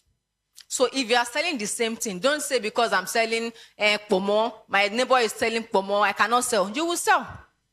Put your Pomo in not this ceiling bag. Put your brand name. Put something. You will sell more. And go to where your customers are. Don't tell me you want customers that will buy Pomo of 1,000 and you are staying in Ijegun. No. Go to VI. Go to Lekki. Go to where your customers are. You are going to sell. If you go to ShopRite, the price you buy bottled water is different from the price you buy in a big hotel. Their price varies according to where they are selling in. The price you buy water in Danfo, different price you buy in a conference, different price you buy in Eatery, it is different. So you might not have a fixed price. You can have based on the type of customers you sell to. But make sure your branding is complete. So like now, this trade secret, that's where the Bobo comes in. Make sure your secret is kept secret. Coca-Cola. Coca-Cola has been operating for how many years now? More than 100 years. Does anyone knows the recipe for Coca-Cola? No. Even if they tell you and they come and tell you, oh, I know, will you believe them? You won't believe them. Because they've made us believe that their recipe is a secret. The recipe is kept with 3 people. You see these 3 people, you can't see them in the same place. They don't travel in the same plane.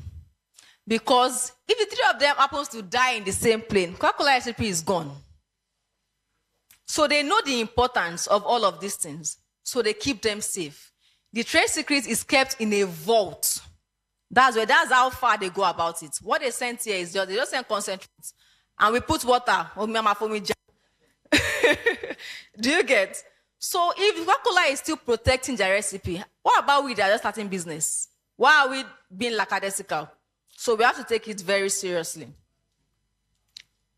So now, basic intellectual property for photographers is trademark and copyrights. For photographers, these are the basics you need. You might need industrial design, patent, depending, but just for now, you're just starters. This is what you need basically. So what does trademark do? Trademark is any sign that's capable of distinguishing the product and services of one enterprise from that of the other. How do I differentiate Coca-Cola from Biggie, from Pepsi? If I just see any bottle, that figure 8 bottle, once I see it, without the branding, I know it's Coca-Cola. Yes or no? Have you ever seen any other product that sells with that particular bottle shape? No, because that shape is protected as a trademark. It's one of the Coca-Cola's trademark. Do you know Toblerone chocolate, that triangle? Have you ever seen another chocolate that has that same shape? No, that's a trademark for that product. So we have to take our trademark, our branding very seriously. Very, very seriously. So now, criteria for trademarkability. Distinctiveness. I heard photonymy. I mean, that's a distinctive name. Photonymy, like, how will you think to that kind of name? All we do mostly is photographers by Modupe, photography by Sheung, Sheung photography. That's too distinctive. That's too descriptive. It's already giving a descriptive effect of what you are doing. So we need to stand distinctive. Look at Nike. It could pass for anything. It could be drink, it could be food, it could be anything. So why do you say photograph by Modukwe and limit yourself to just photography? What if you want to expand in future?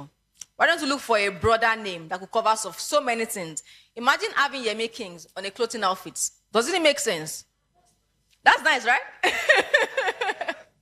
So that doesn't limit him to Yemi King's photography. Do you understand? So your trademark should be distinctive. It should not be descriptive. It should not be deceptive. It should not violate public morality. And it should not be generic. Generic in the sense that I'm selling Apple and I want to use Apple as my brand name. Can you ever imagine Apple to tech? I mean, is that not crazy? How will you name a tech brand Apple? That's crazy, but it is very distinctive. Apple and tech, they don't even correlate. They can't even jam themselves. So that's a very distinctive trademark for Apple. So now what can be trademarked? Your shape, your name, your symbol, your slogan, your color, your logo type, all of these things can be trademarked. We don't have much time, so I'm just going to run through it. Now, aspirin. Aspirin is a generic name for medical products. So don't say you are selling furniture and name your brand name furniture. Let me give you an example of generic name. I want to buy Indomie. I want to buy Biro. I want to buy toothpaste. No, I want to buy Close-Up. Which other one? I want to buy Maggi. Thank you. I want to buy Pampers. Even if those are not their names. But this trademark now, they've become generic. People just use them anyhow. And the moment your trademark becomes generic, it doesn't do the work it's supposed to do. It doesn't distinguish you or identify you from this product. Now everybody says Indomie. Which Indomie? Is it Golden Penny? Is it Dagote? Which one do you want? Is it Mimi? Which Pampers?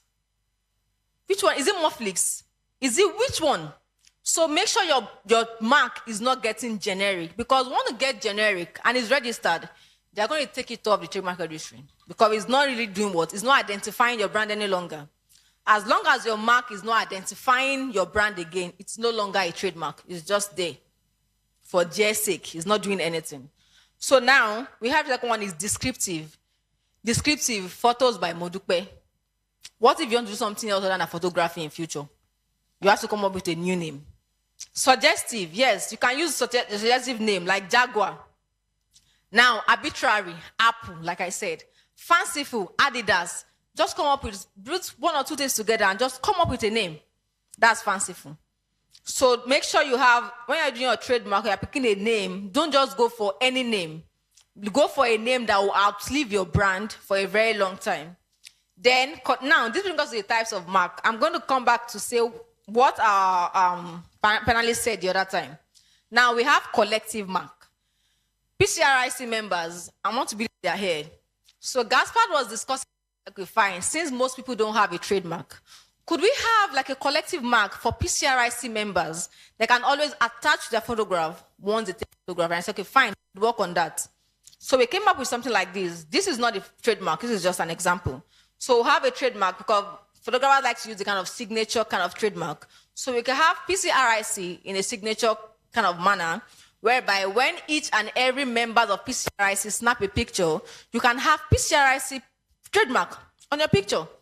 That gives you a kind of outreach for more clients. Like, oh, wow, PCRiC. Oh, really? That means of course is quality. This brand is of quality. People know them. So it gives you more outreach, more customers. It's standing for like, oh, fine, quality, standard. Even when you don't have your own trademark. And even when you've done your own trademark, you can still have it. You see sometimes, you see NAVDAC. NAVDAC is a certification mark. Once you have that certification from NAVDAC, you can use it. Then we have well-known mark. Well-known mark are marks that people know very well. Kelechi Amadiobi. Is there anybody that doesn't know him? No, so that's a well-known mark. Then we have certification mark, LASPAN.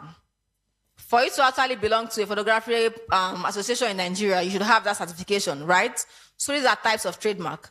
Collective mark, well-known mark, certification mark. So any of these are types of trademark. And you can have your own individual trademark as well. But because the kind of way the economy is, trademark is 120, 150, That's how they charge it. So now, for you to now afford, if you can't afford that one, you can go for this collective mark for PCRiC, pending the time you are able to register your own personal trademark. I hope that explains. We don't have much time, so I'm just going to brush through it. Now, I'm here. I've seen so many people use this. You write your name and you put R. Do you know the meaning of this R? Who can use R, who can use TM, and who can use SM? When you say TM, TM means unregistered trademark. You just have a brand name. It's not registered. You can use TM. Or maybe you are in the process of registering it. You can use SM. That's for goods. Now, SM is service mark. You are offering service-based. Photography is service-based. So that's SM. Except if you are selling gears, all these gears, now you can sell other products. But once you are offering services, you use SM. Now, once you are registered with the trademark registry, you can use R. That's when you have your certificate. It is illegal for you to use R when you don't have a trademark. It's illegal. It's not right. So the least you can use is TM, which says that, okay, fine, I'm in the process of registration, or I'm open to register this mark. You can't use R when your mark is not registered. So I always see somebody in the group that uses R after the name, and I'm sure that brand is not registered. So it's illegal to use R once your brand is not registered. So we have 45 trademark classes. Class 1 to 34 are for goods. So if you are offering goods, you are selling products, you should look at class 1 to class 35. So if you are offering services, class 1 and 34 rather, services, you look at class 35 to class 45. For example, photography, if you are selling probably J's, should fall under class 9 for photography. If you are offering training on photography, you fall under class 41, education and training. So your registration is based on what exactly you are doing and the class you are registered in. You don't have protection over everything. No, it's limited to that particular service or that particular product you are selling or offering. So that's to clarify trademark. It's not entirety that, so that means that someone can use gospel in a food business because gospel is in photography. It's protected under photography if you register as trademark. The person in food business is protected under food business, but can't come along and say photography. That person in food business cannot come and register under photography because somebody already has it in photography. I hope that explains it. So registration of trademark, this is how it goes. We do a search to check if the trademark is available. If it's available, you move to the acceptance and acknowledgement. Once you are done that, to be published, to say, okay, fine, you want to register this trademark. Do you have opposition? Any opposition, talk now before we give them the grant. If nobody says anything, it moves to the certification stage. So that's how registration happens. So sorry I have to rush. I don't have enough time. So benefit of trademark, it gives you the exclusivity to that mark. Nobody can use it without your permission. And that's why infringement is sweet, oh. No, it's sweet now. Imagine you just woke up one day and somebody infringed your mark. Okay, fine, you are infringing. I want so amount of money because you are infringing on my rights. But when you are not protected, it's not sweet now. Because you know that, this mark is not protected. Though. If the person go and catch me, the person will not pay. Look at when somebody said, when Mark changed his name to Meta, the person that had registered that name initially said if he pays him $30 million, he's going to give him the name. So imagine if that name wasn't registered in the first place. That's fine. So if anybody wants to use a registered name, they need to pay you to use it. That's where the monetization comes in. But if the name is not registered, that means it's free for anybody to use. Can you imagine a new gear company using Nikon? Does it make any sense? No, right? But they can use that name if they are willing to get license from Nikon. They are going to pay Nikon to use the name. So Nikon is getting the money. They are getting the access to use the name for a particular amount, for a period of time. It depends on the agreement. So exclusivity, ownership, monopoly, identity, competitive edge, and product differentiation. These are the benefits of trademark. So let's just take this briefly. Do we know this brand? BOP. When you see this BOP, what comes to your mind? Do you know the person behind it? If you don't know the person behind it and you see the brand, can you recognize it? Yes. Look at this brand, Yemi Kings. When you see Yemi Kings, do you have to see his face? No. You can recognize it. Now, look at this, Gospel. Do you know Gospel? Is this Gospel's brand? No, but it's Gospel, right? This tells you that Gospel doesn't have that exclusive right to the name Gospel, but it has the right to the name Gospel in the photography industry. I hope you understand this. So the owner of this Gospel is into interior. So I just put this just like confuse us a bit. This is Gospel, and we know Gospel. Gospel's brand is color red, I guess, color red. Is it? Where is Gospel? Let him come and speak for himself. Red, actually. So this is what trademark does. We all know Gospel, but we know this is not the Gospel that we know, because this is not how his brand looks like. The Gospel we know is in the photography line, but this person is in the design line, like interior designs. So this person now cannot come and protect this mark inside photography if Gospel have protected his name, Gospel, in the photography class. But if he doesn't do that, this person can actually come along and protect it in photography. And if Gospel is using that name, this person can tell Gospel, no, I've protected this name. You don't have the right to use this name. If you want to use this name, you have to pay me a particular fee so I can license this name for you to use. So in Nigeria, we don't do first to use. We use first to file. You might have been using the name for 10 years. If I just come today, start using the name today, and I register it, I'll send you out of business. Because I registered it first.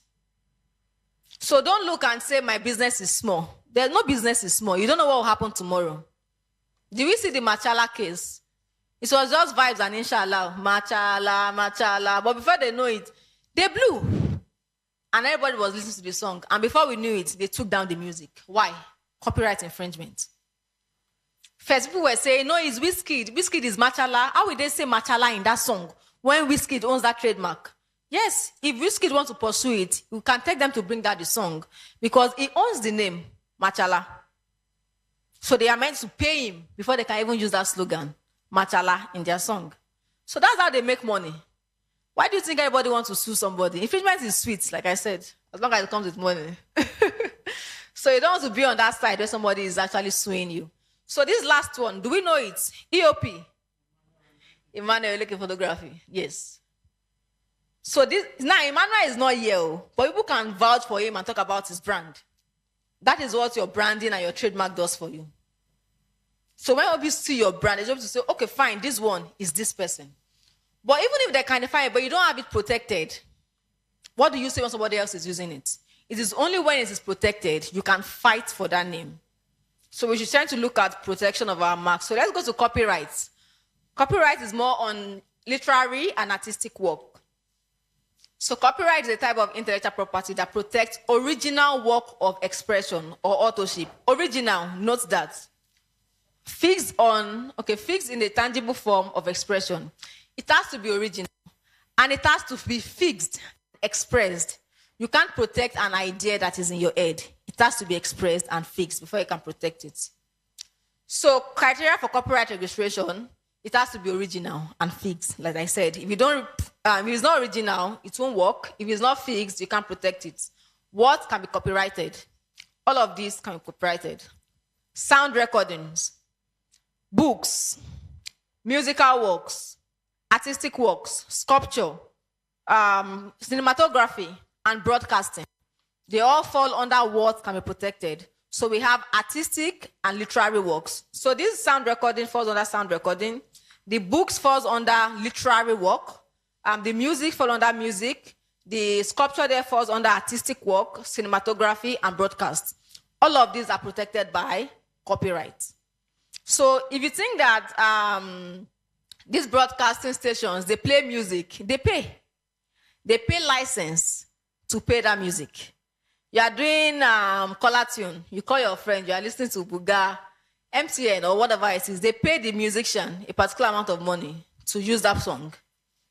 It's not that Nigeria, it might be somehow because there's a collective board that meant to collect the money. But normally, they are meant to pay. Whatever it is you are doing, you're supposed to pay.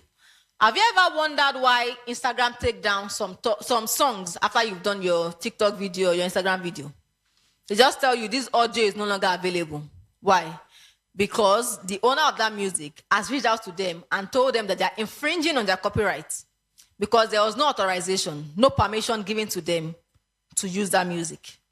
So whatever it is we are doing, we have to be very careful so we are not infringing on somebody's right. So types of copyright, we have the economic right and the moral rights. This economic right is the one that gives you money. The moral right is your right to attribution. That's moral rights. Like if somebody is using your work in a way that you don't like, you can call back the attention and say, I don't like the way you're using this work. It's portraying me in a bad manner. So even after you have signed on your right to somebody else, you still have your moral right. Your moral right is like forever. So if you have given your right to somebody else and it's portraying it in a way that you don't like, you have this moral right to call them back and say, hey guy, I don't like how you're using my work. It doesn't suit my own belief or whatever it is. So that's moral right. Then right afforded to copyright owners. As a copyright owner, you have the right to reproduction, distribution, translation, adaptation, public performance, and broadcast. So as a photographer who owns a copyright to a work, you have all of these rights.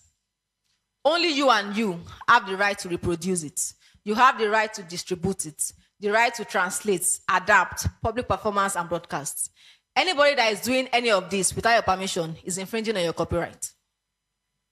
Do we know that? And one other thing is copyright is automatic. The moment you've created that work and you fixed it, your copyright is automatic. But when it comes to infringement and you want to prove that you own the work, what do you show for it? That's where registration comes in. You have to register your work with the NCC, Nigerian Copyright Commission, so you can get your certificate of ownership. Authorship versus ownership. If you author something, it doesn't mean you own it. If you author something, it doesn't mean you own it. Because there could have been an agreement that says, okay, fine, you are giving me the rights. Fine, you are the author, but I will be the owner because you are transferring your ownership to me. So we could have an author and we could have an owner. That's why sometimes you see a book that says authored by, but owned by somebody else. Because that author has transferred the ownership rights to somebody else. But they still have the moral rights of attribution. That's why they have that right to attribute them as the own author of the book. Then the next one is copyright in employment scenario. Now, what the law says is, if you are working under an employer, whatever it is you create belongs to the employer. If you are working under an employer, as an employee, whatever copyright you may seem to have belongs to the employer, because along the line, you probably must have signed an agreement, like an employment contract, that says whatever it is you do in this company belongs to the employer. But there are ways to it. It's possible you could have something else that says, maybe if I do some one of two things, this one will belong to me and not the company. You could have another agreement that says that. But generally, what the law says is whatever you create in an employment contract belongs to your employer. So you can't go ahead and say, while I was doing this job, I did one side hustle for my friend, so my oga cannot claim it. Your oga can claim it. He's your employer, so he owns it. Period of protection. Okay, so I'm rounding up now. How long does it last? Trademark lasts indefinitely, as long as you keep renewing it and you are maintaining it indefinitely. Copyright lasts throughout the life of the owner and 70 years after. Have you ever wondered why Michael Jackson is still making money from his music? This is the reason. He's dead, but he still has 70 years after his death. He can still make money from it. So this other one, patent and industrial design, they are not really basic for photographers, but it could be. You could have it as well. Patent lasts for 20 years. So it is after 20 years when big Biro expired, we now started seeing Eleganza, Lucky Kura, Kura Lucky, Lucky Kura, and the likes. But for that 20 years, the only ballpoint biro in the market was big biro, if you noticed. Then we have industrial design, the aesthetic, how beautiful it looks. That's for 15 years. So something else, guess the symbol. So what does this C symbol represent? Copyright, okay. TM, trademark, that's unregistered trademark. SM, unregistered service mark. R, registered. It could be service mark, it could be trademark. As long as it's registered, it's R. Okay, so monetization, how do you make money? You can make money from either of these. Assignment, license, franchise, co-branding. This will bring money for you. I don't have much time, so I'm just going to rush through it. So this is the promo we talked about for PCRiC members and non-members. So you can have that PCRiC trademark. You can use it. For members, it is 20K. For non-members, it is 30K. If you have access to this PCRiC trademark, then you can have that access to put the PCRiC trademark on your photograph to give you some kind of standards and the likes. So I guess that's that about that. Thank you. So I don't have enough time, but thank you. So there's a book on intellectual property. If you'd like to get this, you can see me later. Thank you so much. I hope I didn't take much time. You did. You took too much time. Thank you so much. Thank you so much. Yeah, the time you have been waiting for has arrived. So very quickly, we'll be having our next speaker, and he's somebody I like so much, and I like his dress sense too. A very young guy, you know, doing amazing stuff.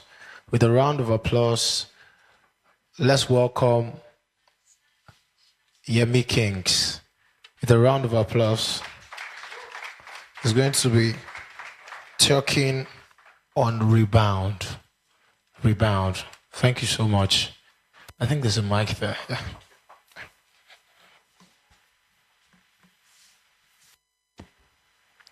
Thank you very much, Mr. MC. Please, can we celebrate him?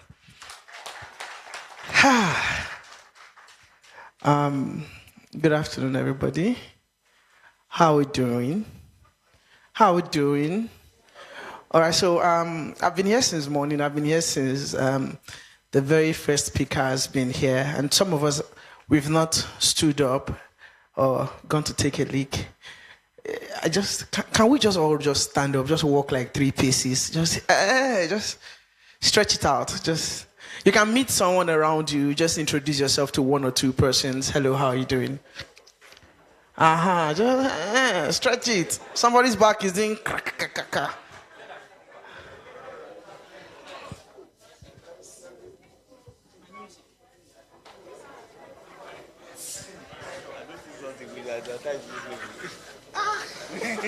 They don't pay money. They don't pay us. Yeah, just meet someone, talk to someone, introduce yourself, network. I mean, we're going to go into that.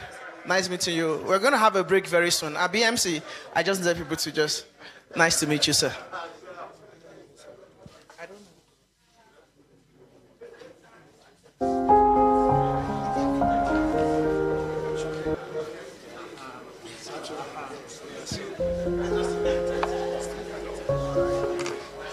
All right.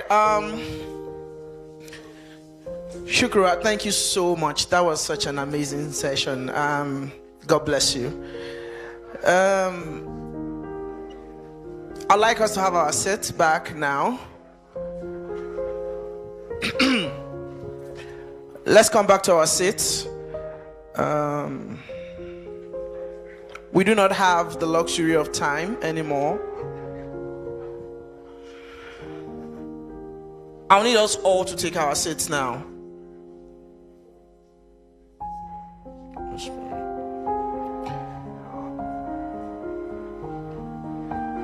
Before I start, please can we celebrate Mr. Gaspard? Gaspo, we are clapping for you. I love this man so much. I mean, If Gaspar were not to be a Nikon person, he would definitely be an MTN person. He's asking, have you gotten your Nikon camera?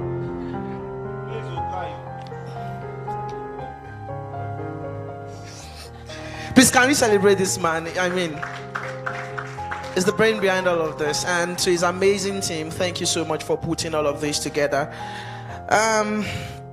As a proper Yoruba boy, I would love to greet all my elders in the building, our fathers that have come here to speak, that have blessed us, that have been blessing us since morning. My mentor's mentor is in the house. Please, can we celebrate for Todemi? Thank you very much. Daddy, thank you so much. And then we have Otumba Isaac in the house. Thank you so much. We have a lot of fathers in the house. Baba he was here. He's at the back.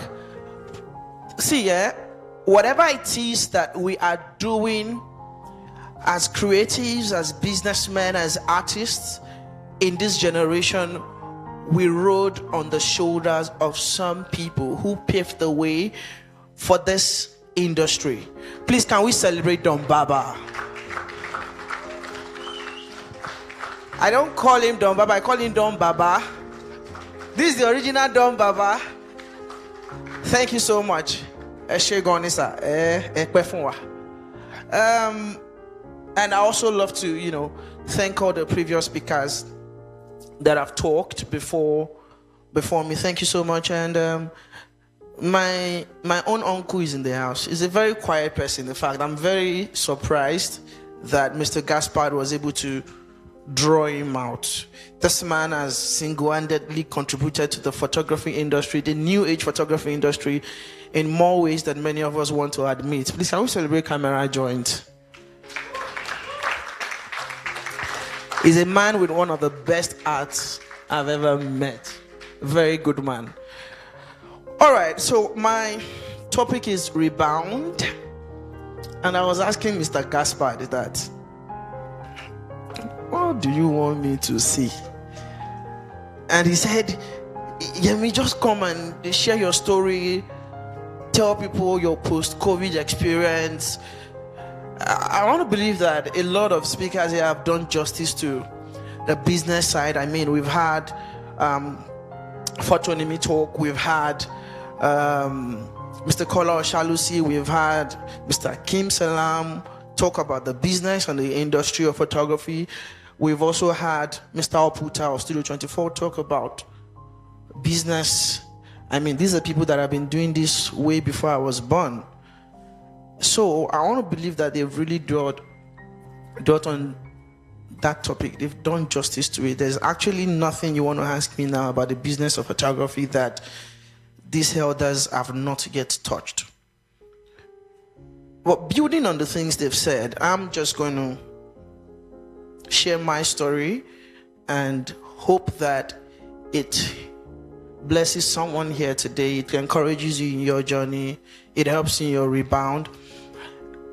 A big greetings from my beautiful wife. She said I should greet you people where. Thank you. And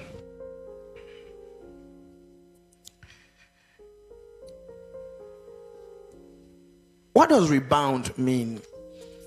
Rebound means to bounce back up with the same force that kicked you down.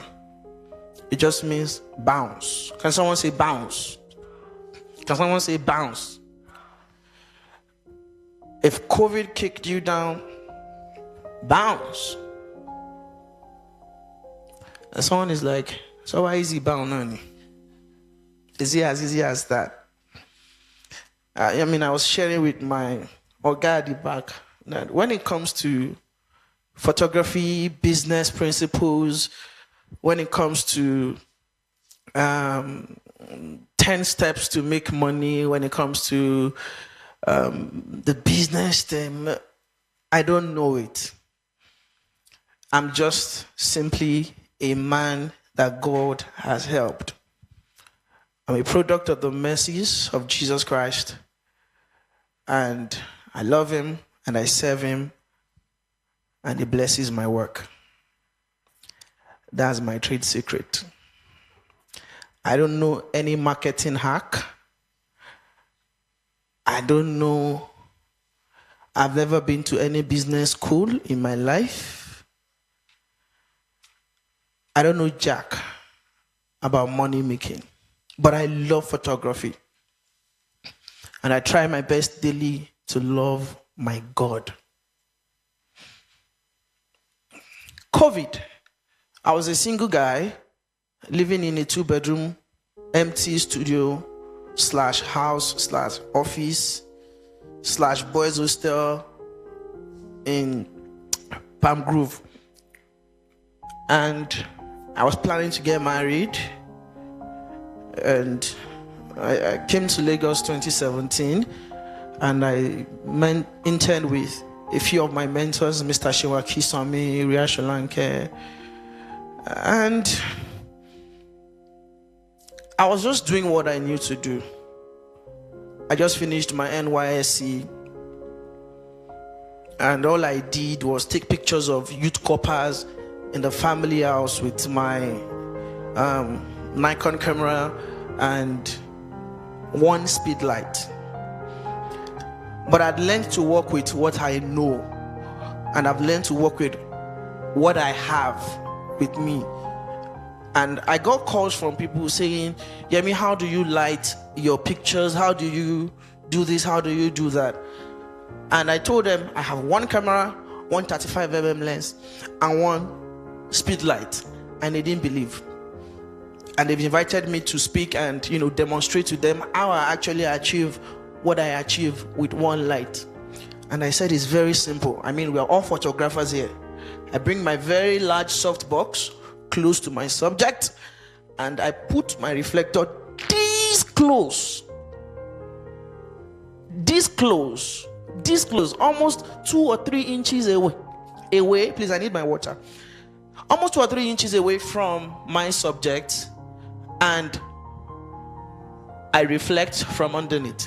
By the time I shoot raw and I pull up shadows in either my Capture One or my camera raw, by the time I do that, thank you. God bless you. I'm fine, thank you. By the time I pull out all of that, it looks like, the shadow part, it looks like, and we do some tweakings in Photoshop, and it looks like I used a 3/4 light setting. And then I didn't have rim light, so if I wanted to make it look like I did any rim lights, I'll duplicate the layer, pull up the brightness, and then mask out the edges. Rim light, bad delay. And I didn't have gel. If I wanted to paint gel on my pictures, I would create a new layer, paint whatever color of gel. I'll paint a different color on the shadows. I'll paint a different color on the highlights, and then change the blend mode to color. Simple. Gel badile. And I've never been one to feel like, I need to have everything before everything works. I need to have this latest gear before buy the gears if you can afford it, but have you maximized that which you have in your hands? So before we get started, I think we're just going to spend the next 2-3 minutes and just cruise through some of the images that I've created over the course of the past 2 years. This is just a sample. I shot this with 2 lights. Don't play the slideshow, just keep going. 2 light setup, just harsh light, soft light. Can you go back to that image? This was done straight from camera. This has no Photoshop. This has no Photoshop at all. So most of these images, this one has no Photoshop, straight from camera. This is also straight from camera. It's a technique called drag painting, shutter drag. This is straight from camera as well. We did it at an exhibition I had recently. Please move forward. Move forward. Yeah. So my work is very soft, very simple. I don't incorporate too many hard. So please go back. This particular image was shot at at a wedding, and I didn't have any backdrop. So what I did was these 6 speakers that the band guys usually stack on each other was my background. But because I know that I already have a black background to work with, all I just did was move the Oyinbo man away. Don't worry, it's not related to my guy here. Just move the Oyinbo man away a little bit and then put my light in front. One light setup. Remember what I said about putting the reflector very close? In fact, the reflector was somewhere around here and I had to remove it in post. So it bounces enough light. And then I was just like, the guy was smiling as if he's enjoying food. So I was like, and I felt like I just looked for this online, put it, and then put some smokes. I'm not sure if you can see it. Put some smoke to just make him interact with it. And then I don't even know the white guy's name again. He flew back to his country, never saw him again. But I mean, this has taught me to work best with the environment, not wait until everything is perfect. And then here he was screaming, the same guy, and I felt like the only thing that can justify this scream is as if he's passing a message. So got a mic, dropped it on top of his mouth, and then that image was produced. Next. So I shot this at the roof of a house. Of course, we did so much manipulation inside it, changed the sky, changed the concrete, changed everything. And then we put the birds, and then we put some African sunshine. Move. Let's just keep going. All right. So I tend to keep going. Keep it simple. Keep it neat. Have as little or no distractions in the image, because the focus point of the image has to be very, very clear. When people look at your image, what do you want them to see?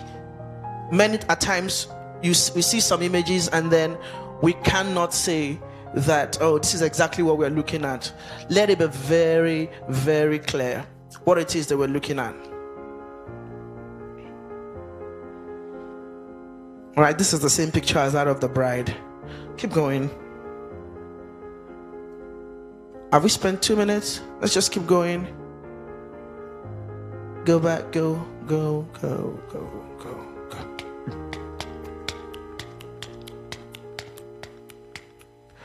All right. Should we stop or should we keep going?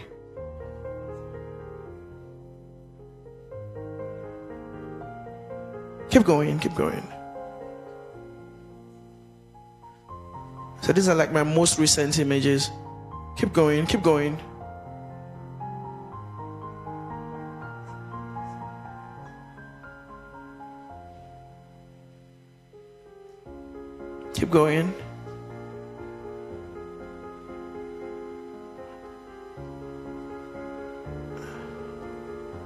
All right. Thank you very much. Please, can we celebrate ourselves here?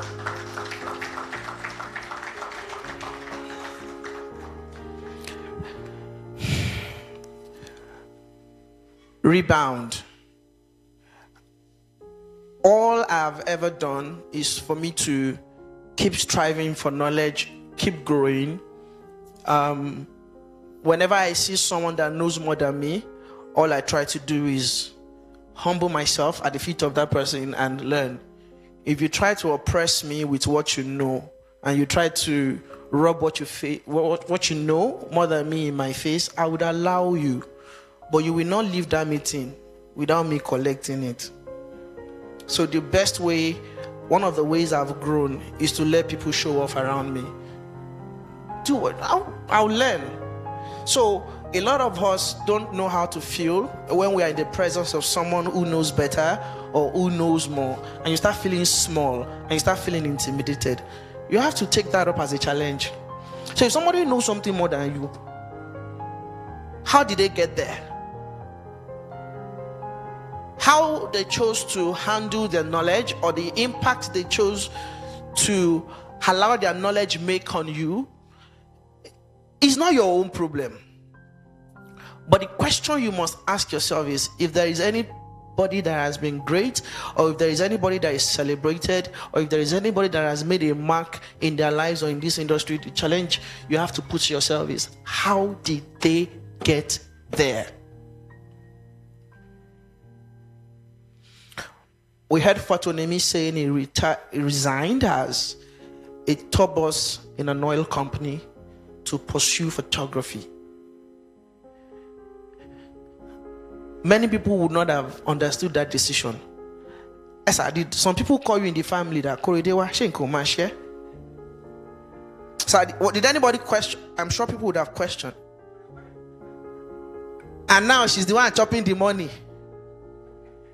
His house is standing on a raft foundation. Don't go.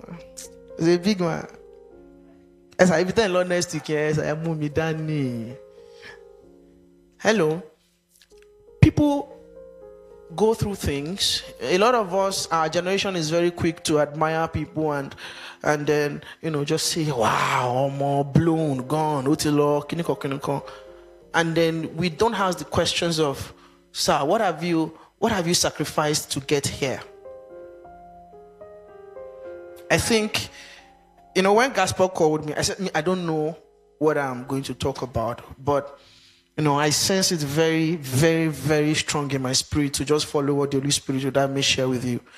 And so I'm not even going by what I have in my book anymore. I'm just going to share from my spirit with you guys. If you see someone that has succeeded or that is succeeding, yes, respect them, celebrate their journey, honor them. But more importantly, ask the tough questions. So, what have you sacrificed? What are you still sacrificing? Where is it still paining you? Beyond the glitz, beyond the glam, beyond the followers, beyond the cars, beyond.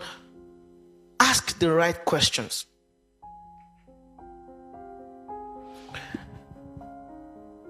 During COVID, I was planning on getting married. I didn't have up to 150,000 naira in my own personal account, and I was marrying an Igbo girl from Imo State. So help me. And I went to go and meet her parents. I did my introduction during COVID. And, the man was like, are you the one that wants to marry my daughter? I said, yes, sir. Yeah, I've been hearing a lot about you from my daughter. And I'm a photographer. I don't have anybody. I don't know nobody. But I have God. Amen. Somebody say, I have God. See, that's the crux of my message to you today. There is no success that is not spiritual. Take it from me. There is no what? There is no success that is not spiritual. Everybody has spoken here today and they have blessed us. I want to believe that we've all learned from all the speakers. Correct? I'm here to just add to it that, look, just hold God. Now, watch this. They asked Fatonimi that during the pandemic, what was it doing? Is business tilted towards more family portraits? It's by the grace of God that I could even tilt in a direction. Some people could not move, talk less of tilt. Nobody was booking me. I was just I was just gaining weight. I had to leave Lagos because Lagos was like where you must catch corona. Osun State was safer. Because all these rich people that have traveled from abroad, my mom was just on my neck. Yeah, that's the full meaning of the Yemi now.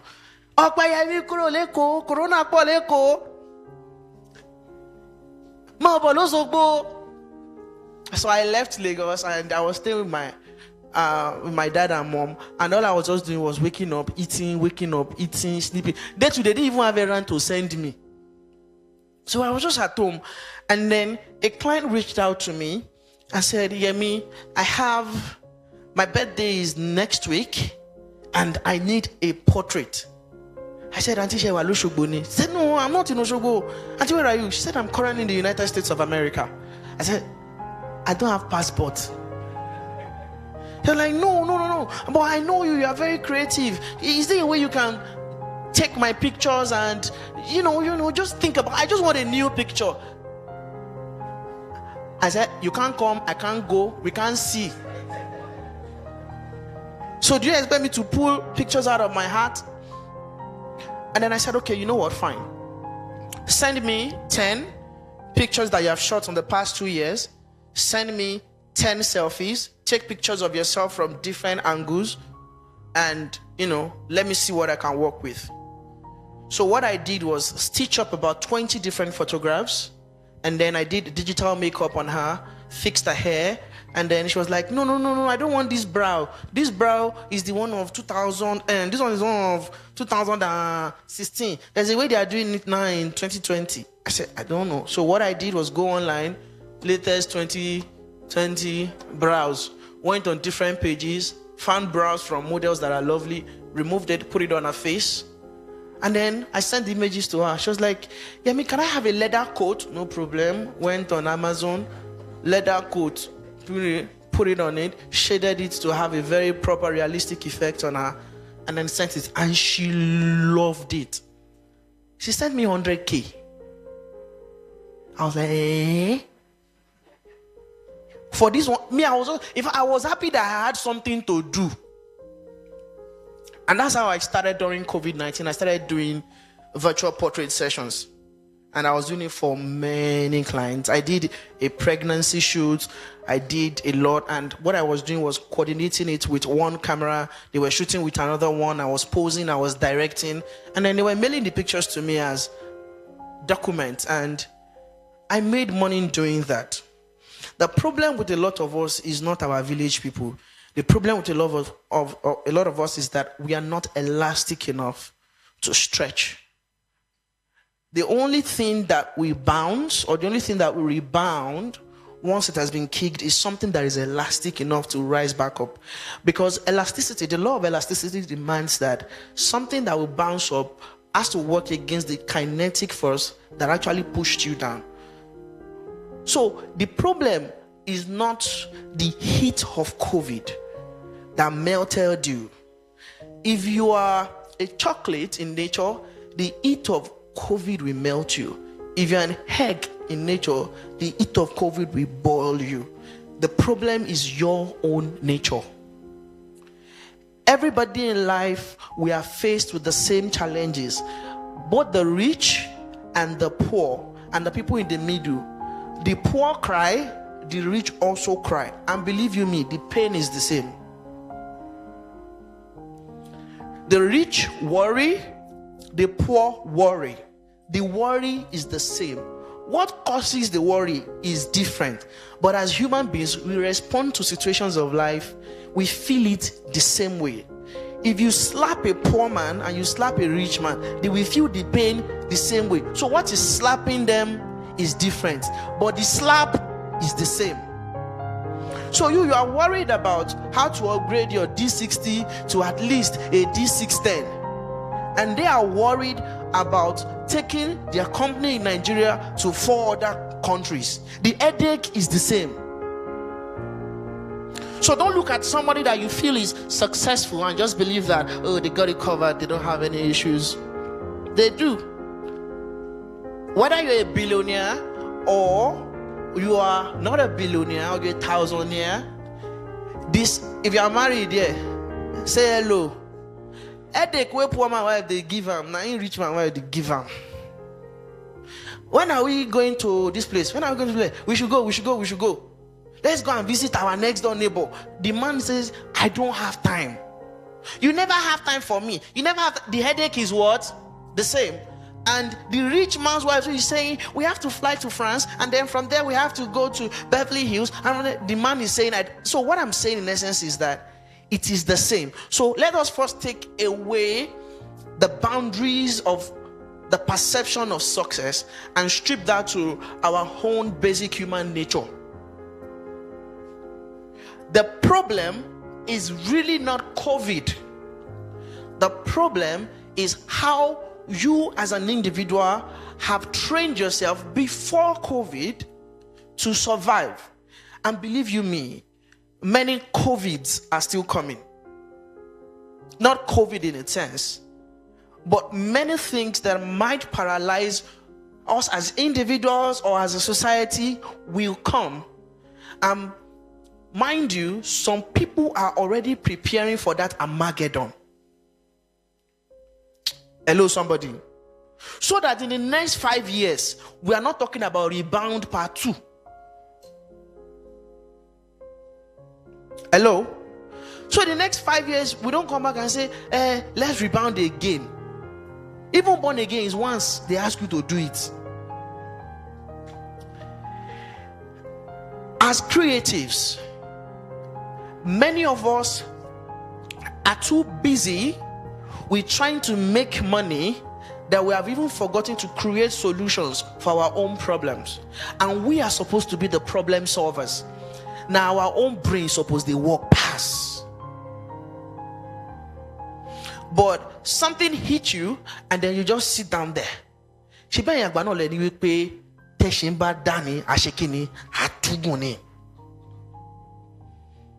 If you fall off a horse, what do? You climb it again. You fall off, you climb it again. But many of us are too quick to blame Kinili, last pani, one airport. Clients mini, they did no. We blame everybody but yourself. Auntie, you are still using this your camera. When do you plan to change it?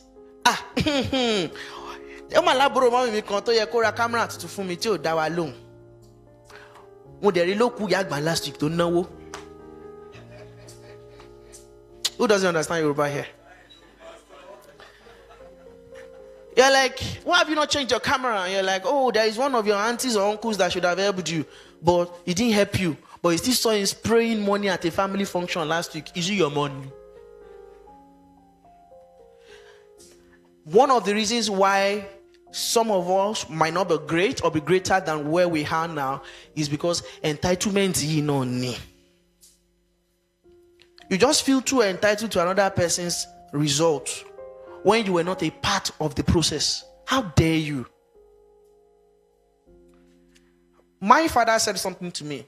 Said, "Okpe, Monisa, when to bari enyo, tonka 10 million, to ba bere 2,000 lowe, to ba fún ẹ ní 500 naira, dobale kò dúpẹ́, kò dẹ̀ máa bá tiẹ̀ lọ. If you need 5,000 naira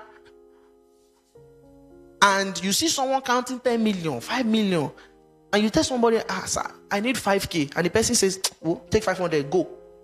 Don't feel bad that, out of all of this, that person that is counting 10 million is still looking for maybe 46 more million naira to balance it. Show look buy any. So take your eyes away from that rich person in your family that has refused to help you. Take your eyes away from that your aburo mini oda shori re back with family. Most of them go retail low. Do you understand? Take your eyes away from the grants that you applied for that did not come. Take your eyes away from your friend that you know is boxed up, that you feel should have been able to easily borrow you money. It's chunk change now. Take your eyes away from it. You won't grow that way. And ask yourself, Banuso, and say, what can I do differently?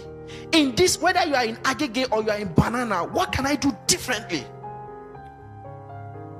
Many of us are too proud to ask the person beside you and say, Joe, am I doing it well? What do you think I can do? Many of us can't even take criticism, talk less of correction. Somebody can just hint you and say, I feel you could do this. You just say, it's art in me. Photo years, I show over blurry, motion blurry. Magenta you work for you, print iṣẹ́ jáde ní photo speed. Mo rí magenta ipo color grading ni. That's my own what's that thing they used to sell? Preset. What they feel like pẹ̀lú. Do you understand? See, pray a prayer and say, Ọba aláwọ̀ pa, dákun má wò mí pa.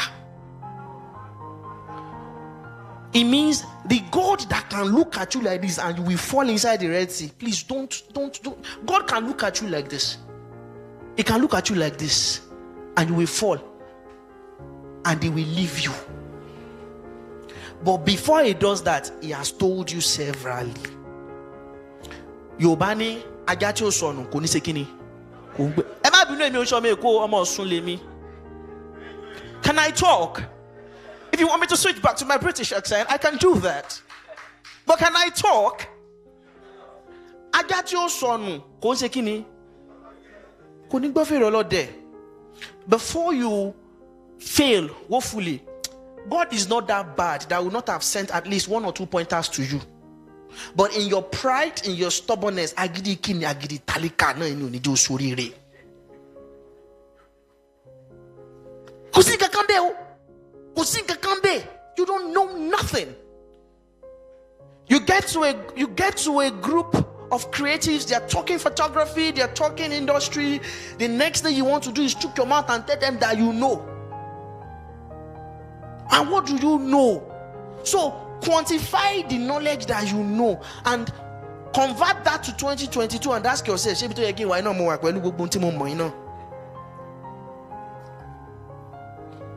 Hello, somebody. It's not everything. You know, you said something very profound. You said a lot of us have to recognize what money is so that we don't miss out on money thinking that it's money, right? I think you framed it that way. A lot of us think that everything is money, everything is cash.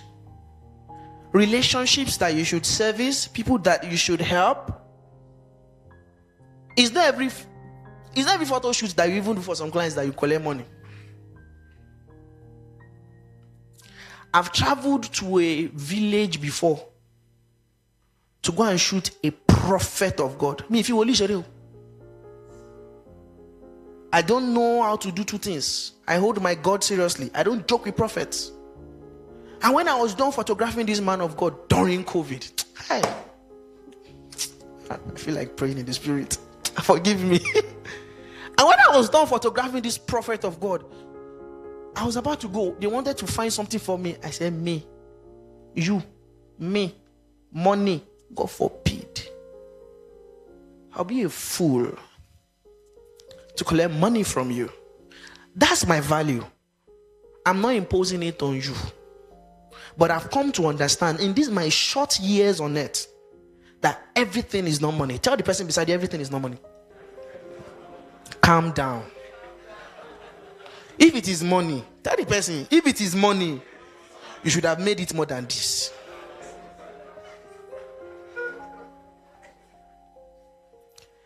When I was done with that photo session, the Baba looked at me like this. He said, he want money. Can you afford by? I just went on my knees. Yeah. And I raised my camera up. And he knew what I meant. And he prayed for me during COVID. That picture was shown here recently. He prayed for me. So there are some people that I'm quick to discern. This one, Yemi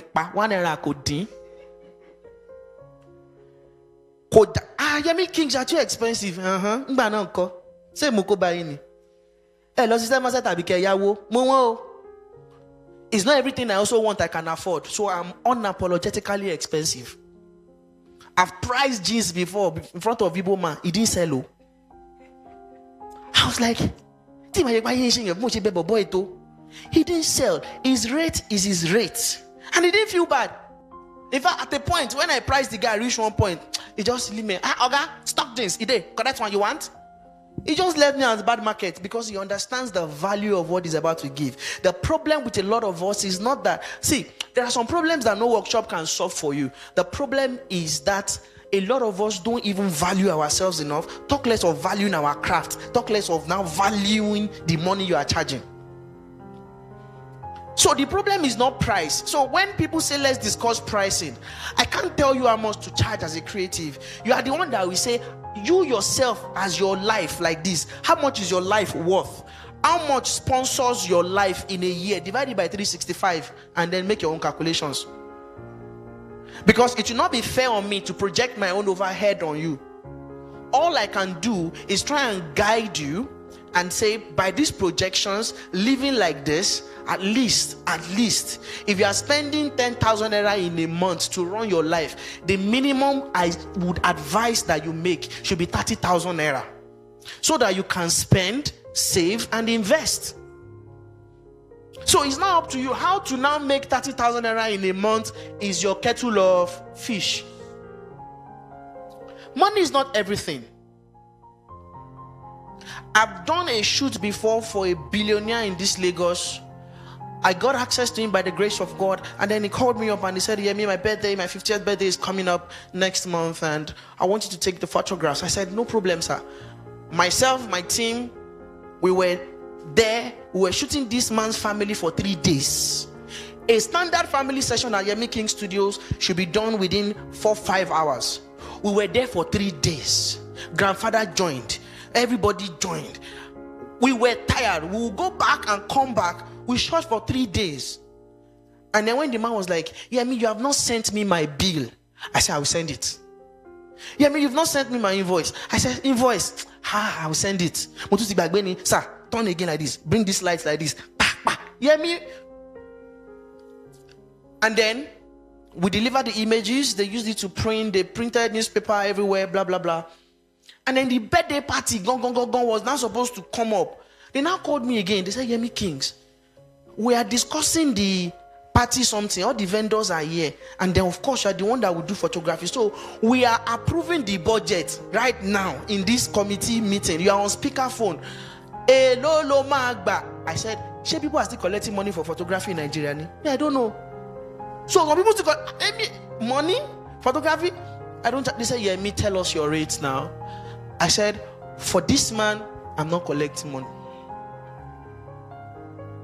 And then the day of the event came, we shot thousands of pictures. I was sweating. I cannot tell you the access and the doors that have opened from just that one seed. And if that man didn't do anything for me in this life, I'm still not entitled, because I sowed a seed to God through him, not to him. Hello, somebody. Many of us help people thinking that they will help you back. That's been transactional in your mindset. Help people for helping them sake, because Jesus said what? If you do it for your neighbor, you've done it unto me. So along, this woman young photo, oh my God, say sorry for me.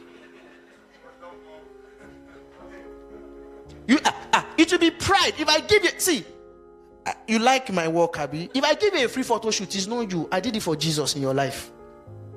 Do you understand? So I'm not looking at your hand for anything. I'm looking to God.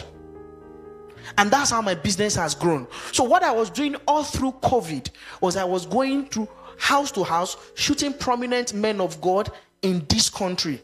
And the only payment I was receiving, I'll just raise my camera up and they will bless it. People of God, nobody knew Yemi Kings before COVID. During COVID, I'd been doing photography for 4 years before COVID. What I made during COVID doubled what I had made in the first 3 years.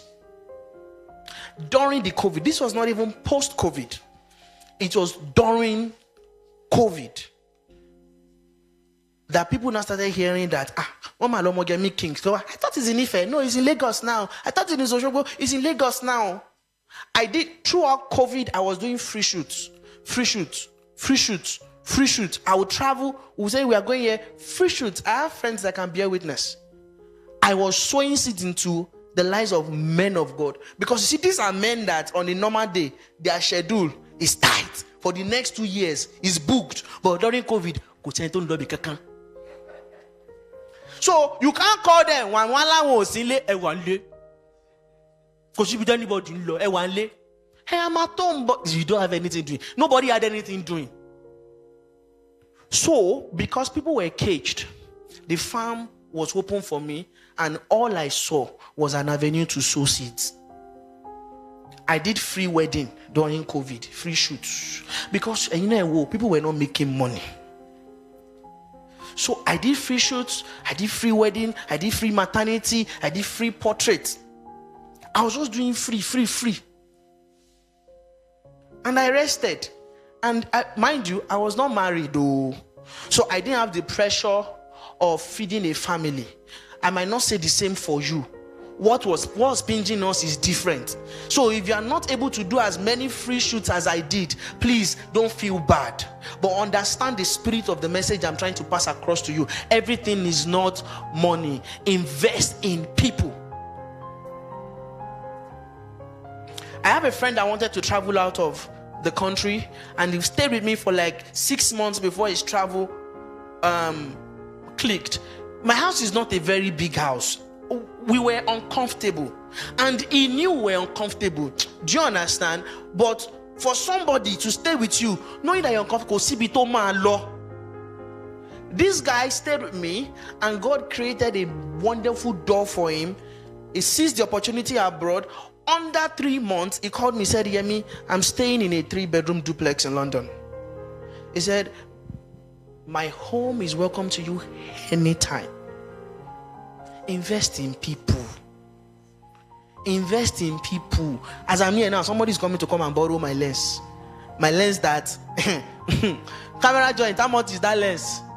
Please, can we celebrate camera joint once again? Very good man. Buy from him. He's a good man.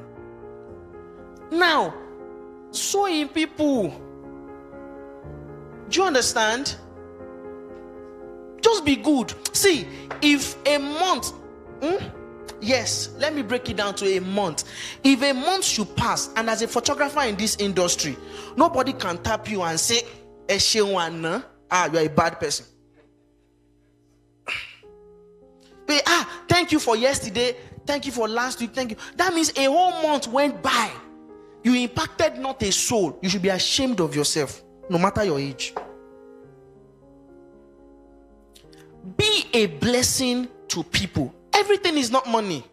See, there are business secrets that transcend theories, that transcend what we can write on paper. There are spiritual principles for success. And that's all I'm here to point our attention to, whether you're a Christian, whether you're a Muslim, whether you're a traditionalist. It applies. The realm of the supernatural is open to anybody that understands the maximization and the manipulation of it thereof. So, do not only think that it is when you take badass pictures, you put the best retouching on it, is good. Gather all the skills you want to gather. Gather all the gears you need to gather. Do you understand what I'm saying? Attend all the workshops you need to workshop. Talking about workshop, my workshop is coming up November 1st, 2nd, and 3rd. It's going to be myself and Emmanuel Eleke. It's going to be epic. I mean, this is what we discuss. And we will not do lights. We will do... You can put the banner up. It's there. Yeah, that's it. See as we are fine together. Do you understand? 2 badass photographers. Camera Joint is sponsoring us. We are. And then you can win something life-changing. Amen. It's just 150,000 naira. Invest in yourself. Hello, somebody. All right. You can remove it now. God bless you. Your business, you say. Amen. I have a 3-day workshop coming up. Attend every workshop you want to attend. Learn every retouching technique possible. When I met my mentor, T.Y. Bello, one of the first things she said to me, she said, Yemi, know everything technical about your craft. Don't justify mediocrity with creativity. Hello? Know the lighting, know the retouch, know what the world demands from photography in this year. And then after you have learned all of that, you will now crown it up like this with God Almighty.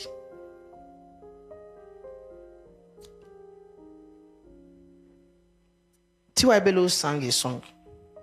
She said, Boluwa ò bá mú mi lọ, ta ni yóò mú mi wọbẹ̀? Boluwa ò bá mú mi lọ, ta ni yóò mú mi wọbẹ̀?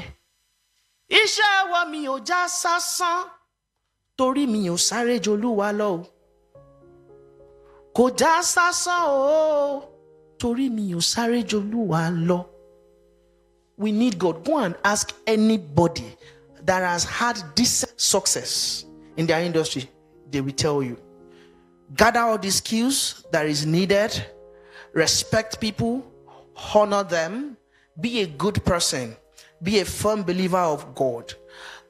Submit yourself to the leading of the Holy Spirit. If you believe in Him, submit yourself to the leading of the divine. Be a year le Oluwa lowo. And trust that He will not spoil it, because àwọn àgbà bọ̀ wọ́n ní ìgbà tá a bá gbélé lọ́wọ́ kì í fọ́, bẹ́ẹ̀ ni àwo tá a bá gbélé lọ́wọ́ kì í fire. God bless you.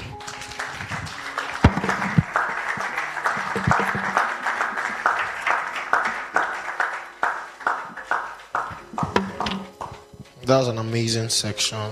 Very, very, very, very amazing. You know. A round of applause for him again. Round of applause for him again. So, I haven't learned so much. I think I want to cheer us up a little bit. Where's that Nikon Z30? And I want us to see that camera. They'll bring it to us. Everybody check it out. And also, I'm going to be giving out some stuffs, books and biros and stuff. If you are interested, you answer some questions. Some little questions. Some little questions. Let me bring them out. SIG, please come and help me. Come and take like 5. No. Yes. Hold it.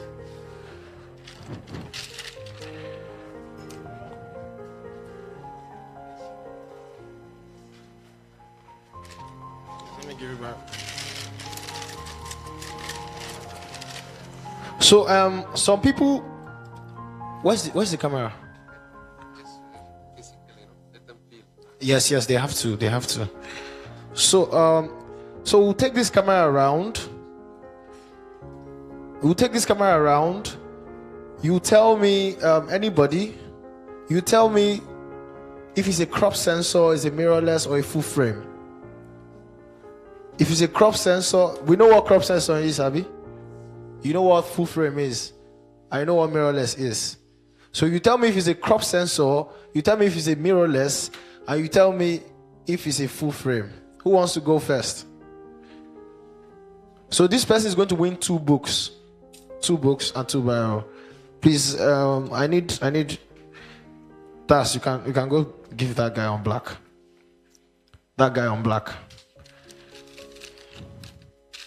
Last one, we would have you very soon. We're having you very soon. After this section, we are having you after this section. Last one. Very quickly. It's a mirrorless. Please give that guy. Where's the second mic?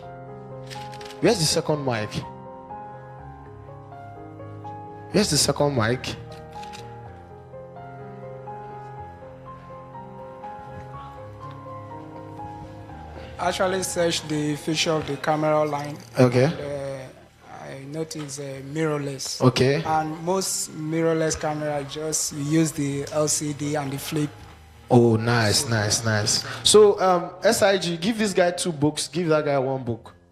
2 books, 1 book. Round of applause for him. Nice one. Please take the camera back. If you like to touch the camera, and tell me 1 feature about it that you like.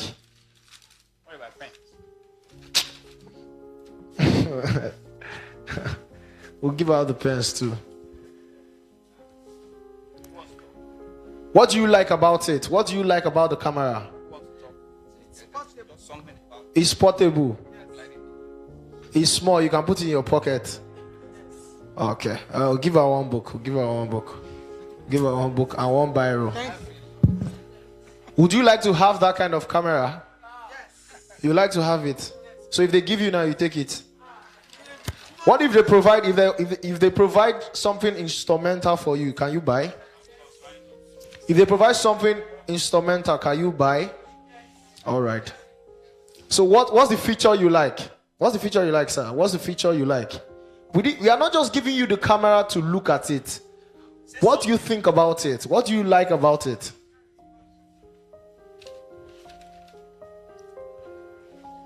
So I'd rather carry this camera than to carry D750.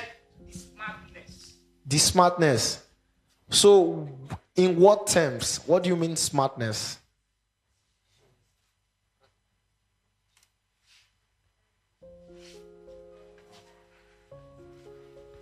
Who is using Nikon here? Like D750, 610. You're using 610. So 610 and this one, which one will you carry? But sometimes you think that, do you know that sometimes if you carry very flexible cameras like this one,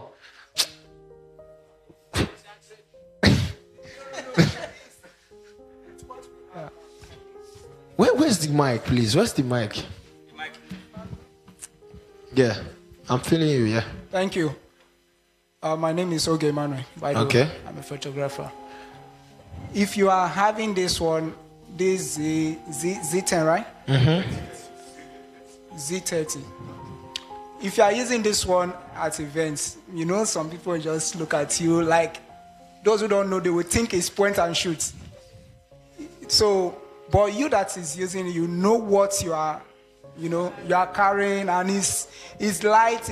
I can just put it in my pocket like this and go to events. And that makes sense. That makes sense. Very good. That makes sense. That makes sense. What do you like about it? With it, it's not your own. No, it's not your. You're already changing to raw. Hey God, it's not your own. What do you like about it? What do you like about it? Please pass the mic to him. Pass the mic to him. It's 14-bit camera. So what is the meaning of 14 bits? What's the meaning? Like the other camera, they are 18 bits. Okay. So this one is 14 bits, like a bit higher. See, when you are communicating, something that you should always try to do is be in the minds of people. I don't know what's 14 bits. Tell me what's 14 bits. Communicate in my language, in everybody's language. Don't be so complex. I understand, but then don't be too complex. Please show them what do you like about the camera.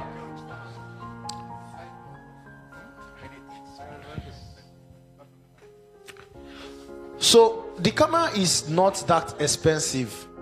It's not really expensive. About 500k, you're fine. You're fine. Won't you buy this than buying 610? You buy 610? What do you want to say? Yeah. My name is Abidek Media Ayawura. It can record 4K. It can record 4K. Yeah. Oh, okay, nice. Give her, of course. Give her, of course. And your bio, yeah. What do you like about the camera? Well, basically, I think what I would say I do streets on some occasions. I think this is very good. Easy to move it on the street without people really noticing you. So you can capture a very great moment. Okay, nice. Thanks.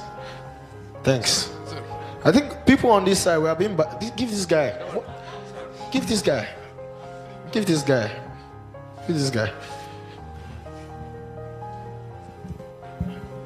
My name is Peace. The fact that the camera is having the view finder, this view is actually very, very amazing, and it's very light to carry. Yes. Nice. Give him the book. Is there any other? I'm coming. You deserve a book. You deserve a book. Please bring it. Oh, I'll bring it. I'll bring the camera. So if an instrumental plan is made possible, you would buy? What I like about this camera is one, it's very portable. The mic, please, the mic. Yeah, what I love about this camera is that it's very portable, and someone like me who love doing street photography, it will be very, very good for me because I would like to take a picture without you noticing I'm using a camera. That's to me, well, without the person noticing. Yeah. Don't you think that is what would I say? I'm looking for the word to say. You're not supposed to take a photograph of somebody without the person knowing. No, there are some moments, especially when you do. Most of the time, if you're a proper street photographer, you would take a photograph, the person must know. Okay, what if I have a particular image of... I can sue you. Hold on, I get to what you're saying.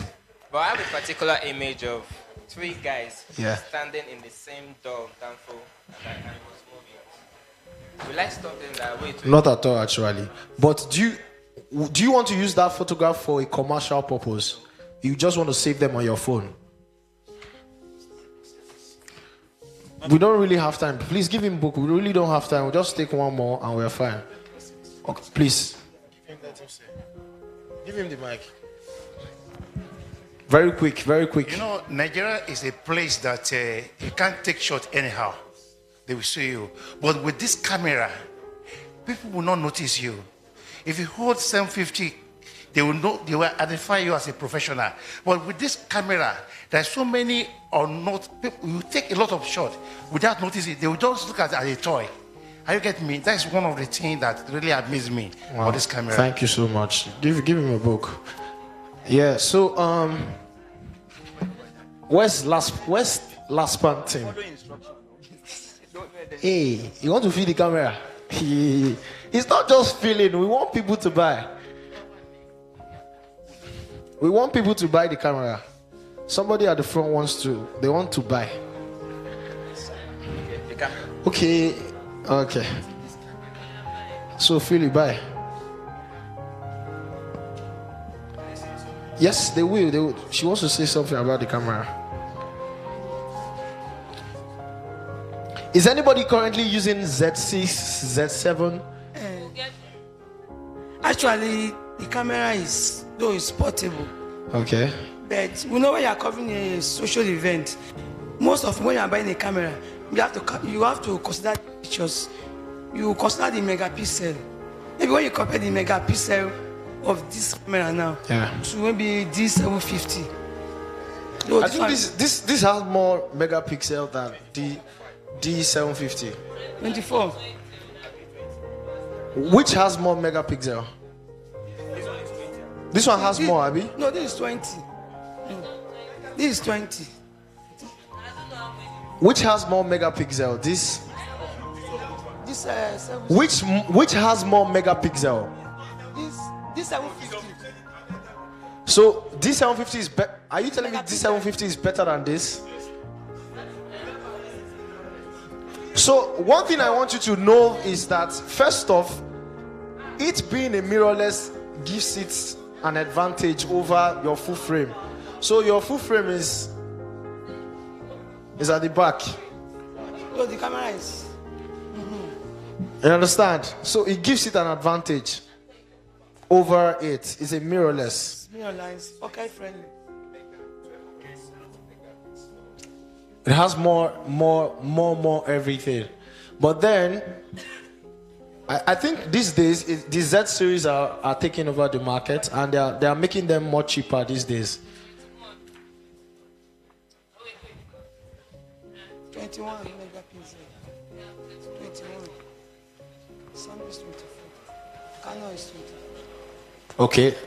Nice. I like this. So it has more ISO.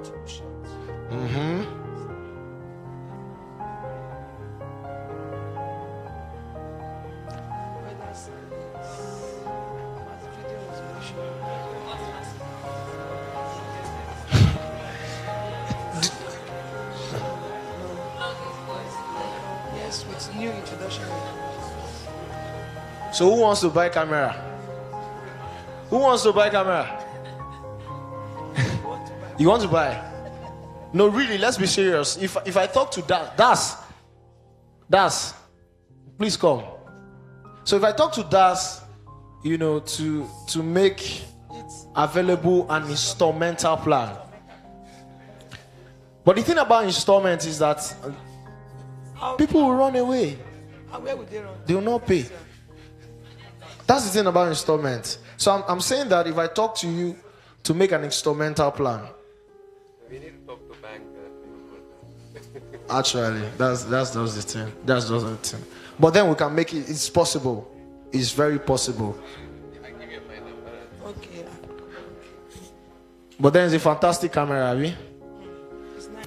It's nice. We stop using. Who is still using 60D, D40, D50, D60, D90 without. Go and remove the bandage on your lens, so. I'm using D90.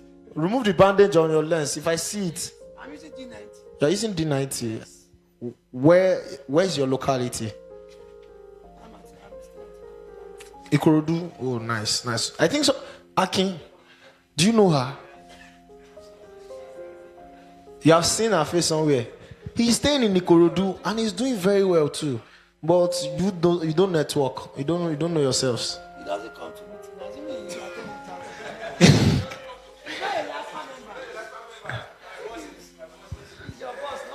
I just want to tell my members so they can. Yes, just go. They'll display it on the screen. They'll display it on the screen. Please. He wants to share his number. You display it on the screen. Thank you. Yeah. I'm in the conversation. So who stays around? Who stays in Lekki here? You stay in Lekki here. Where do you stay in Lekki? 8648. And you say it's Lekki.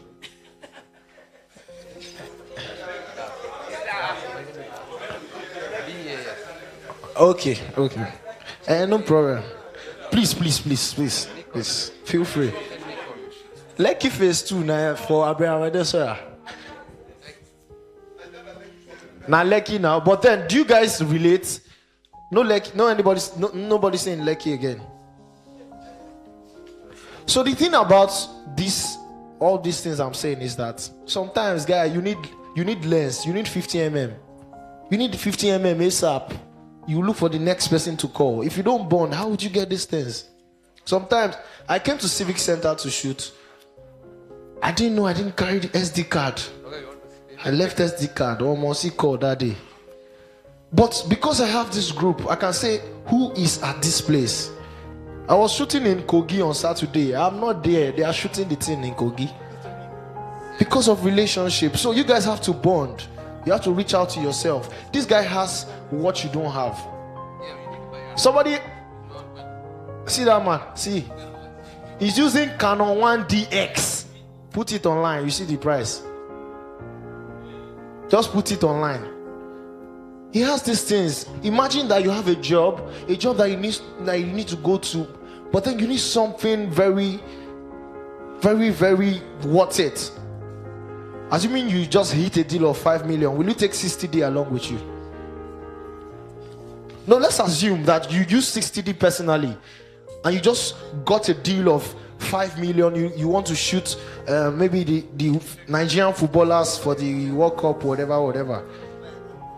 And you need to shoot and you don't want to buy it because buying it at that time might possibly, cost a lot. But this guy has the so if you don't relate to him, how would you get those things? So you might need as little as that, those trigger that comes with speed lights, that 25k speed light. You might need that thing. But you didn't bond. When you came, you were burning your face. Since you not relate to anybody. Yeah. So yeah, it's nice to have you guys. We'll have the next section. It's going to be amazing. But then people, we are just scanty everywhere. Let's just come forward. Let's fill up the spaces, because if you're the one talking, it wouldn't make sense that you're talking to empty chairs. Let's fill up the spaces. Let's come forward.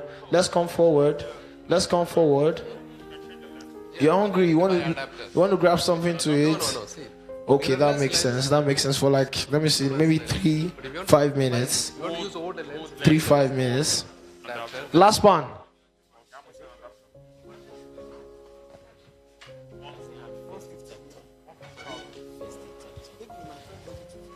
So I want to bring up the last pan secretary, Ogami Gaskia. So you remember when we were talking about, institutionalizing the photography sector? We want to have institutions. We want to have gatherings of photographers. These guys have already started something with the Lagos State government, and they are doing amazing stuff. They want people to join them. These guys are everywhere. From them now, we'll be shooting governors, so this is Das number. You can reach out to Das anytime. As regarding the cameras, you can reach out to Das anytime, 24 hours, Abi. Anytime. Anytime. You don't sleep, Abi. We do service. We have service center also. Oh, you have service. Where's your service center? Same place, Allen Avenue 47. Ikeja. Okay, Ikeja. And we have showroom in Abuja also. Okay. Abuja, Wusetu and Jabi Mall. Okay. The number, please. The number should be on standby. Any Nikon inquiry, you can call me anytime. This is my number, 070-8411-8648. Please, thank you. You can call anytime. And also, if you don't like that particular product, they have other products in that place. You can check out the product. If you want to also get lenses. Yeah. Lenses. Yeah, we have. You have lenses. All right, nice. Please let the number be on standby. People are taking photographs of it. Let the numbers be on standby. Yeah. You can contact me. Why not type it? Why are you taking pictures of it? Type it on your phone and save it. So before, are you ready? Yeah. You're ready, Abi? So you come and talk about last pan. Who knows what last pan is? You know what last pan is? You remember, Abi? You remember? Is she member? Are you a member of last pan? So she doesn't know. So don't assume. Alpha, Ogami Gaskia. Bao nhiêu? Check Badulo. Today only. Okay.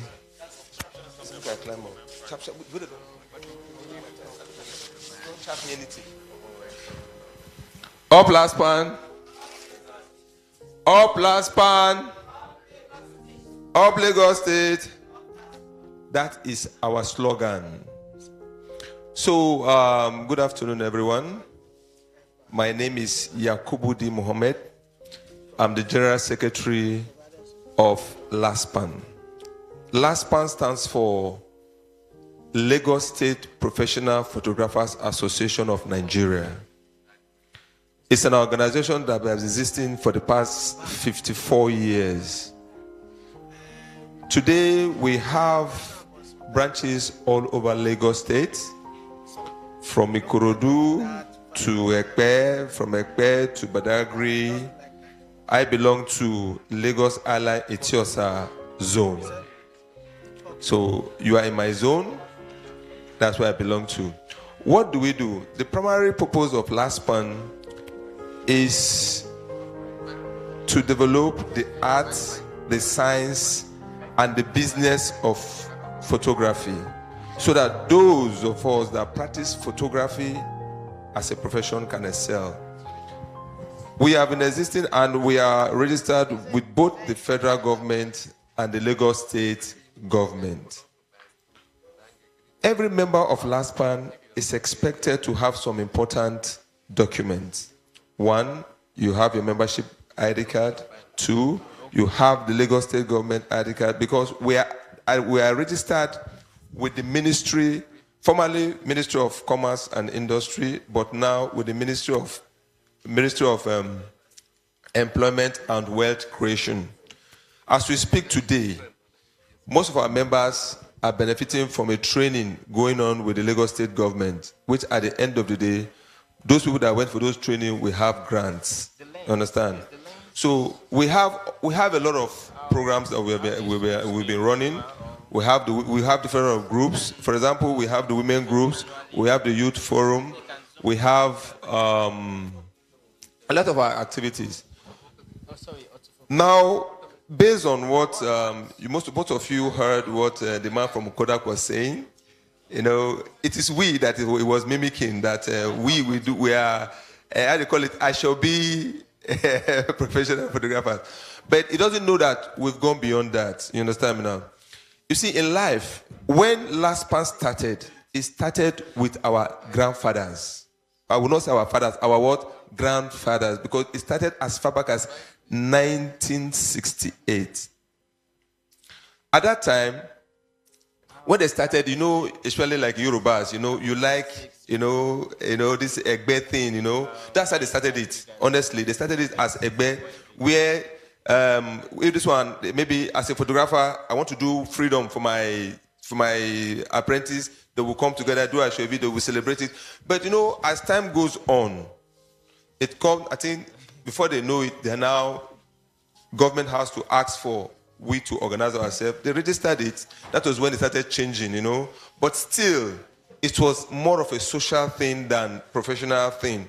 But for the past 10 years or so, we've started transforming gradually.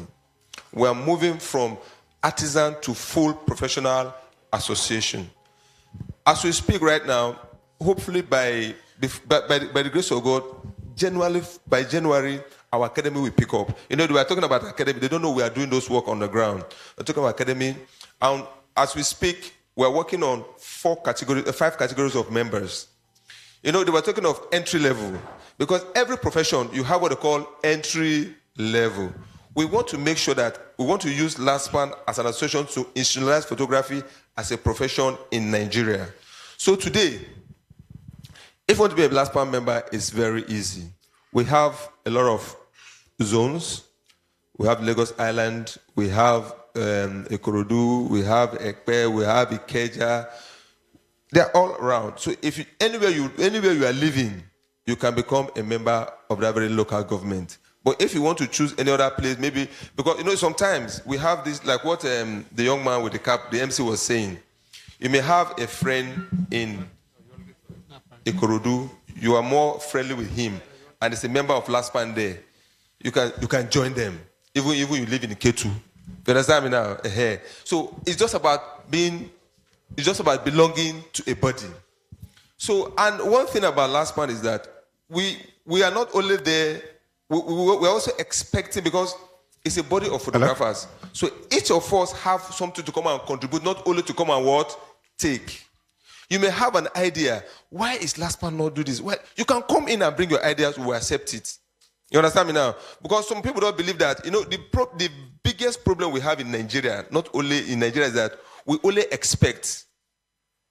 We are not ready to give. We don't sacrifice anything.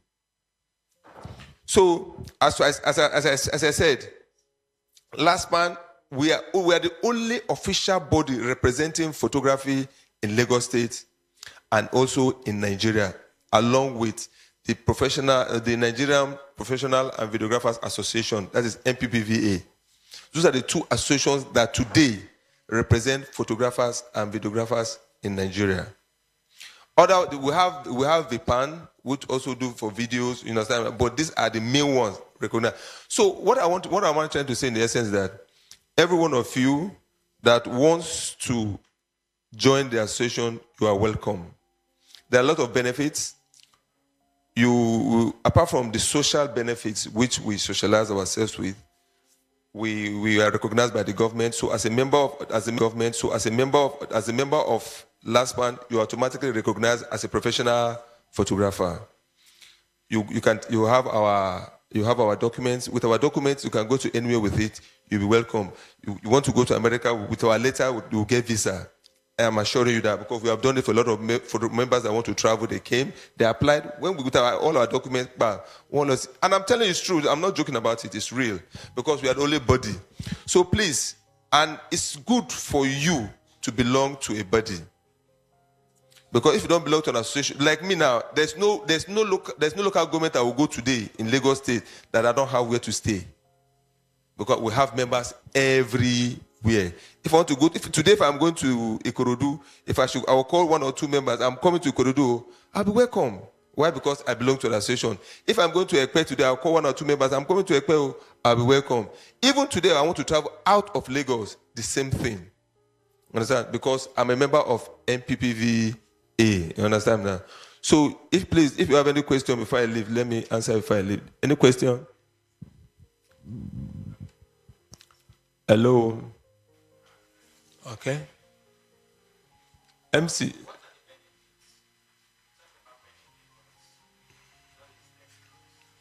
Okay. Benefits. One. Number one benefit is that you will be able to identify yourself as a professional photographer because we give you means of identifying yourself. 1, you have our ID card. 2, you have our certificate. And 3, you have the Lagos State certificate, ID card that you have through us. Understand me now? Then 2, you belong to a particular zone whereby when you have issues, you can be able to report your issues. You understand me now? And as what we are working on right now, we are working on ensuring that as presently we are working on even equipment leasing, where members that have, maybe you need a camera, you have something like, maybe if the camera is 150, you have like 30,000. You understand me now? You can now, with that 30,000, you deposit it, you start, you get the money one you pay instrumentally. We're also working on, right now, we having our estate we're working on. You can also be part of the estate. And also we are working on computers. Now we've already finished. One of the basic one we're working on now is on the issue of knowledge and skills. As registered with, as an institute, as an association registered with Lagos State Government, we are working with last verb. Because where the Lagos State Government is going right now is that if you don't have that certificate, you cannot practice as a professional or as an artisan. So the last point give the platform to do that. Last one give you platform to do that. So there are other benefits that you can acquire. You understand? Being member of LastPan. So those are the basic ones for now. You understand? Those are the basic ones for now. Yeah. Good afternoon. I want to ask, what are the process if one wants to be registered as a member of LastPan? Okay, very nice. So all you need to become a member of LastPan, okay. Let me just say it. All you need to be a member of LastPan is to obtain our membership form. When you obtain our membership form, any membership form, you have the constitution, you have everything. Then it's just right now the membership fee is 7,000 naira. To become a member is 7,000 naira. So it depends on the local government you belong. You understand that? You join them at that local government. But before you go, if you want, don't let me just. I'll give you my number. Then I will send you to the local government that you want to belong to, because you must belong to a local government. That's why. Up LastPan, PCRiC. All right, thank you. Sorry, please, if you have more questions, you can ask him. Please, you can ask him, well, because there's no time. And we still like to take 2 more speakers. We know we've taken a lot of time today, but the speakers are here, and we think it will be very good if they go without saying anything. So we are going to give them 10 minutes each to address us. And for those who have been following us online, so on YouTube, we apologize. We've taken a lot of time. Is because we didn't really start when we're supposed to start. So I welcome Mr. Sam Oyas for 10 minutes to talk on short videos. So please, be patient with us. Thank you. Hello. Good afternoon, good evening. Good evening, okay. Good evening. All right, my name is Sam Oyas, but I'm popularly known as Oyas. I'm not going to take your time. I'm going to time my own self. I'm going to do just 10 minutes. Only 10 minutes. What I'm supposed to be talking on is short film. Basically, short films.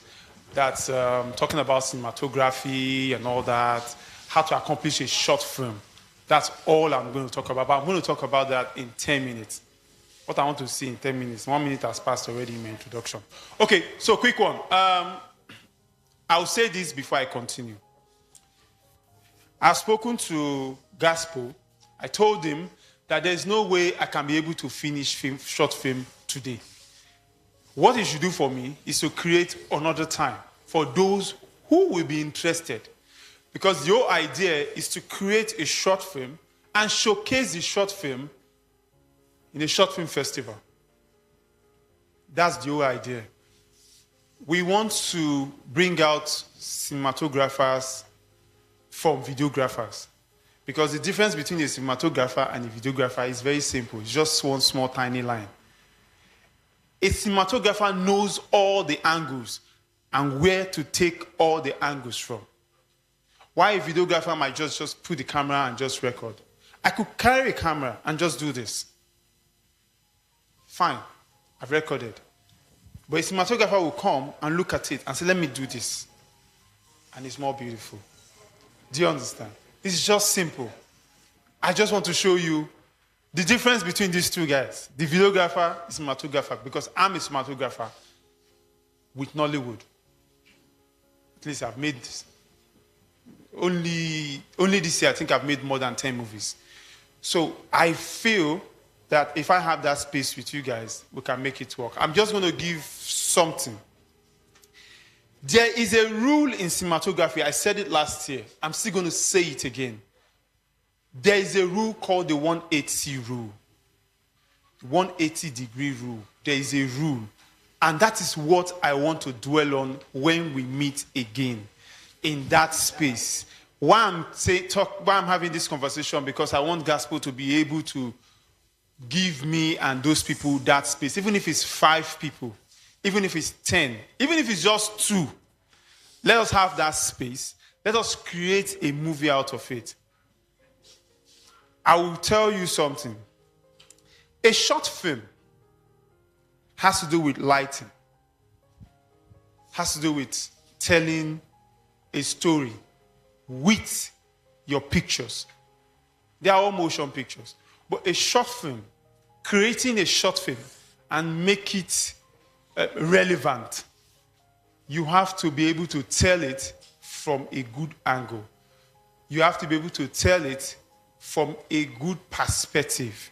Apart from the story, even if the story is so excellent, if the cinematography is not good, if the sound is not right, then the story is not working. I still have small time. Then the story is not working. So today I will not go too deep. I will just be on the ferry. I believe when Gaspo gets back to me with the amount of people who are interested, in fact, my plan is to even take them to a proper movie set, a proper film shoot. I was looking forward to seeing one or two of them, take them to a proper, where I'm doing a proper movie shoot, a proper shoot, where the whole lights will be there, the cameras everywhere, the actors, everybody are there. Bring those people to that setting. Let them see it and understand where I'm coming from and where we are going to. Because by 2023, it's enough talk. It's time for action. We have talked. Last year I talked. This year I'm going to talk. No, I'm not going to talk this year. Let's do something. Let's put out something. Let's put something out there that people can actually look out for and say, this is nice. Let's come back next year for this event and let them show our short film on a screen like this. That is the target. That is the goal. Let them show our short film like this. Just as we are watching this now, and say, oh, last year, Oyas came, he said he was going to do a short film with us. Now he has done it. Look at it. Even if it is 5 minutes of a short film, 5 minutes, let's just create it together. So that is the whole idea. So like I said, I'm not going to take your time. I just did 8 minutes already, and I'm going to leave. Thank you very much. Gospel, please get those people. All right, thank you, Mr. Samoyas. Like he said, I'll just take his last word. It's time for action. Without wasting much time, we'll take the next speaker, who will also speak for 10 minutes because of time. Mr. Kayode Gideon Balogun will be talking to us on how to become the favorite of your clients / your fellow creatives. Thank you.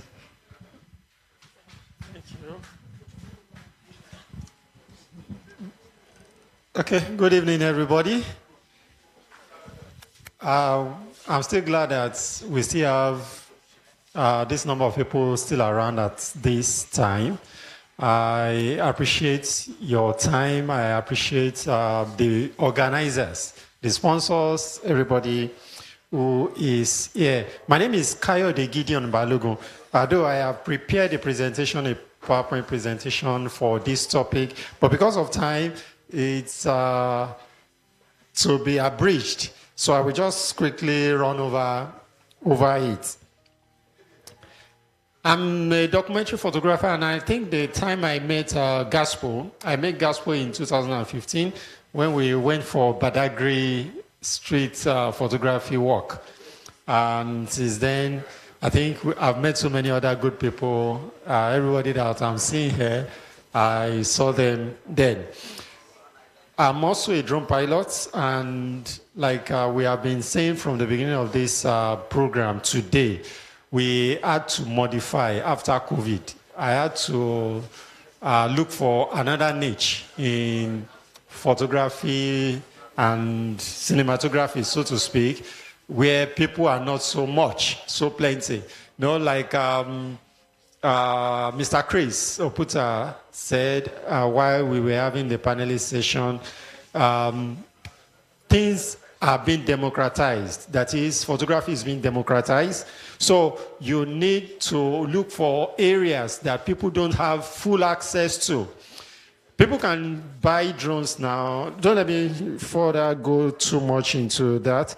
I just want to point that out.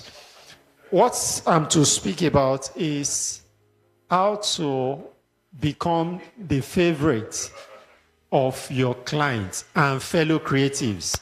It is two ways. Fellow creatives is important. You can have good clients, but you can't work alone. Yemi Kings have said so much, and other panelists and every other speakers.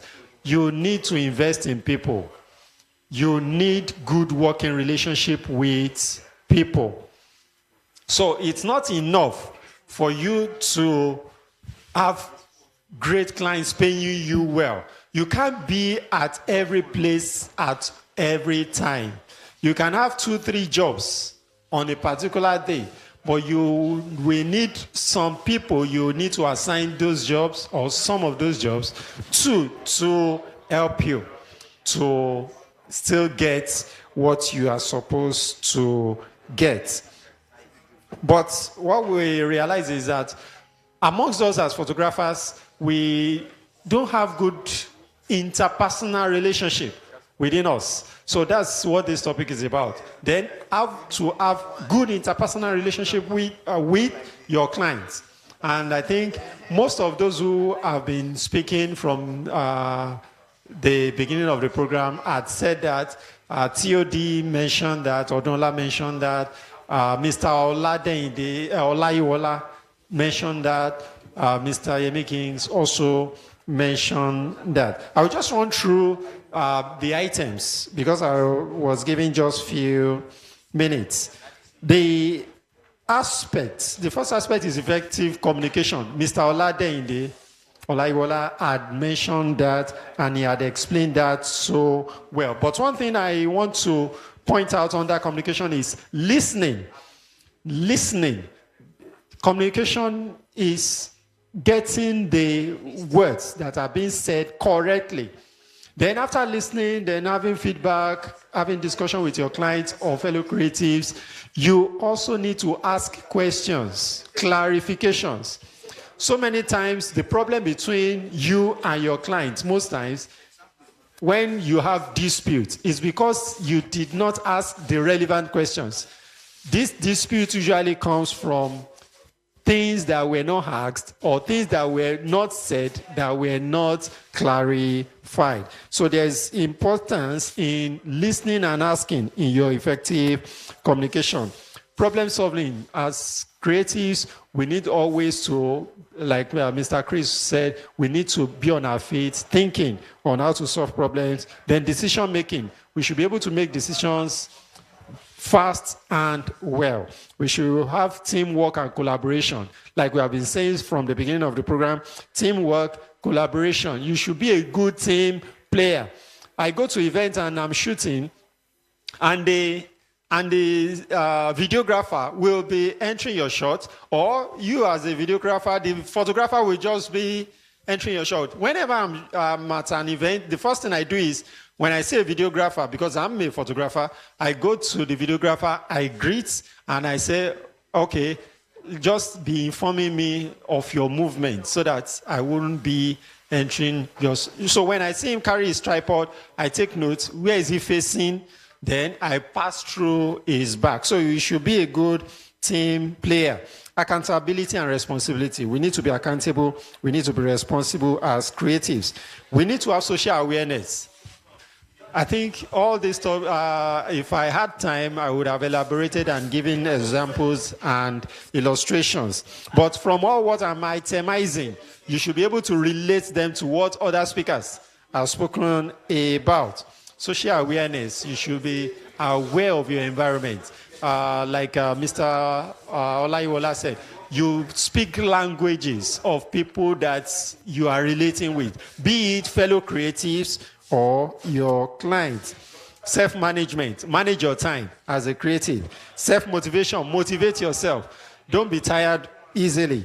The emotional intelligence, sometimes when people are irritated, you need to withdraw from them a little. Some people don't know when to stop a joke.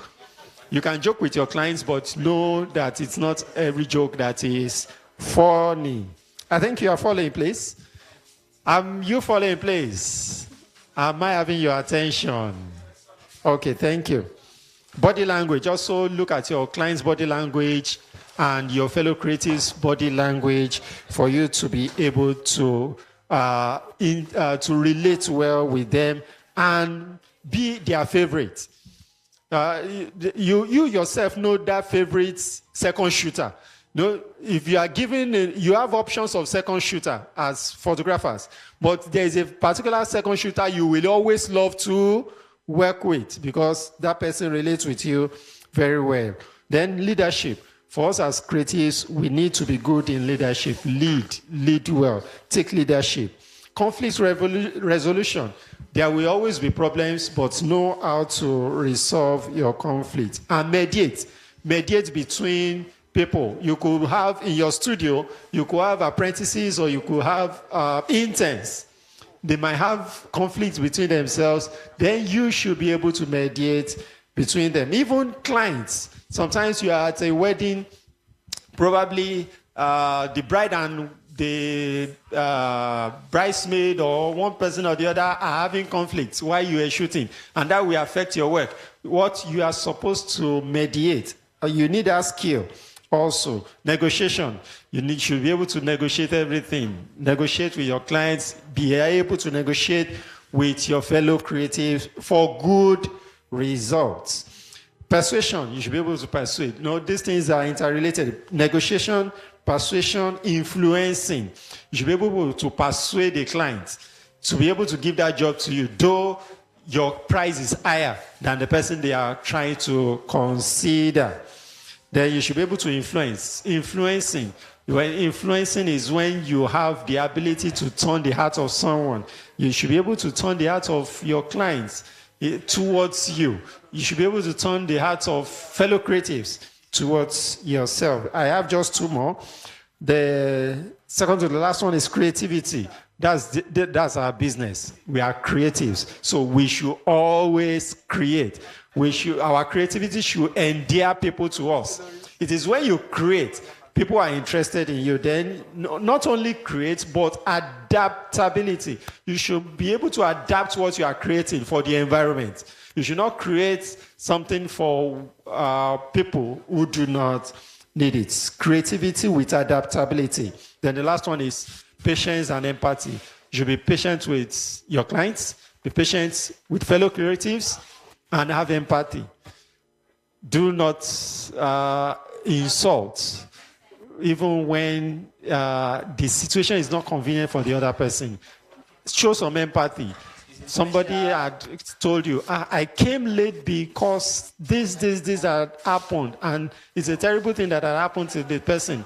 But you felt because the person was late, you had lost some things. Probably you are losing, what would I call it? Could I say money, or you are losing some other value, and you could not empathize with the person. It is a bad thing. We should work on that. As creatives, for our clients, we should empathize with our clients. We should empathize with our fellow creatives. I'll just close on that. That it is impossible to know what a person wants unless you have conversation with them. So let us always communicate. The golden rule is to ask questions when you are not clear. Healthy relationships are built on healthy communication. So on this note, I want to say thank you for your attention, and I wish that everything we have learned in this conference today will be put into good use, and we will all, maybe next year when this conference comes together again, have good reports and profit from all that we have learned. Thank you very much. God bless you.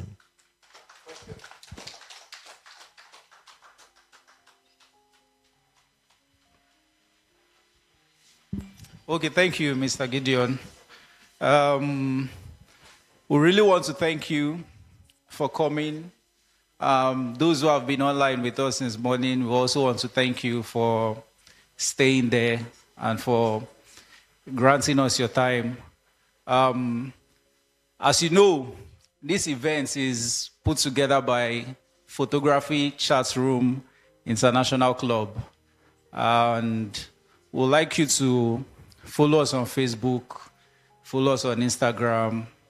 And if you are interested in joining the club, it's open to photographers, open to cinematographers, videographers. If you would like to know more about the club, you can see me after now. For those who are following us online, you can send us a message on Facebook, you can send us a message on Instagram, and we'll reply you. We really want to appreciate you. For all our speakers, we are very grateful for your time. And to the participants as well, we are very grateful. On behalf of Gospel, I'm saying thank you for coming, and we'll see you next year. God bless.